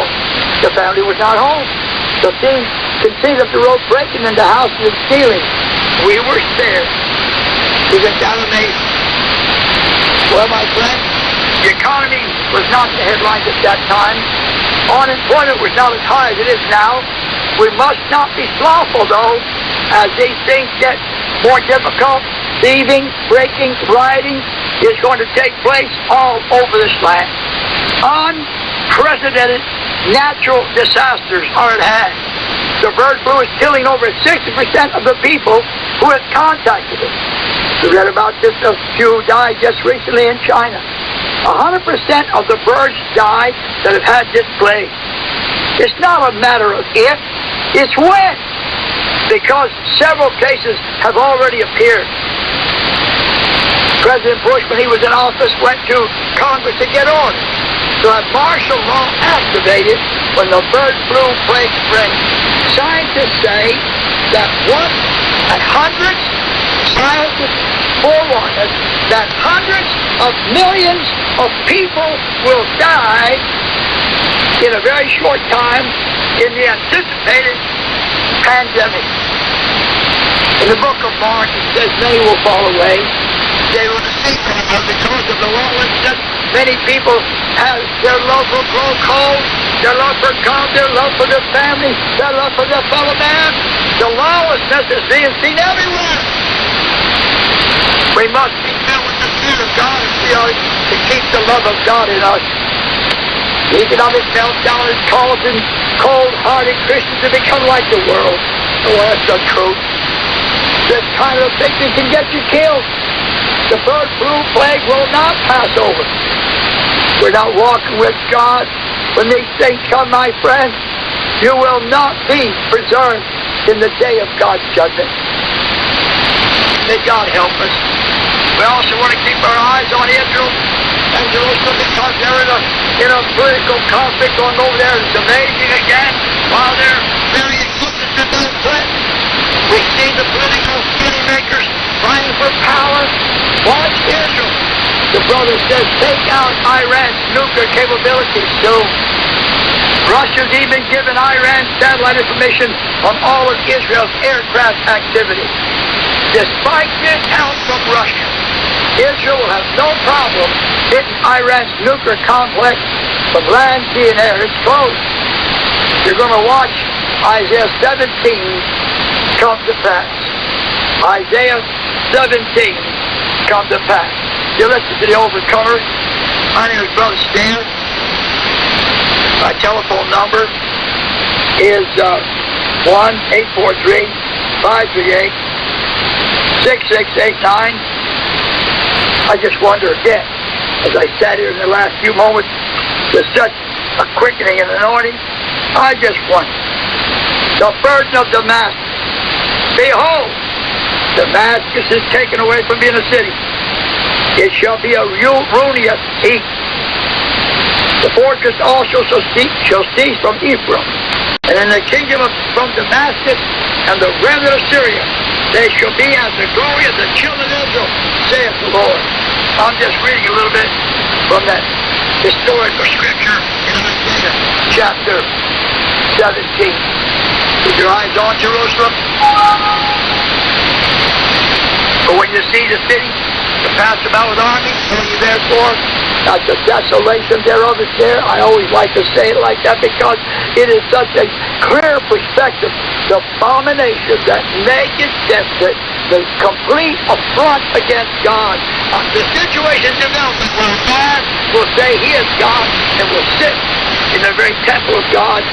And I'm telling you, my friends, the temple of God, if for us to get a human understanding, is in the land of Israel, in the city of Jerusalem, and in the power of darkness trying to take over and set themselves up as God. They've got to do it in that area of the world. And that's where you're going to see the fulfillment of the abomination that maketh desolate. Whosoever readeth, let him understand. He will stand where he ought not. A place that was not given to him to be. He will say, move out of my way, God. And he will persuade men that he is God. He will do it through economics. He will give all a cause to worship him. And whosoever will not worship the beast shall they cause to be put to death. Our world is our governments are death-making machines. They put to death anyone who opposes them. They terrorize the world. You bow, you submit, you become a part of, or you will be destroyed. That is the truth. A telephone number where you can call with a question, a comment, or opinion, or just a radio reception report, or a promise that, Brother Stair, I'm going to be sending you an offering to help with the broadcast. You can call now. 1-843-538-6689. To tell you the truth, we have set this up in such a way that there are 3 telephone numbers that will assist you in calling the prophet of God, and I'll give them to you now. For any one of you that would like to call him with a reception report, or comment, or question, or opinion, we have 2 numbers you can call. One is 843-538-6689. The other number is 1-843-538-4202. Once again, U.S. code 1-843-538-6689 or 1-843-538-4202. We also have added a toll-free number. The new toll-free number that you can call with your question or your comment or your opinion is 1-888-332-6047. Toll-free. 1-888-332-6047. You can call those numbers anytime, 7 days a week, 24 hours a day. Call right now if you like. This is the Overcomer radio broadcast. My name is Brother Stan. I have commanded a widow woman there to sustain you, were the words of God to the prophet. Have you been charged by God to sustain the prophet? As we reach out in this last time that we're in, ladies and gentlemen, we are on many new stations now over the weekend. The tremendous, tremendous outreach that God has given us, plus our 11 to 12 shortwave transmitters every day. Will you obey God and support today? Someone send that $100,000. Someone send $1 million. Many of you can send 1,000. Now's the time to give while you can, because soon your money will be gone and your giving ability will be gone. And then the blessings that come from giving will no longer be ours.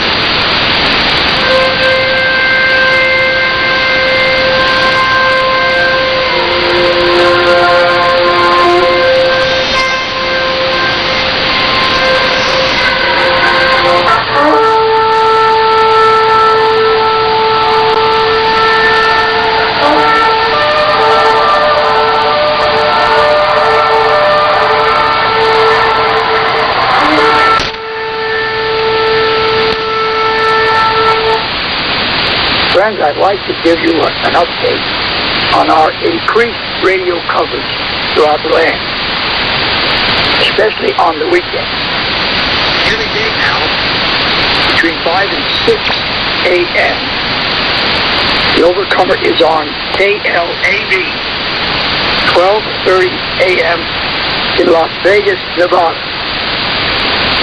7 days a week, between 5 and 6, KLAV, 12:30 a.m., Las Vegas, Nevada. Sunday, 11 a.m. in Vancouver, British Columbia. KARI out of Blaine, Washington, 5:50 a.m. Sunday at 11 a.m. Sunday at 2 p.m. 2 p.m. Sunday, that's 1 p.m. in New Orleans on KLNO 1020 on the AM dial. Sunday, from 6 to 9 a.m. Pacific Time, Portland, Oregon, KOOR 1010 on the AM dial. Sunday, San Francisco, California, on KDTO 1400 on your AM dial. Sunday, 9 a.m., Philadelphia, Pennsylvania, WNWR 1540 on your AM dial. On Sunday, 6 to 8 a.m. Pacific Time, Los Angeles, California, KBLA 1580 on the AM dial. Sunday, 8 a.m. Pacific, Seattle, Washington, KKNW 1150 on the AM dial. Sunday, 11 a.m., Tampa, Florida, WTIS 1110 on the AM dial. We're also on that station on Saturday at 1 p.m. WTIS 1110 a.m. in Tampa, Florida. In Phoenix, Arizona, 11 a.m. Central Time. In Phoenix on KFNX 11 a.m. 1100 a.m. dial. Milwaukee, Wisconsin, 2 p.m. WRJN 1400 on your AM dial. In Washington, D.C. at noon, Sunday, WDMV 700 on the AM dial. Atlanta, Georgia, at noon on Sunday, 860 a.m. WAEC, Atlanta, Georgia. Sunday at noon, WEUS 810 a.m., Orlando, Florida. Sunday, 10 a.m., KLO 1430 a.m., Salt Lake City, Utah. Sunday, 10 a.m., 1430 a.m., Salt Lake City, KLO. Detroit, Michigan. Sunday, WDRJ 1440 a.m. in Detroit on Sunday, and every night, all night long. San Diego, California, 9 a.m. Sunday, KFSD 1450 on your AM dial. In Los Angeles, California, 9 a.m. Sunday, KSPA 1510 on the AM dial. On Saturday, 4 p.m. Mountain, Carlsbad, New Mexico, KMLS FM 101.9 on your FM dial. These are our great, tremendous Sunday weekend radio stations, plus all the shortwave, internet, telephone, and what have you. Won't you pray and respond to all these stations if you listen? Won't you pray that God will help me to have utterance, that the Word of God will go forth with great power in the strong and powerful name of our Lord Jesus Christ.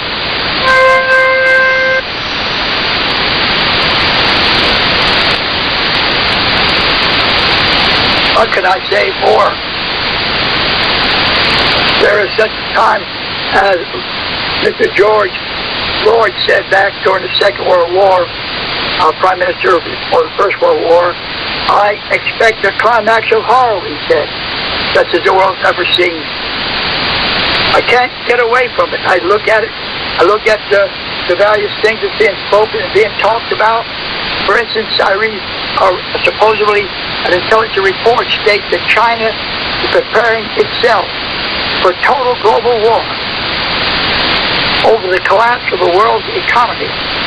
That its top military command has ordered an unprecedented mobilization of its forces under the guise of using them in its October 1st National Day celebration, but which, according to the FSB, well, I'm just not quite sure what the FSB stands for yet. Let's see if I can find out what that stands for. FSB. It's some kind of a military intelligence. According to FSB, the Chinese Communist leaders are preparing to use, this is what caught my attention. The Chinese Communist leaders are preparing to occupy what they believe by then, October surprise, will be a total collapse. A total collapse. Not just a financial collapse, but the collapse of the United States. If I hadn't had God tell me that we were going to see total non-enmity of the United States be brought down, our political system, our social system, our economic system, our religious structure, it's all. Babylon is going to fall. That's the truth.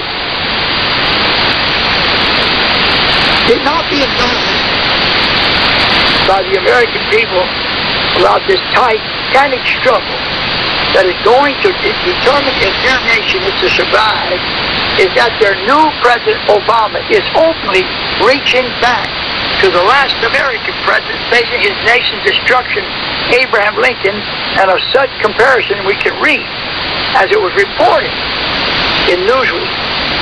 It is the season to compare Barack Obama to Abraham Lincoln, writes the Newsweek service.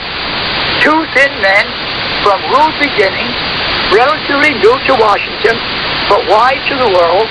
They bring the nation together to face a crisis. Both are superb rhetoricians. Both geniuses at stagecraft and timing. Obama, like Lincoln, and unlike most modern politicians, even writes his own speeches, or at least drafts the really important ones by hand on yellow legal paper, such as his remarkable honest speech on race during the Reverend Wright fiasco last spring. Well, my friends, the American people are being warned again concerning a financial Armageddon. The world knows that there is something tragic taking place throughout the world. You can't discount China, Japan, and India. I always have believed that they were the kings of the East who rise up. I've always believed that the 2 million man army will be comprised of the Orientals. All these things are unfolding before your eyes today. Soon and very soon, this Tower of Babel, the U.S. will come down. It will amalgamate and become part of the New World Order, and we will see the God of this world rise up and be worshipped by the entire world. He will deceive the whole world. That's where we are. You know, some time ago I read the scripture where it said, where Paul says it seems like the Word of God is a thing. Now, I think if I understand that corrected on the Holy Ghost. You can preach the word, you can tell folks, you can instruct them, you can warn them, you can admonish them, you can identify. It just doesn't seem to have any effect on the people anymore. A scripture that I quote so many times down through the years.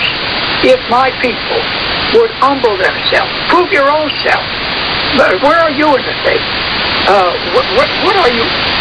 You know, this business of playing God, that's what we do. That's what we do. It's the Holy Spirit business to convict men of sin. It's it. But we're just not like that. I tell you, this is a hardened generation. And the only hope that I can have for myself or anyone else, the Bible tells you to save yourself from this untoward generation. I'm telling you, of course, you're not going to hear me on this either. You need to save yourself and stop putting yourself in the business of being God. For God's the only one that's going to save anyone, and that's the truth.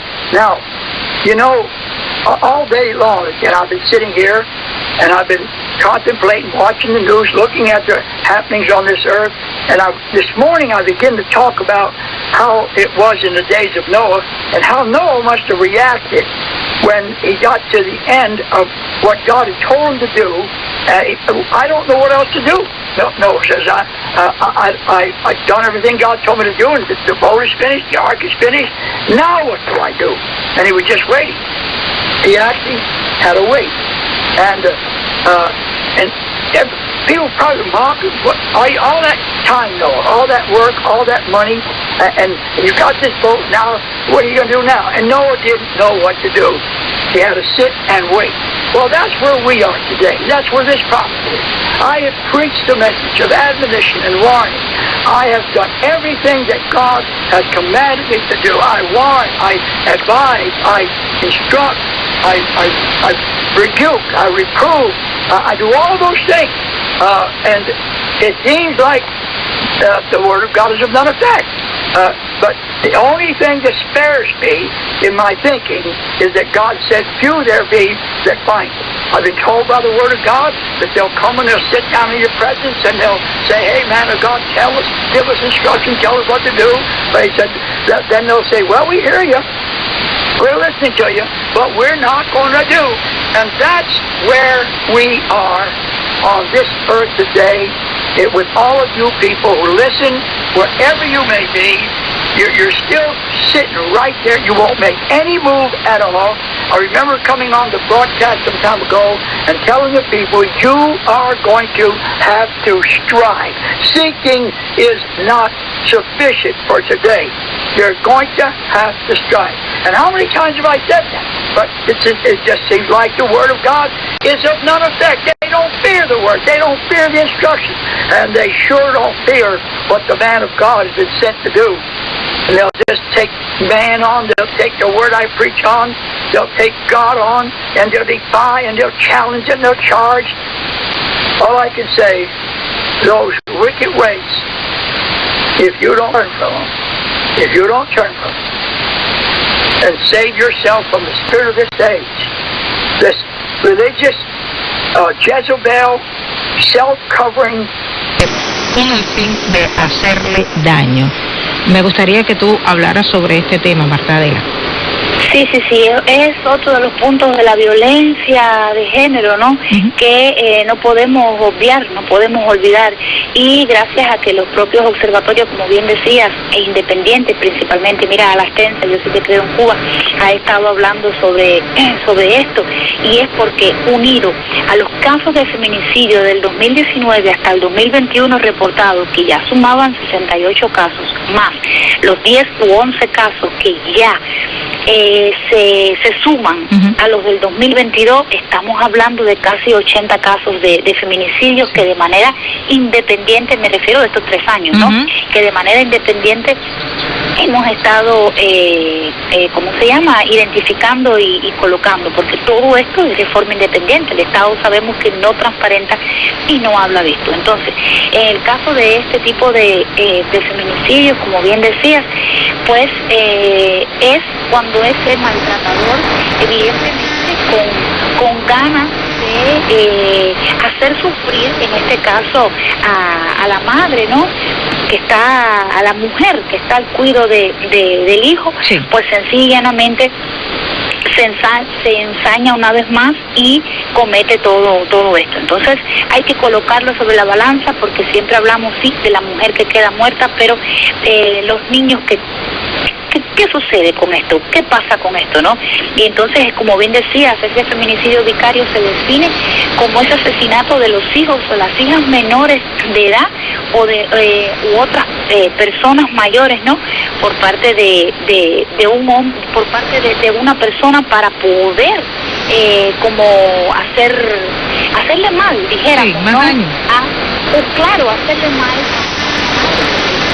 Por favor, el daño a una mujer, pero madre sabemos qué es lo que sucede cuando una madre le dañan a sus hijos, ¿no? Claro. Y entonces sobre esto hay que hablar, sobre esto hay que comentarlo, hay que decirlo.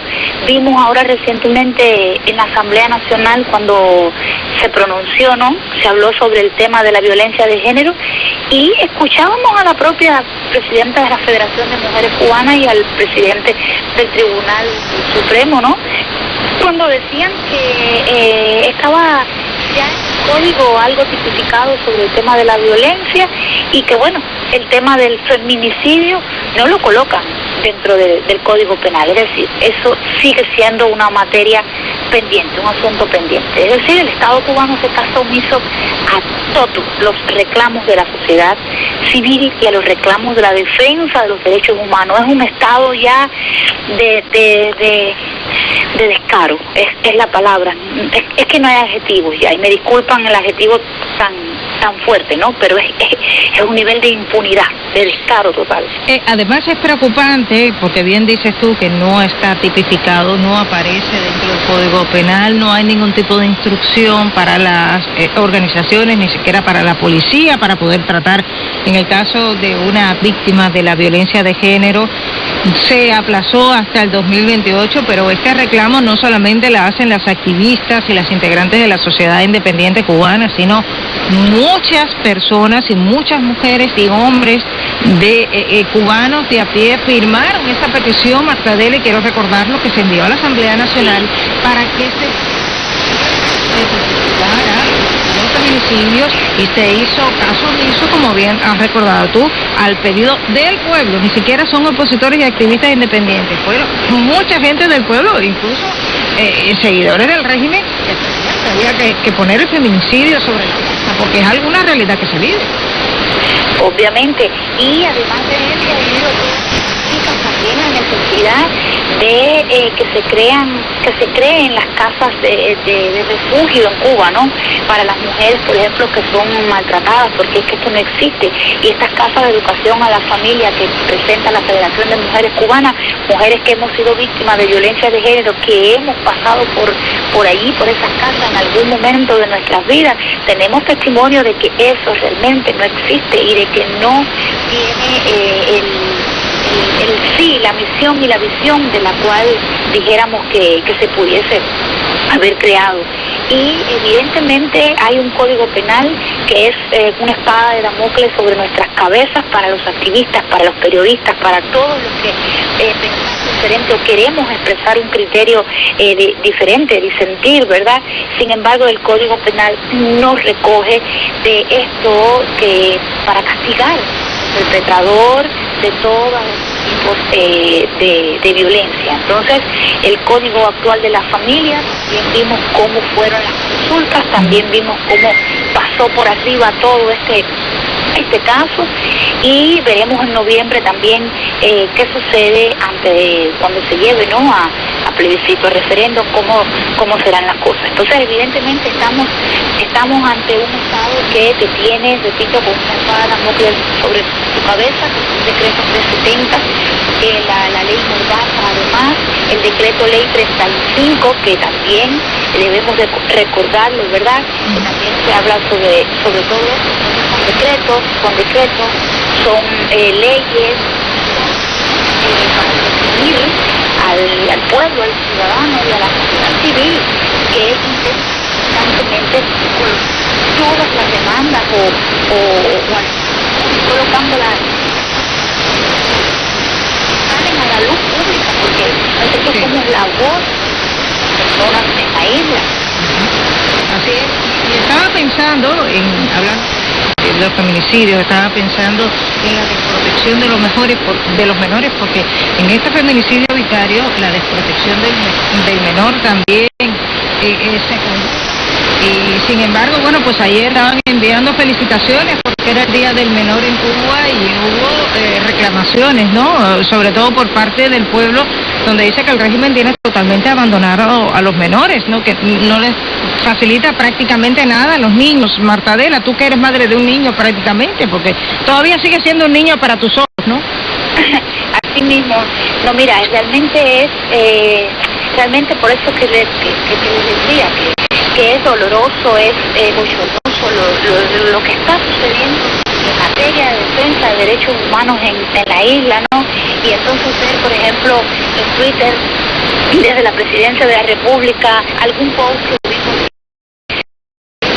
venía de unos niños como que le había cogido las manitos o algo así, venía caminando, además niños de barrios, de comunidades afrodescendientes, de comunidades asesinadas totalmente por el Estado. Entonces cuando tú ves eso, tú dices, pero ¿qué es esto, no? Y unido a eso quiero también acotar que cuando entonces uno como actor de la sociedad civil intenta llegar a esos barrios desfavorecidos, donde no hay una política pública en beneficio de también esa niñez que vive allí, e intentas llegar para llevar una esperanza o animar una sonrisa, como el propio proyecto de I. Verso del CIR, que trabaja sobre las comunidades, viene la represión hacia nosotros. Y como madre, respondiendo a tu interrogante, también tengo mis propias situaciones, mis propias interrogantes, mis propias inquietudes que van desde el comprarle una base material de estudio a mi hijo para que asista a la escuela, hasta tener el uniforme del día a día para que se presente al colegio, como hasta tener el desayuno, el almuerzo y la merienda.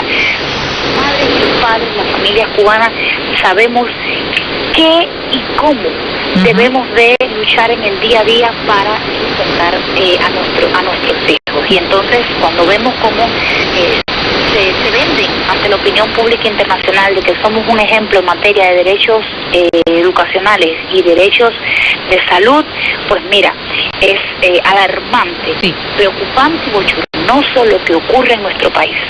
Definitivamente. Marla Tamayo, gracias por estar con nosotros aquí en Cuba al Día y por supuesto que estaremos en contacto en próximos programas. Muchas gracias a ustedes. Nosotros continuamos en Cuba al Día porque esta es la situación que se vive en la isla, la que a diario se conoce, la que muchas personas la viven y quizás, no la expresan de esa manera, pero bueno, aquí están estas para decirlo. Y se lo había dicho yo en el programa al inicio, también cuando hemos comenzado de segunda media hora, Cuba ha registrado la peor cosecha de papa en medio siglo, con excepción del año 2014.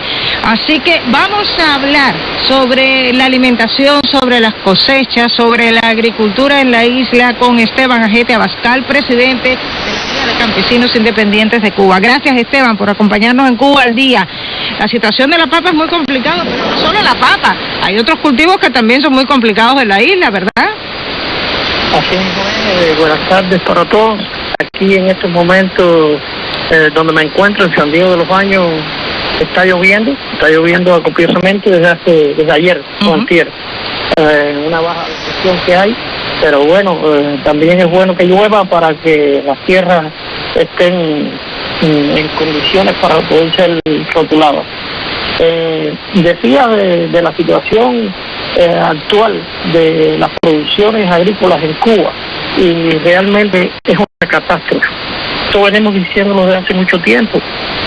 Ya hemos hecho varios programas con respecto a las 63 medidas, con respecto a todo lo que el régimen y el gobierno cubano ha tratado de hacer para paliar la hambruna, pero no es suficiente ni va a ser suficiente mientras ellos no tengan en cuenta la campaña Sin campo no hay país y las medidas que le hemos propuesto desde hace mucho tiempo.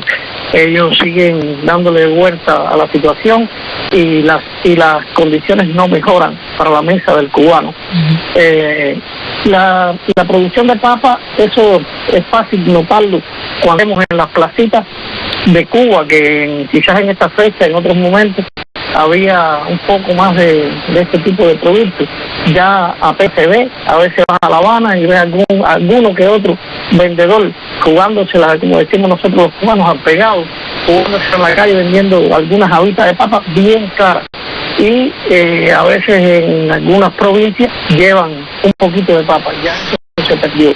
Pero no es solo la papa, son otros productos y los que realmente el gobierno, o sea, el campesino, logra producir en grandes cantidades, la mayoría de las veces se pierde en el campo y es el gran problema que tenemos. Una por la falta de transporte, otra por la mala gestión de acopio y otra por los pagos bien malos que le hace al campesino, que no lo incentiva, no lo motiva para que pueda seguir produciendo. Esto es la realidad de Cuba hoy actualmente, no solo en Pinar del Río, sino en cualquier provincia donde pueda caminar y ver la situación que hay. Las tierras están en la mayoría yermas, sin sembrar. Yo hice un recorrido hace poco por el municipio de Sandino y en otros lugares aquí de la provincia de Pinar del Río, y puedes ver las grandes extensiones de tierra que están prácticamente sin sembrar y ni tampoco ganado. No se ve nada en el futuro que se avisora en el país. Esas tierras que están sin sembrar, evidentemente por el poco incentivo que tienen los campesinos y por todo lo que tú has enumerado, Esteban, en estos momentos, para quienes nos escuchan a esta hora y que quizás no están en la isla, ¿están perdidas en Marabú? La mayoría están perdidas en Marabú, pero bueno, cuando hay tierras que tienen Marabú, por lo menos hay una ventaja, porque hay muchos campesinos que son productores de carbón, que aprovechan este Marabú y bueno, hacen producción de carbón, que realmente no satisface la demanda del cubano ahora con los apagones, porque este carbón prácticamente es para exportarlo y a quien más beneficia es al gobierno. Claro. Pero bueno, en este caso se aprovecha. Pero son tierras yermas que lo único que tienen es mala hierba y que están sin sembrar y están tampoco hay ganado, porque a veces las grandes extensiones de tierra se aprovechaban para la cría del ganado vacuno, pero tampoco hay crianza de ganado vacuno, las vaquerías están prácticamente obsoletas, sin ningún tipo de ganado. Hay microprocesadores de este tipo de cría, los microordeños, como le llaman aquí, son 30, 40 vaquitas prácticamente lo que hay. Entonces, a nivel general, con todas las producciones, nosotros en la campaña Sin Campo No Hay País estamos incentivando la libertad para el productor, el procesador de alimentos, estamos incentivando que el campesino pueda exportar e importar los productos, incluso con los Estados Unidos, por la condición de campesinos independientes. Que se le dé la ventaja al campesino de que por lo menos por 10 años no tenga que estar estos impuestos y que las tierras sean propiedad directa de los campesinos. Claro. Porque esto es otra cosa, las propiedades todas estas tierras son, la mayoría, usufructo, que pertenecieron en un momento a los campesinos, pero que ya en este momento pertenecen al Estado. Y es que lo rentorea todo aquí, la centralización de la economía. Exactamente, y te lo quitan y te lo dan cuando ellos quieren. Quiero hacerte una pregunta, Esteban, porque en San Juan y Martínez hace unos días ocurrió un incendio en una casa de tabaco, ¿no? Había tabaco recogido. Más o menos, ¿cuánto estimas que pudo haber sido la pérdida económica con ese incendio? Mire, esto ocurrió en el lugar llamado El Vizcaíno, 5 y 5 de la carretera a San Juan y Martínez, a la salida de Pinar del Río. Esto es un compendio de escogidas que hay ahí de casas de tabaco y que según ellos alegan que esto no es una oficial, que fueron las pastillas de fumigar tabaco, que reaccionaron, tuvieron reacción con el agua, algo así, y que bueno, se incendiaron estas casas de tabaco. Una pérdida aproximada entre tabaco de capa, porque había tabaco de capa y había tabaco de sol que no era de capa realmente. Son aproximados, por un lado 43 millones y por el otro lado unos 30 millones de pesos pueden haber en pérdida en estos momentos ahí en esa, que de hecho hubieron situaciones también con los bomberos, con la falta de agua, la falta de fluido eléctrico para poder apalear un poco esta situación. Todo se fue de la mano y todo se fue de control, como todas las cosas en el país. Increíble. Esteban Ajete, presidente de la Liga de Campesinos Independientes de Cuba, gracias por estar con nosotros en Cuba al Día, como siempre. Gracias a usted. Nos despedimos, eso sí, mañana regresamos nuevamente en Cuba al Día. El equipo, Efraín García, Patricia Martínez y Ariane González.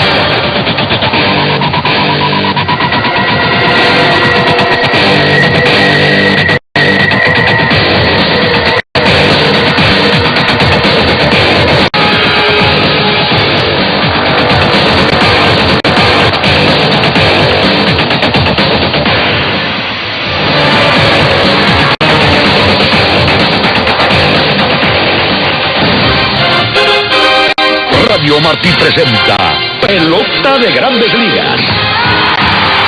Les habla Pepe Lacayo para invitarles a que no se pierdan este domingo a la 1:30 el partido entre los Medias Blancas de Chicago y los Tampa Bay Rays. Hola, les habla Yunel Escobar, Kendry Morales. Les habla Jorge Soler, soy Harold Chama por Radio Martí. Recuerden, este domingo 1:30, Medias Blancas versus Rays. Y solo aquí, por su emisora favorita, Radio Martí. Perfiles, un programa en el que no solo dejamos ver los rasgos y características de nuestro invitado. Aquí viajamos a través de su origen, sus éxitos y sus sueños. Perfiles, de lunes a viernes a las 9:30 de la mañana y los sábados y domingos a las 11:30 de la mañana y a las 10 de la noche por esta Radio Martí y a través de radiomartí.com. Radio Martí presenta Abriendo Espacios, el programa de la mujer cubana. Media hora de radio para que su voz silenciada se haga visible. Conducido por Ariane González. Jueves a las 10:30 de la mañana y a las 11:30 de la noche. Y los sábados y domingos a la 1:30 de la tarde y a las 8:30 de la noche por las frecuencias de Radio Martí y a través de radiotelevisiónmartí.com.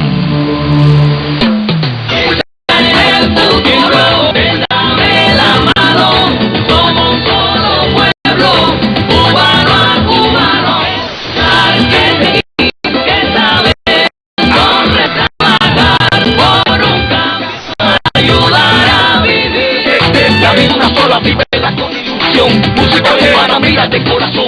Aquí yo soy de allá, yo soy de aquí, de cubano a cubano. Somos Martí. Radio Martí. Cubriendo toda la isla, con las noticias más importantes de Cuba y el mundo. Radio Martí, por los 1180 AM. Nuestras frecuencias de onda corta y a través radiotelevisiónmartí.com. Radio Martí, siempre contigo.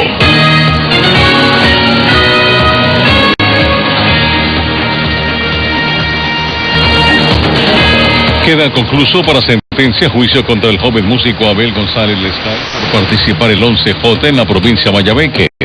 A propósito, el Tribunal de Mayabeque ratifica sentencias contra las jóvenes María Cristina y Angélica Garrido, manifestantes del 11 de julio en Quibicán. El opositor y preso político José Daniel Ferrer continúa con quebranto de salud, pero con su voluntad inquebrantable, aseguran familiares que pudieron visitarlo en la prisión de Marbé. Estados Unidos repatria 40 balseros cubanos interceptados en 2 operaciones frente a los Cayos de la Florida. Estados Unidos confía en que la Cumbre de las Américas tendrá una buena participación de naciones, pese a la controversia por los países que desea invitar. La opositora nicaragüense Unidad Nacional Azul y Blanco anuncia que hará presencia del evento continental en Los Ángeles, junto a otras organizaciones y exiliados. Ucrania se apresta a recibir nuevo cargamento de armas enviado por Occidente para defenderse de la agresión rusa. Y los principales países exportadores de petróleo, miembros de la OPEP, deciden aumentar producción de julio para frenar los elevados precios del combustible.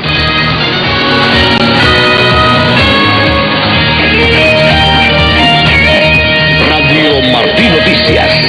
Saludos amigos, bienvenidos a esta emisión informativa de las 3 de la tarde. Desde el estudio al ingeniero Efraín García está en la conducción digital. Sala de redacción Ibel Pacheco, Yolanda Huerga y Paul Rodríguez. Producción y edición Elena Rodríguez. Voz informativa Ricardo Espinosa. 24 grados en La Habana y nubosidad 9 kilómetros por hora la velocidad del viento. Vista de casación a músico cubano manifestante del 11 de julio y otros 17 encartados queda pendiente a conclusiones. De esto nos habla Ivette Pacheco. El juicio al joven músico cubano Abel González Lescay, celebrado el miércoles en el Tribunal Municipal de San José en la provincia Mayabeque, quedó concluso para sentencias, dijo a Radio Martí su madre, Isel María Lescay Oliva. Queda concluso para sentencia, queda para ser revisado todo y dictar sentencia. Pero la abogada me dijo mínimo un mes. Caso de nosotros tuvimos el gratuito de los familiares, que éramos 3 personas, era la madre, el papá y yo. Es una cosa que transcurre entre el abogado, los jueces y el fiscal. El abogado da sus conclusiones de forma muy técnica de por qué no está conforme con la sentencia. Ella niega por parte de haber que hubo en público.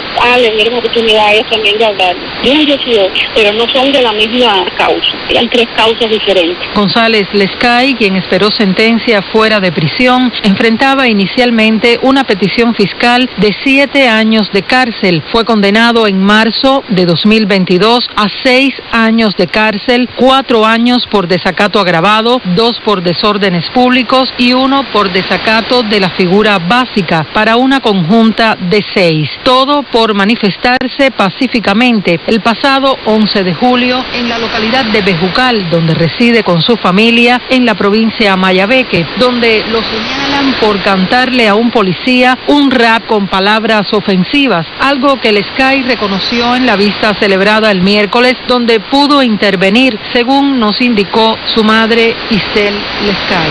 Claro que él había sido castigado, que él reconocía que se había excedido, que no estaba bien ofender a las personas de palabra en la calle, mencionando a un policía, pero que lo que había hecho era un rap, que los raps son así, que requieren cierta nacionalidad. Abel González Lescay, quien estudia composición en el Instituto Superior de Arte ISA en La Habana y cumple una medida cautelar de prisión domiciliaria, se encuentra concentrado en su música, según nos asegura su madre Isel Lescay Oliva, quien además nos dijo: tenemos confianza hasta cierto punto dentro de lo que cabe, sabemos que son cosas políticas, pero bueno, son personas de prestigio los que tienen algún premio y tengo la esperanza de que todo termine lo mejor que se pueda. Para Radio y Televisión Martí, Ivette Pacheco. Y a propósito, el Tribunal Provincial de Mayabeque también ratificó sentencias contra los manifestantes o las manifestantes del 11J en Quibicán, María Cristina y Angélica Garrido. Detalles con Yolanda Huerga. El Tribunal Provincial de Mayabeque, ubicado en San José de las Lajas, confirmó las sentencias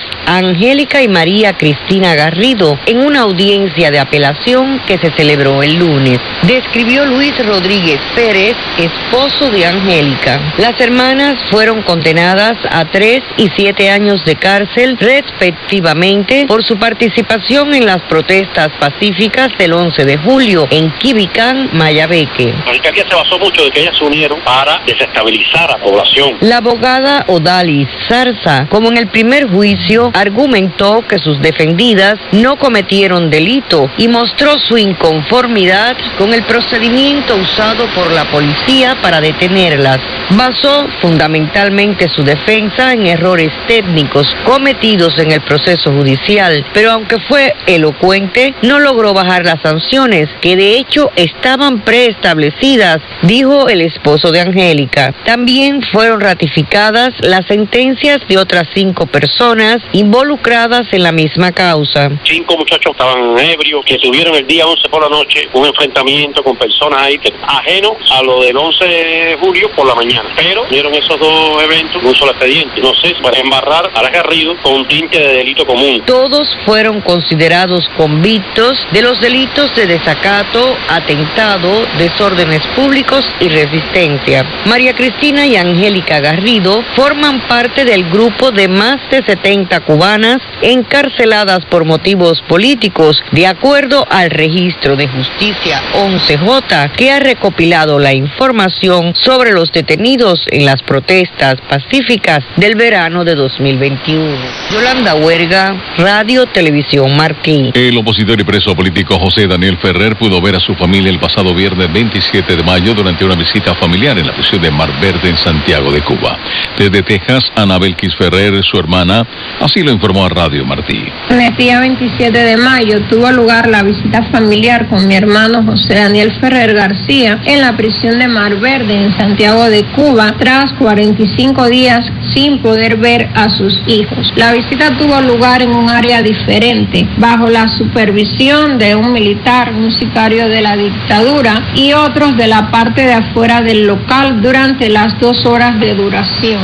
En esta ocasión no solo requisaron minuciosamente los alimentos y productos de higiene, sino también a todos los integrantes de la familia, incluyendo a los niños, a los cuales le registraron hasta los zapatos que llevaban puestos. José Daniel se mantiene en la misma celda de aislamiento, bajo las mismas torturas que le producen fuerte e insoportable dolor de cabeza, zumbido ensordecedores en los oídos, sangrado bucal, pérdida de la visión, calambres y parálisis momentáneas en sus manos, así como también presenta una erupción en su cuerpo producto de hongos o bacterias y problemas digestivos contraídos en encarcelamientos anteriores como son gastritis crónica y úlcera duodenal. Desde allí José Daniel envía un fuerte abrazo a todos los hermanos de Lucha de Ideas, se mantiene con la misma voluntad inquebrantable. Javier Larrondo, presidente de la ONG Prisoners Defenders, se ha pronunciado tras el juicio contra los integrantes del movimiento San Isidro, Luis Manuel Otero Alcántara y Michael Castillo Pérez, conocido como El Osorbo. Nuestra colega Ariane González conversó con él. En el caso, hace tan solo unas horas quedó visto para sentencia el juicio que se celebró durante 2 días contra los artistas integrantes del movimiento San Isidro, Luis Manuel Otero Alcántara y Michael Castillo El Osorbo. Tú escribía Prisoners Defenders que no admite discusión ni duda. La ONU lo sometió a un proceso de arbitraje del Grupo de Trabajo para la Detención Arbitraria y fue meridianamente claro. Nada hizo, por nada debía ser molestado penalmente y además ha sido prácticamente yo creo que ha sido el único ganador de un Grammy que se encuentra en prisión por las letras de la canción Patria y Vida, ¿verdad? Sí, correcto. Es todo una auténtica farsa desde el inicio, pero es que además lo ha corroborado Naciones Unidas. Hay un grupo de trabajo que está formado por un grupo de técnicos de diferentes países que realizaron un proceso de arbitraje donde Cuba pudo defender sus motivos, sus razones, y no consiguió defender uno solo de los motivos. Es decir, es un perseguido absoluto que fue detenido ilegalmente, que fue procesado ilegalmente, que está siendo condenado ilegalmente. Todo lo que está viviendo Michael Osorbo y Luis Manuel Otero Alcántara pues es una barbarie y bueno, pues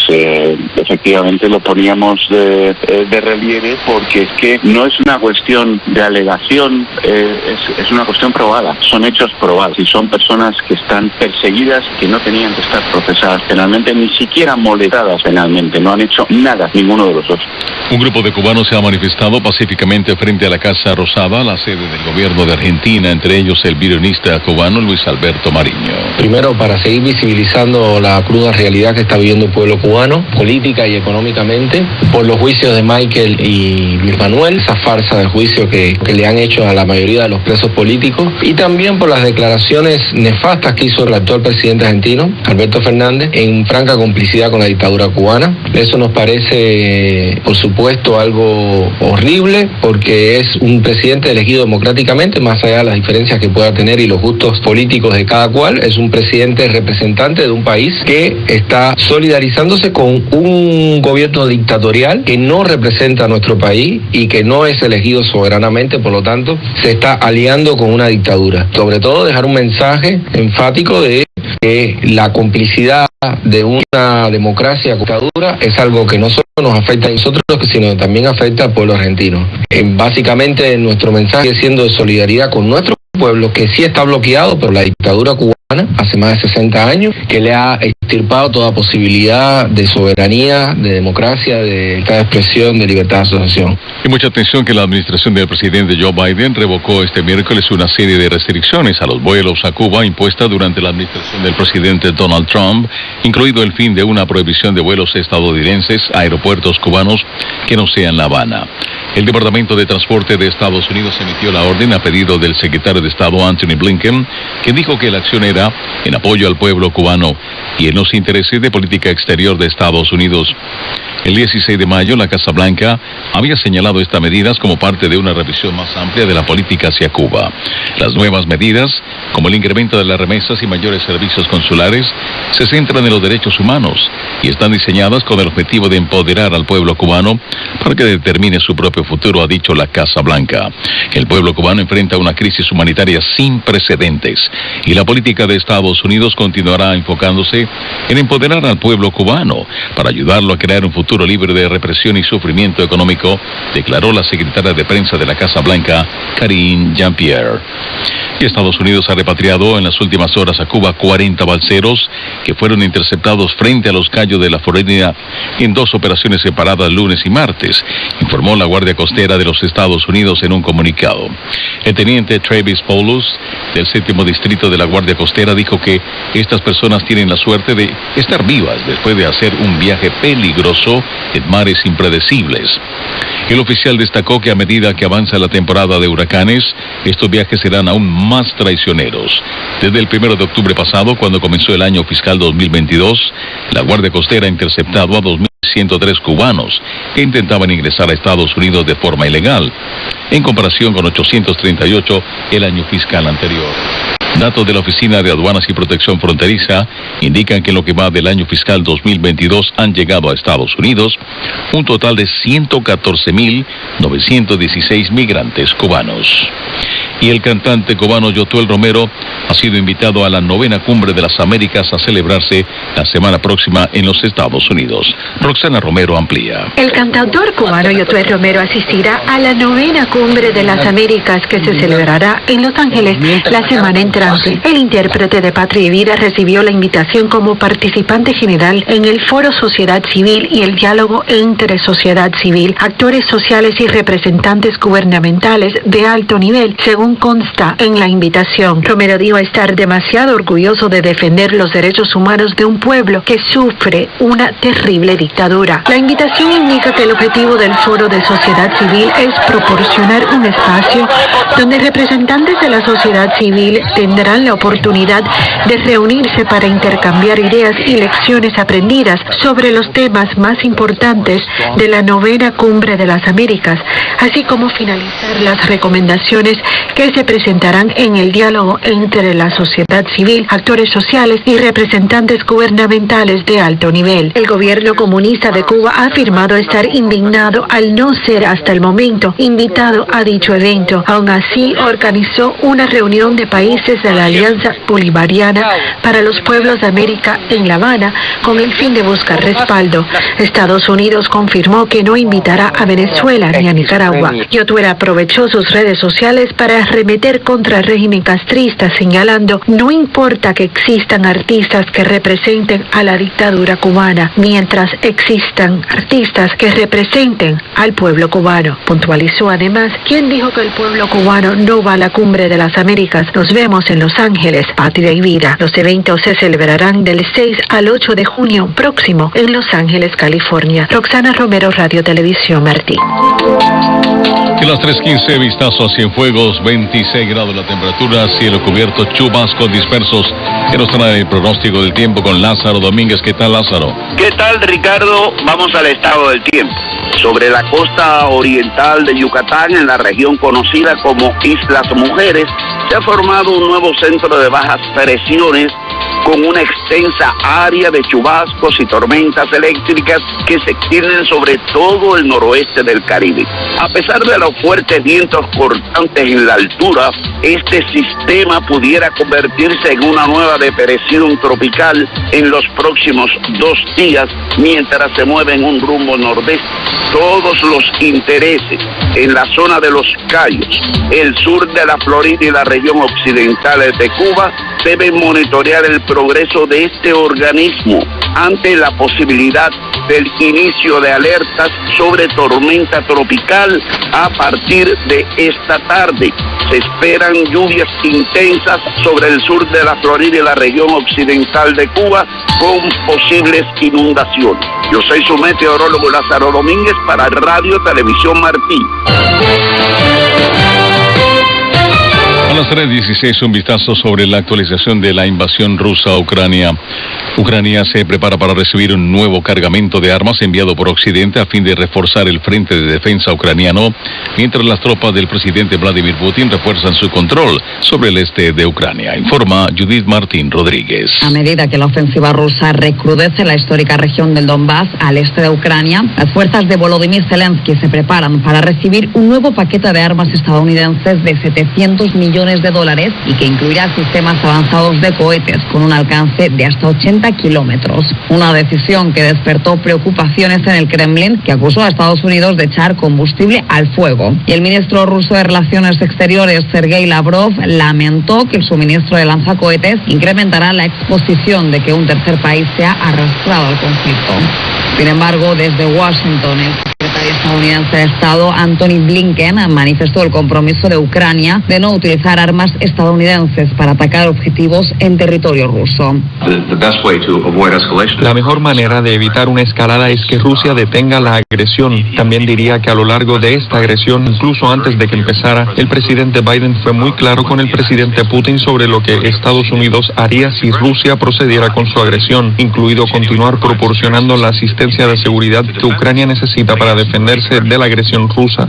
En tanto, el jefe de la OTAN, Jens Stoltenberg, se mostró confiado en la expansión de la organización militar y aseguró que encontrarán un camino para desbloquear el proceso de adhesión de Suecia y Finlandia. Y para ello convocará a altos funcionarios de ambos países escandinavos y de Turquía, a fin de que el gobierno turco de Erdogan levante el veto sobre esta nueva incorporación a la alianza militar. En una reunión que procede la cumbre de la alianza que se celebrará en Madrid a finales de mes y donde se abordará la situación en Ucrania y se establecerá la hoja de ruta de la organización militar para los próximos años. Paralelamente, en la administración Putin continúan abriéndose nuevas grietas que desestabilizan la aparente armonía del Kremlin, y el último en renunciar a su posición ha sido Valentín Yumashev, yerno del ex líder ruso Boris Yeltsin, quien de forma voluntaria dejó su papel como asesor no remunerado del mandatario ruso.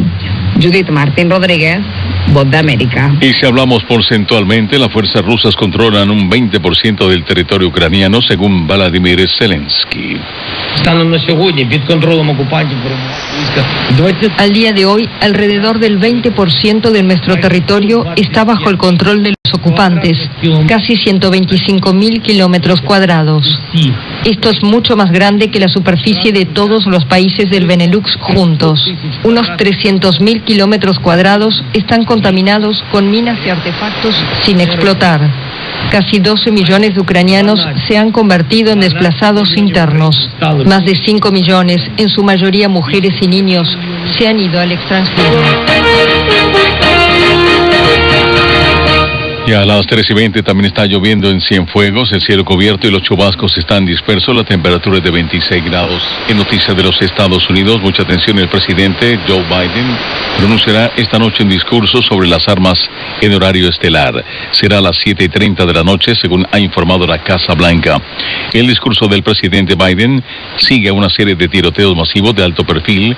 En las últimas semanas será una tienda de comestibles en Nueva York, una escuela primaria en Texas y una clínica médica en Oklahoma, los cuales dejaron más de 30 personas muertas. Y funcionarios de Estados Unidos también confían en que la Cumbre de las Américas tendrá una buena participación de las naciones, pese a la controversia sobre los invitados. Desde Washington, D.C., informa Jana Burnett. Altos funcionarios de la Casa Blanca y el Departamento de Estado de Estados Unidos dijeron creer que la Cumbre de las Américas en Los Ángeles contará con una buena participación de representantes de los países de la región, a pesar de las amenazas amenazas de varios presidentes latinoamericanos de no acudir la cita hemisférica. Juan González, director del Consejo de Seguridad Nacional para el Hemisferio Occidental en la Casa Blanca, dijo durante una rueda de prensa telefónica con periodistas el miércoles que no cree que la polémica generada por no invitar a la cumbre a países como Venezuela o Nicaragua sea una distracción para el éxito de la cumbre. El presidente de México, Andrés Manuel López Obrador, aún no ha dicho si asistirá a la cita y ha condicionado su participación a que Estados Unidos, Cuba, Venezuela y Nicaragua, 3 países cuyo modelo político es duramente criticado por Estados Unidos. López Obrador planteó un boicot a la cumbre que ha resonado por la región. González dijo el miércoles que la lista final de países invitados aún no ha sido emitida por la Casa Blanca. La semana pasada, Kevin O'Reilly, el funcionario del Departamento de Estado que coordina la preparación de la cumbre, dijo en una audiencia en el Senado estadounidense que no se había invitado a ningún representante de los gobiernos del venezolano Nicolás Maduro ni del nicaragüense Daniel Ortega, pero dejó la puerta abierta a que se pueda invitar a Cuba, aunque el mismo día el presidente Miguel Díaz-Canel descartó asistir. O'Reilly dijo que se ha invitado a la sociedad civil cubana. La Cumbre de las Américas, que se inicia la próxima semana en Los Ángeles, aglutina a los líderes de los países del continente americano. Estados Unidos es anfitrión por segunda vez de la reunión, luego de la primera que en 1994 se realizó en Miami. John F. Burnett, Voz de América, Washington. Y a propósito, la opositora Unidad Nacional Azul y Blanco de Nicaragua anunció este jueves que hará acto de presencia en la Cumbre de las Américas a celebrarse la semana próxima. Varios miembros de la Unidad Nacional Azul y Blanco van a estar, pero también de otras organizaciones de la diáspora y exiliados. No es una delegación oficial, pero va a haber gente participando en varios foros, dijo a la agencia EFE un portavoz de la Unidad Nacional. Funcionarios de la Casa Blanca confirmaron la semana pasada que Nicaragua y Venezuela no estarán invitados a la cumbre porque Estados Unidos no los considera sistemas democráticos, mientras que Washington no ha aclarado todavía si finalmente invitará a Cuba. Y la migración y el respeto a la soberanía serán temas también que cobran importancia para Guatemala en la próxima Cumbre de las Américas, como nos amplía desde Ciudad de Guatemala Eugenia Sagastume. Ante la cercanía de la Cumbre de las Américas, crece la duda si Guatemala será representada por el presidente Alejandro Yamatei, quien aseguró anteriormente que no asistiría pese a la invitación de Estados Unidos. De todos modos, yo mandé a decir que no voy a ir porque se lo dije y lo repito al embajador de esa nación, que este país podía ser de este tamaño, pero mientras yo fuera presidente, a este país se le respetaba. Al respecto, el canciller guatemalteco Mario Búcaro indicó que Guatemala sí tendrá una representación.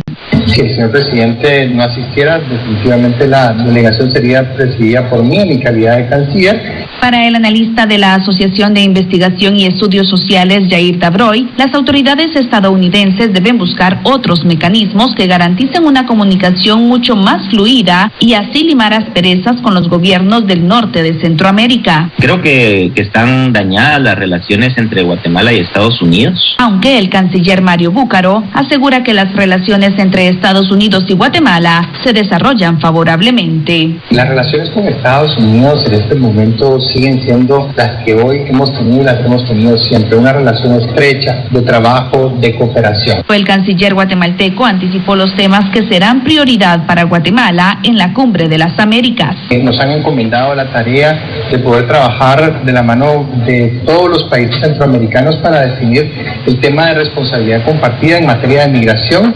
Mientras, el analista Jair Dabroy asegura que otros temas también deben ser abordados. La recuperación tras la pandemia de COVID-19, en todo el tema de finalizar con los esquemas de vacunación, temas de seguridad. Creo que es importante para Guatemala tratar temas, por ejemplo, como el del narcotráfico, el del resguardo de fronteras. Los analistas coinciden en que la participación de Guatemala es sumamente importante por ser el país que conecta con México y Estados Unidos. Eugenia Sagastume, Voz de América, Guatemala. Y Amnistía Internacional ha afirmado que al menos 18 personas han muerto bajo la custodia del Estado salvadoreño durante el régimen de excepción implantado a finales del mes de marzo para combatir a las pandillas. Un informe de la ONG señala que las autoridades de El Salvador han cometido violaciones masivas de los derechos humanos de personas detenidas por pertenecer o colaborar con estos grupos criminales. El reporte destaca miles de detenciones arbitrarias, violaciones al debido proceso, torturas y otros maltratos. El presidente presidente Nayib Bukele dijo que su gobierno está a punto de ganar la guerra contra las pandillas y rechazó las denuncias de violaciones a los derechos humanos. En el ámbito internacional, los principales países exportadores del petróleo, liderados por Arabia Saudita y Rusia, han decidido este jueves aumentar la producción del crudo más de lo previsto para frenar la escalada de precios registrada desde el inicio de la guerra en Ucrania. Los representantes de los 13 miembros de la OPEP y sus 10 socios, OPEP Plus o OPEP+, acordaron que la producción de julio se ajustaría al alza de 648.000 barriles diarios en comparación con 432.000 barriles fijados en los meses anteriores, anunció la alianza en un comunicado subrayando la importancia de unos mercados estables y equilibrados. La decisión tomada en una reunión virtual de la alianza de 23 países se produce en medio de las presiones de algunos estados consumidores para que la OPEP aumente más el bombeo para reducir el precio del crudo, que ha rondado los $120, el nivel más alto en una década. Y el Reino Unido y su soberana, la reina Isabel II, celebran este año el aniversario número 70 de haber ocupado el trono británico, teniendo solamente 25 años de edad. Isabel II es la monarca que más tiempo reinó en los 1000 años de historia de la familia real británica. Isabel Alejandra María nació en Londres el 21 de abril de 1926. Apodada Lilibet por su familia, no estaba destinada a ser reina, ya que era tercera en la línea sucesoria al trono tras su tío Eduardo y su padre Alberto, pero se convirtió en heredera cuando su tío abdicó siendo ya rey para casarse con la divorciada estadounidense Wallis Simpson, y su padre le sucedió como Jorge VI. En 1947 se casó con su primo tercero, Felipe Mountbatten, con quien tuvo 4 hijos. 5 años después, la repentina muerte de su padre convirtió de la noche a la mañana a la princesa de 25 años en la reina Isabel II. Su coronación al año siguiente fue el primer evento transmitido en vivo por televisión en todo el mundo. Desde entonces, Isabel II fue testigo de la desintegración del Imperio Británico, la Guerra Fría, los cambios sociales de la posguerra, la llegada de la era digital y la complicada salida británica de la Unión Europea. Una de sus pruebas más difíciles tuvo lugar tras la muerte de la princesa Diana, cuando los medios británicos consideraron su reacción fría. Más recientemente, el escándalo sacudió a su hijo Andrés, acusado de agresión sexual, y su nieto Enrique abandonó la monarquía junto a su esposa Meghan, criticando públicamente a la familia real. En abril de 2021, la reina sufrió otro golpe. La muerte de su esposo, el príncipe Felipe, dejó, según palabras de la monarca, un enorme vacío en su vida. Con 96 años, la monarca apareció sonriente en las últimas semanas, demostrando que no está dispuesta a perderse los festejos por su jubileo.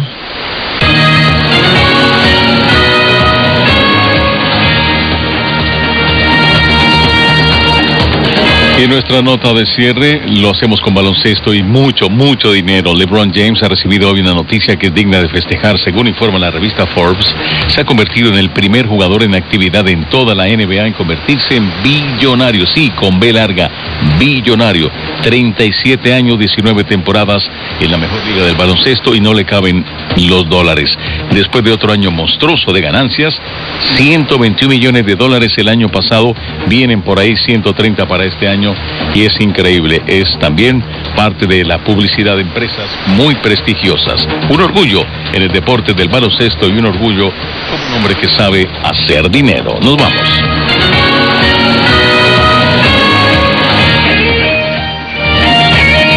Radio Martí Noticias. Terminamos nuestra edición de las 3 de la tarde. Desde el estudio A, el ingeniero Efraín García en la asistencia digital, sala de redacción Ivette Pacheco, Yolanda Huerga y Paul Rodríguez. Producción, edición Elena Rodríguez. Voz informativa, Ricardo Espinosa. Los esperamos a las 5 de la tarde.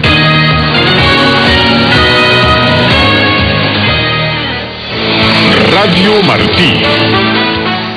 El mundo de la información para toda Cuba, las 24 horas del día. Radio Martí. Por los 1180 AM. Por nuestras frecuencias de onda corta. Y a través de radiotelevisiónmartí.com. Radio Martí. Siempre contigo. Deportes con los grandes. Un programa donde se presentan los grandes de Cuba. Deportes con los grandes.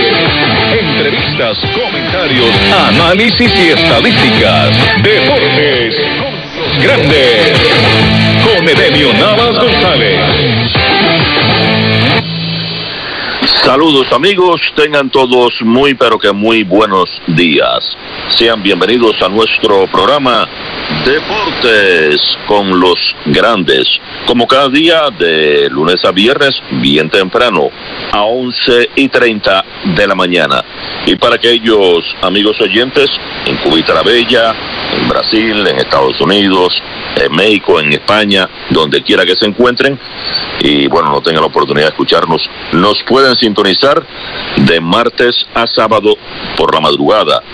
Así que si trabajas, si estudias y no nos puedes escuchar, lo puedes hacer de la madrugada, hora de Cuba. Mis amigos, esta mañana tendremos el placer de trabajar para ustedes como productora Bertica Raval, nuestro ingeniero de sonido Efraín García, como siempre Efraín colaborando en los programas deportivos. Y recuerden nuestro correo electrónico deportesconlosgrandes@gmail.com. Ahora sí, ya estamos listos para irnos rápidamente a nuestro primer segmento aquí en Deportes con los Grandes. Entrevista con los grandes. Mis amigos, en 1972 exactamente, el 24 de noviembre, nació en La Habana, la capital cubana, Ernesto Noris Chacón, quien tuvo la oportunidad de lanzar 10 años en el béisbol cubano con el equipo azul.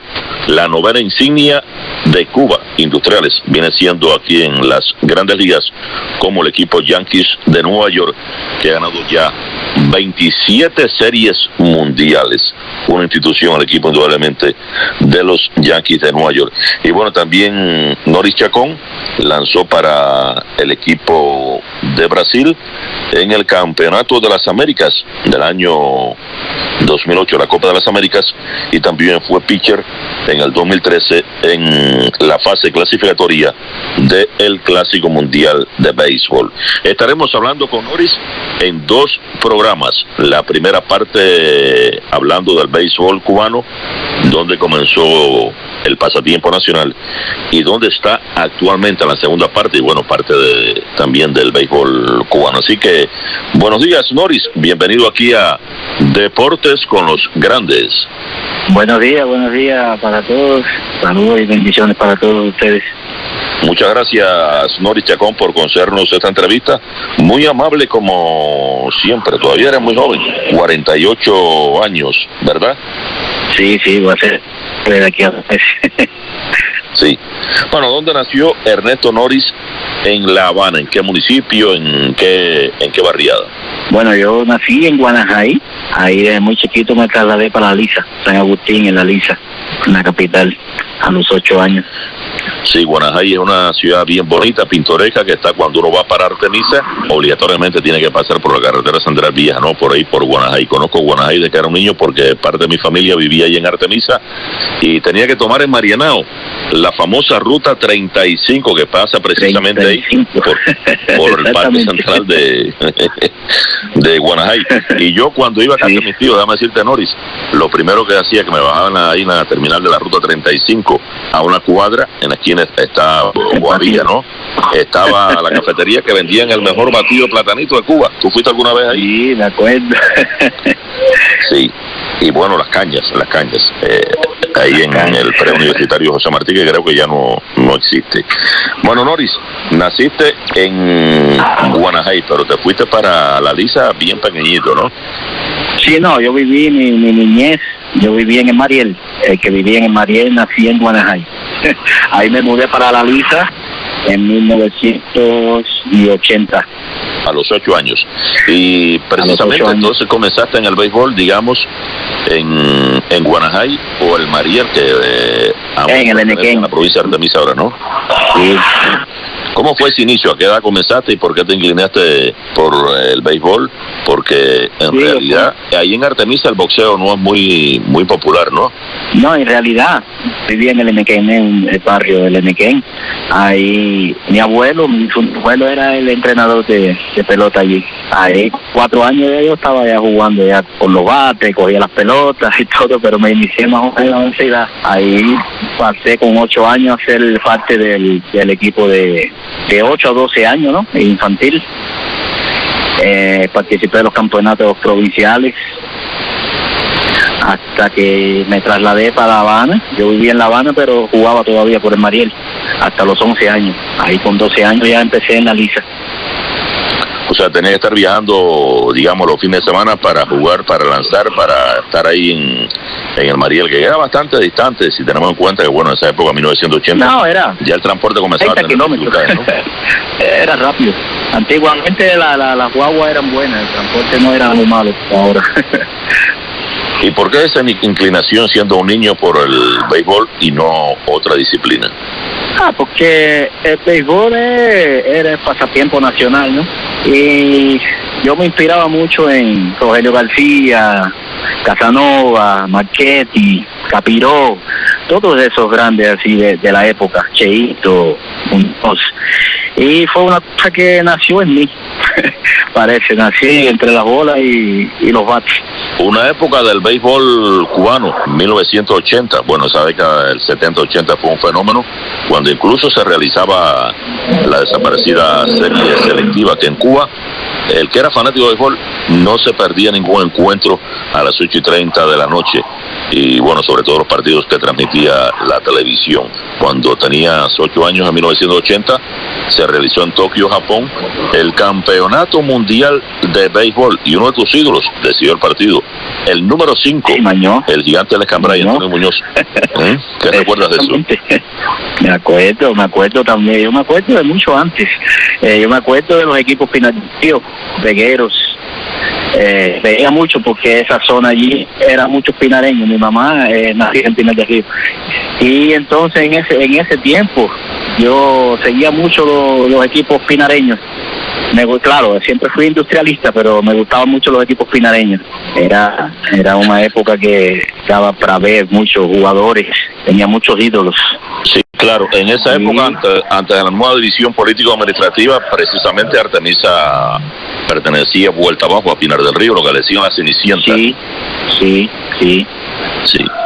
Una época brillante que estaba por comenzar, ya estaba jugando en las filas juveniles, más bien escolares, el niño Linares, que comenzó, bueno, en el año 81-82, pero tú viste buen béisbol en esa época, Noris. Sí, no, en esa época yo iba latinoamericano, yo era un niño con 8 años, yo iba latinoamericano, de Mariel hasta el latino. Increíble, ¿eh? Sí, yo iba a ver los industriales. Sí, entonces cogiste la época de el número 40, Agustín Marchetti, la época de ese gran pelotero que responde al nombre de Armando Capiró, que por ciertos motivos lo suspendieron, nunca dijeron el motivo, y bueno, jugó béisbol ahí en el psiquiátrico, ¿no? En el hospital psiquiátrico durante yo lo conozco, años, décadas. Hice mucha amistad con él después, ya cuando yo estaba en la serie nacional, que yo jugaba la provincial, pero yo empecé a jugar la provincial con 15 y ya jugaba, y Armando ya no estaba en la serie nacional, pero ya jugaba en el psiquiátrico, la serie provincial, así en el hospital psiquiátrico. Jugaba él, jugaba Navaja González, jugaba Medina, Lázaro Vargas, todos ellos jugaban. Comenzaba Lázaro Vargas, ajá. Sí. Padilla, Germán Mesa, Germán Mesa no, Rolando Verde, un grupo grandísimo de brillantes peloteros. Mucho. Tony González. Compartí con muchos de ellos en la serie nacional mis primeros años. Sí, formaste parte de la pirámide deportiva siendo un niño ahí en la Lisa, la zona del Mariel, y bueno, Guanajay, ¿no? Sí. Formaste la pirámide deportiva, o sea que pasaste primero por pre-EIDE o no fuiste a la pre-EIDE. Pre-EIDE, EIDE, ESPA, Fajardo, sí, la primera. ¿Y cómo fue la pirámide? ¿Cómo fue tu inicio al béisbol ahí en el María de la Lisa? Porque cuando uno juega con equipos infantiles, básicamente lo hace todo, menos la receptoría. Creo que uno lanza, juega en primera base, en tercera, en el campo corto, los jardines, lo hace todo. Precisamente, pero siendo un niño, menos 8, receptor. 9 años. ¿Cómo? Menos receptor jugué todas. Oh, sí. Pero bueno, la que más me destacaba era de pitcher. ¿Te gustaba lanzar? No, mi hermano no era muy buena. Noris, sí, siempre tuve. Sí. ¿Qué recuerdas de tu presencia ahí en esos equipos infantiles de Mariel y la Lisa en La Habana? Nada, recuerdo todos. Son memorias que no se olvidan, ¿no? Siempre con grandes jugadores. Muchos no llegaron a la Serie Nacional, algunos llegaron y fueron estrellas en Serie Nacional, sobre todo en los juegos escolares. En los juegos escolares yo participé de varios juegos escolares y jugué con muchas figuras. ¿Coincidiste con Pedroso? ¿Coincidiste con Pedroso entonces, no? Pedroso. No, con Pedrocito no, porque él es muy joven. Creo que nació en el 86. No, digo el papá. Sí. Cuando yo estuve en mi primera serie, él volvió porque él estuvo en Angola y él volvió a la Serie Nacional para ganar el juego 100. Sí, me recuerdo de eso. Estuvo ausente. Y tu hijo que lamentablemente murió en un accidente. El hijo, sí, Pedrocito, yo lo conocí allá en Japón en el Clásico 2013. Así mismo. Entonces, por la EIDE, la pre-EIDE, ¿y cómo fue tu llegada a la país? Yo pasé por la EIDE, Camilo Cienfuegos, en la Isa, en San Agustín. Después adaptado para la EIDE en el año 85, 86. Uno de esos años. Estuve 3 años en la EIDE. Ahí automáticamente pasé para la ESPA en el 88. Ya era mi último año de 15-16, ¿no? De los juegos escolares. Y yo fui al equipo Cuba, fuimos a México. Tenía varios jugadores en ese equipo que llegaron al equipo Cuba. ¿Qué recuerdas? Eduardo Paredes, Rey Isá, Navajita González, Cristian Ortega, pero bueno, Ortega no hizo el viaje. Junior Sanz, era de Granma, queche de Granma. Luis Guevara, pinche de Camagüey. Sí. Sí, varios jugadores que jugaron Serie Nacional en ese equipo. En el caso de Ortega vino para Estados Unidos y bueno, a lo mejor en el transcurso de la próxima semana estaremos hablando con Orteguita. Sí, despuntó muy bueno de joven. Nosotros estábamos desde la IDE juntos, de ESPA, industriales, todos juntos. Sí. Somos de la misma edad, fuimos a todos los juegos escolares juntos, infantiles. A propósito, es un grande amigo. Interveniste, por ejemplo, en juegos provinciales, escolares y juveniles, y también en juegos nacionales, escolares y juveniles, ¿no? Sí, en todos, hice el ciclo completo. La pirámide deportiva que un poco se ha perdido en Cuba por situaciones que, bueno, todo el mundo sabe, aunque no hemos visto gran interés desde la base hasta a nivel nacional de desarrollar la pirámide deportiva, porque ya prácticamente las pre-IDE no existen, así mismo. Llegaste muy joven al equipo Industriales, porque todo el mundo que hay en La Habana le gusta debutar con Industriales. La mayoría lo hacía con Metropolitanos, que era más bien una sucursal del equipo azul, pero tú tuviste suerte, debutaste en la temporada 1991-1992 con el equipo azul de Industriales. ¿Qué recuerdas de ese año 91-92? Tras destacarte en las canteras juveniles, en eventos nacionales, te llamaron para que formaras parte primero de la preselección de Industriales y después por tu excelente labor llegar al equipo grande, ¿no? En esa temporada. Sí, inclusive hacía ya unos 4 años que yo jugaba la serie provincial y siempre me destaqué, pero yo era muy joven y en esos años ya tenía un poco de cautela con jugadores jóvenes, principalmente los lanzadores, por lo que aconteció con René Arocha, con varios que fueron muy Pito Rivero, era muy bueno en la edad escolar, y por aquellos que pasó, ¿no? En los años, en el año 80, 81 ya. Rivero, que fue la revelación en el Campeonato Mundial Juvenil, fue el mejor atleta y era uno de los grandes prospectos del equipo azul de Industriales. Sí. Bueno, y entonces ahí Ahí no me apuraron mucho en el año anterior, pero las series provinciales ya lanzaba bien, ya tenía bastantes resultados. Y en ese año sí llegué con el pie derecho, fuimos campeones ese año con Jorge Trigoura. Sí. ¿Qué recuerda de la preselección cuando fueron a entrenar con el equipo azul de Industriales? Porque siempre la preselección es amplia, de 30 y pico, 45 jugadores como fue la preparación. Y en esa primera temporada tuya, que era muy joven, tenías 20 años, ¿quién era el manager en esa época? Era Jorge Trigoura. Tremenda persona. Sí, tremendo manager, tremenda persona. Un gran manager y muy exigente día a día, Trigoura. No, era tranquilo, era exigente, sí, porque era un hombre ganador, un manager ganador, ¿no? Pero era muy tranquilo, él era muy honesto así con los jugadores, respetuoso. Sí. Y fue donde yo tuve mis primeras oportunidades también en la serie nacional. ¿Qué sentiste con 20 años? Sí, fuiste novato. ¿Qué sentiste con 20 años? Ese día que te dijeron, bueno, entre la preselección, que ya te dijeron oficialmente, Noris, vas a ser lanzador del equipo de Industriales, o sea que estaba en el roster oficial para la serie nacional. Sí, era porque nosotros la preselección la hicimos todo concentrado, ¿no? Estábamos en Mugova, que fue cuando hicieron unos años antes que inauguró, y la preselección la hacíamos juntos, Metropolitanos e Industriales, ¿no? Siempre estábamos juntos, y ahí estuvimos como 3 o 4 meses entrenando todos los días, y habían cortes y todo, hasta que después nosotros en esa época nos enterábamos que si hacíamos equipo o no por el radio. Estábamos en la casa y dieron los equipos. Primero daban Metropolitanos y después daban Industriales. Ahí estaba la expectativa. Pero bueno, ya se sabía más o menos si tú estabas o no estabas en el equipo, ¿sabes?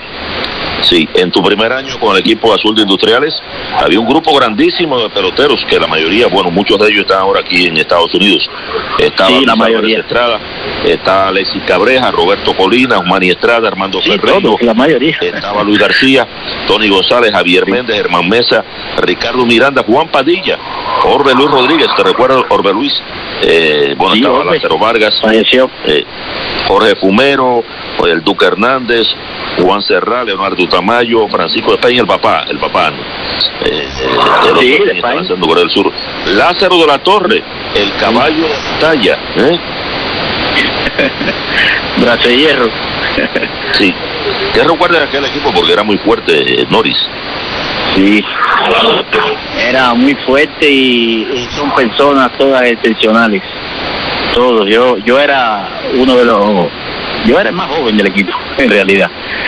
Y yo me acuerdo que yo soy de hacer muchas amistades rápido, así, con todo el mundo. Y me trataban así como novato, normal, así, ¿sabes? Ponchaba con todo el mundo, me daba bien con todo el mundo, y ese era un equipo muy unido. Lo que caracterizó ese año que fuimos campeones, la unión y la confianza que había. Me imagino que fue un año grande para ti, tu primera temporada en el béisbol cubano, porque ganaron el título en la serie nacional. Sí, le ganamos a Enero, que hacía 2 años que había ganado seguido. Sí. ¿Qué recuerda de aquel triunfo ya en lo que es la serie de playoff de esa serie nacional? Porque el equipo de ustedes tuvo primero una gran labor, ¿no? Tú recordarás de que en la parte oriental los ganaderos Camagüey fueron los campeones, los alazanes el segundo, los sabuesos como se conocían, ya no son los cachorros, o sea, los sabuesos primero de Holguín, los leñadores de las Tunas, fueron los 4 mejores equipos, y por acá Industrial, que ganó 36 y solamente perdió 2, y tuvo un tremendo récord el equipo azul. Sí, tremendo año que tuvimos ese año. Sí. En la semifinal les tocó jugar contra los alazanes de Granma. Le barrieron la serie. ¿Qué recuerda aquella serie? La serie de Granma, sí, yo me acuerdo que allá en Granma fueron duros. Bueno, ese equipo tenía mucha confianza. Hacía 2 años que en la selectiva, la base de ese equipo había ganado con Sergio Bogi en el año 90, la selectiva. Y entonces ese equipo ya estaba maduro. años anteriores perdía y siempre llegaba a la final y perdía y siempre. Y le hacía falta un título, ¿sabes? Y ese año la confianza fue muy grande, porque con Granma, y Granma tenía un gran equipo también. Los Vejeranos, Barrabí. Bueno, fue un año grande para Barrabí, que en paz descansa el receptor. Los hermanos Vejeranos, Pablo, Santiago, que era el más joven, y Víctor Vejerano, que tenía tremendo... Y Víctor. Ese era completo. Estaban Ibrahim Fuentes, Félix Benavides, Silvino González, Pedro Mora, que era un camarero buenísimo, Carlos Pérez. Sí. O sea que lo que tenía un trabuco era este equipo: Misael López, Pedro Palma, Alfredo Fonseca, Abigail Escalona. Una gran victoria contra el equipo de Grama. Ustedes y el equipo estaba muy inspirado. Sí, y contra Nequeneros 4 victorias a 1. Sí, nosotros ganamos 3, me acuerdo que ganamos 3 seguidos, y después perdimos 1 y nosotros ni cogimos lucha. Mañana ganamos. Y así mismo fue. Ganaron finalmente la serie contra el equipo matancero de Nequeneros para tu primera temporada en Honor y Chacón. En el estadio de ellos. Ahí en Matanza, sí. En Victoria. Victoria de Girón. Bueno, se nos fue prácticamente la primera parte de este programa Deporte con los Grandes. En la segunda parte estaremos abordando el tema de tus siguientes años en la pelota cubana, tu gran labor. Te tocó lanzar al lado conociste bien a René Rocha, que fue el pionero del béisbol cubano cuando en 1991 se quedó aquí en Miami, y te tocó, coincidiste con el Duque Hernández, con Lázaro Vargas, conversé recientemente con él y con otras glorias del béisbol. Muchas glorias. Y en la segunda parte también vamos a abordar el tema de tu presencia en una Copa de las Américas con Brasil como lanzador, y después en 2013 con Brasil también, señores, que ese año Brasil dio la gran sorpresa con Barry Larkin de manager en la serie clasificatoria en Panamá, derrotando a Panamá. Muchas gracias, Ernesto Noris. Estaremos contigo de nuevo en la segunda parte de aquí en Deportes con los Grandes. Como siempre, nuestra productora Vertica Arrabal, ahí al lado de Efraín García. Recuerden nuestro correo electrónico deportesconlosgrandes@gmail.com. Hemos conversado en esta primera parte con el speaker cubano Ernesto Noris, residiendo actualmente en Londrina, en Brasil. Hasta aquí nuestro programa Deportes con los Grandes.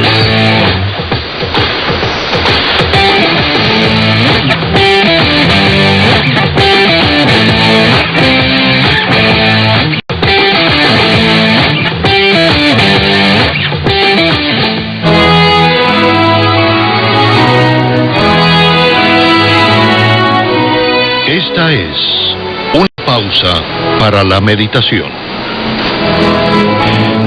Si hacemos un examen de la historia de los derechos humanos, tenemos que concluir que la libertad no es en realidad un invento moderno, sino un requisito fundamental para la felicidad humana. Si la naturaleza humana es la misma hoy que en el pasado, tiene que haber sucedido lo mismo con las aspiraciones, los deseos e ideales del hombre. En las escrituras sagradas más antiguas se puede leer: permaneced en la libertad que os ha hecho libres. No os enredéis en el pecado, mas mantened limpias vuestras manos. Pero al hablar de limpieza, por supuesto, no nos referimos solamente a la limpieza para la que es necesaria el jabón. Los principios de los profetas y los filósofos establecen así que el hombre debe mantener sus manos limpias de la herrumbre de la indolencia, de la corrosión de la inactividad, de la decadencia del ocio, limpias de las manchas de los bienes ajenos o de tratar de conseguirlos con subterfugios indignos, indecentes y faltos de ética humana y social. Estos son algunos de los elementos componentes de la libertad. El estudio del pasado parecería establecer el hecho de que entonces los hombres amaron a la libertad más que a la vida misma, ya que tantos de nuestros antepasados se sacrificaron y murieron para dejarnos este sagrado legado.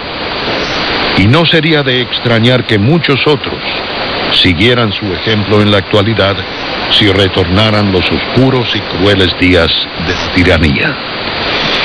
Por otra parte, parecería que en la actualidad hay más problemas en el mundo que antes. O tal vez sea que nuestros problemas son multiplicados mediante los modernos métodos de comunicación. Así nos enteramos no solo de nuestros propios problemas, sino también de los infortunios de otros pueblos. La eliminación del aislamiento que existía, esta creciente unificación del conocimiento y de los intereses mundiales, intensifican nuestras preocupaciones y la carga tiene que soportó intelecto y prueba nuestra resistencia. Duro es saber que sufren, que nuestros seres queridos son sometidos al maltrato, al hambre, privaciones, entre ellas a la más despiadada e indigna de las privaciones, que es la falta de libertad física, mental e intelectual. Pero al hurgar la historia también podemos encontrar consuelo, porque comprobamos que los usurpadores de los derechos a la libertad humana, la libertad de pensamiento y de comunicación, la libertad de ser quienes queremos ser, y especialmente de lograr nuestra libertad de acuerdo con nuestros conceptos, usurpadores, tal como también desaparecieron, mientras la persistió entonces y permanece en la actualidad. La libertad se ha levantado en repetidas ocasiones desde el polvo del olvido y la ingratitud, y los derechos humanos fundamentales volvieron a emerger en todas las épocas de la historia, para bendecir a los y los derechos humanos libres volverán a emerger que con los hombres libres de bien corazón y de mente, mientras los déspotas imponiendo sus abyectas ambiciones. Esta fue usa para la meditación con un servidor, Bruno Tocas.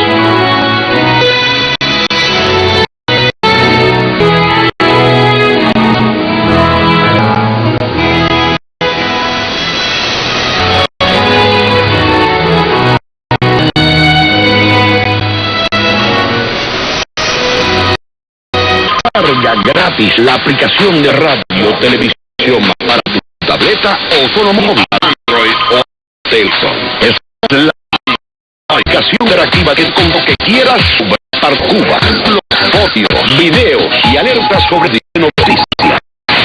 Descarga y perfecto con segundos. Lízalo más tarde a tu conveniencia y ahorra tiempo y dinero con la función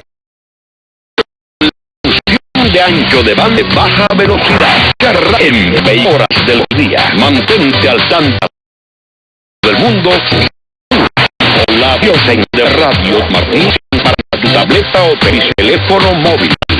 Android. A los oyentes que escuchan en onda corta, les informamos que en breve podrán sintonizarnos en 1565, los 11.800 y en los 11.930 kHz. Continúan en sintonía con Radio Martín.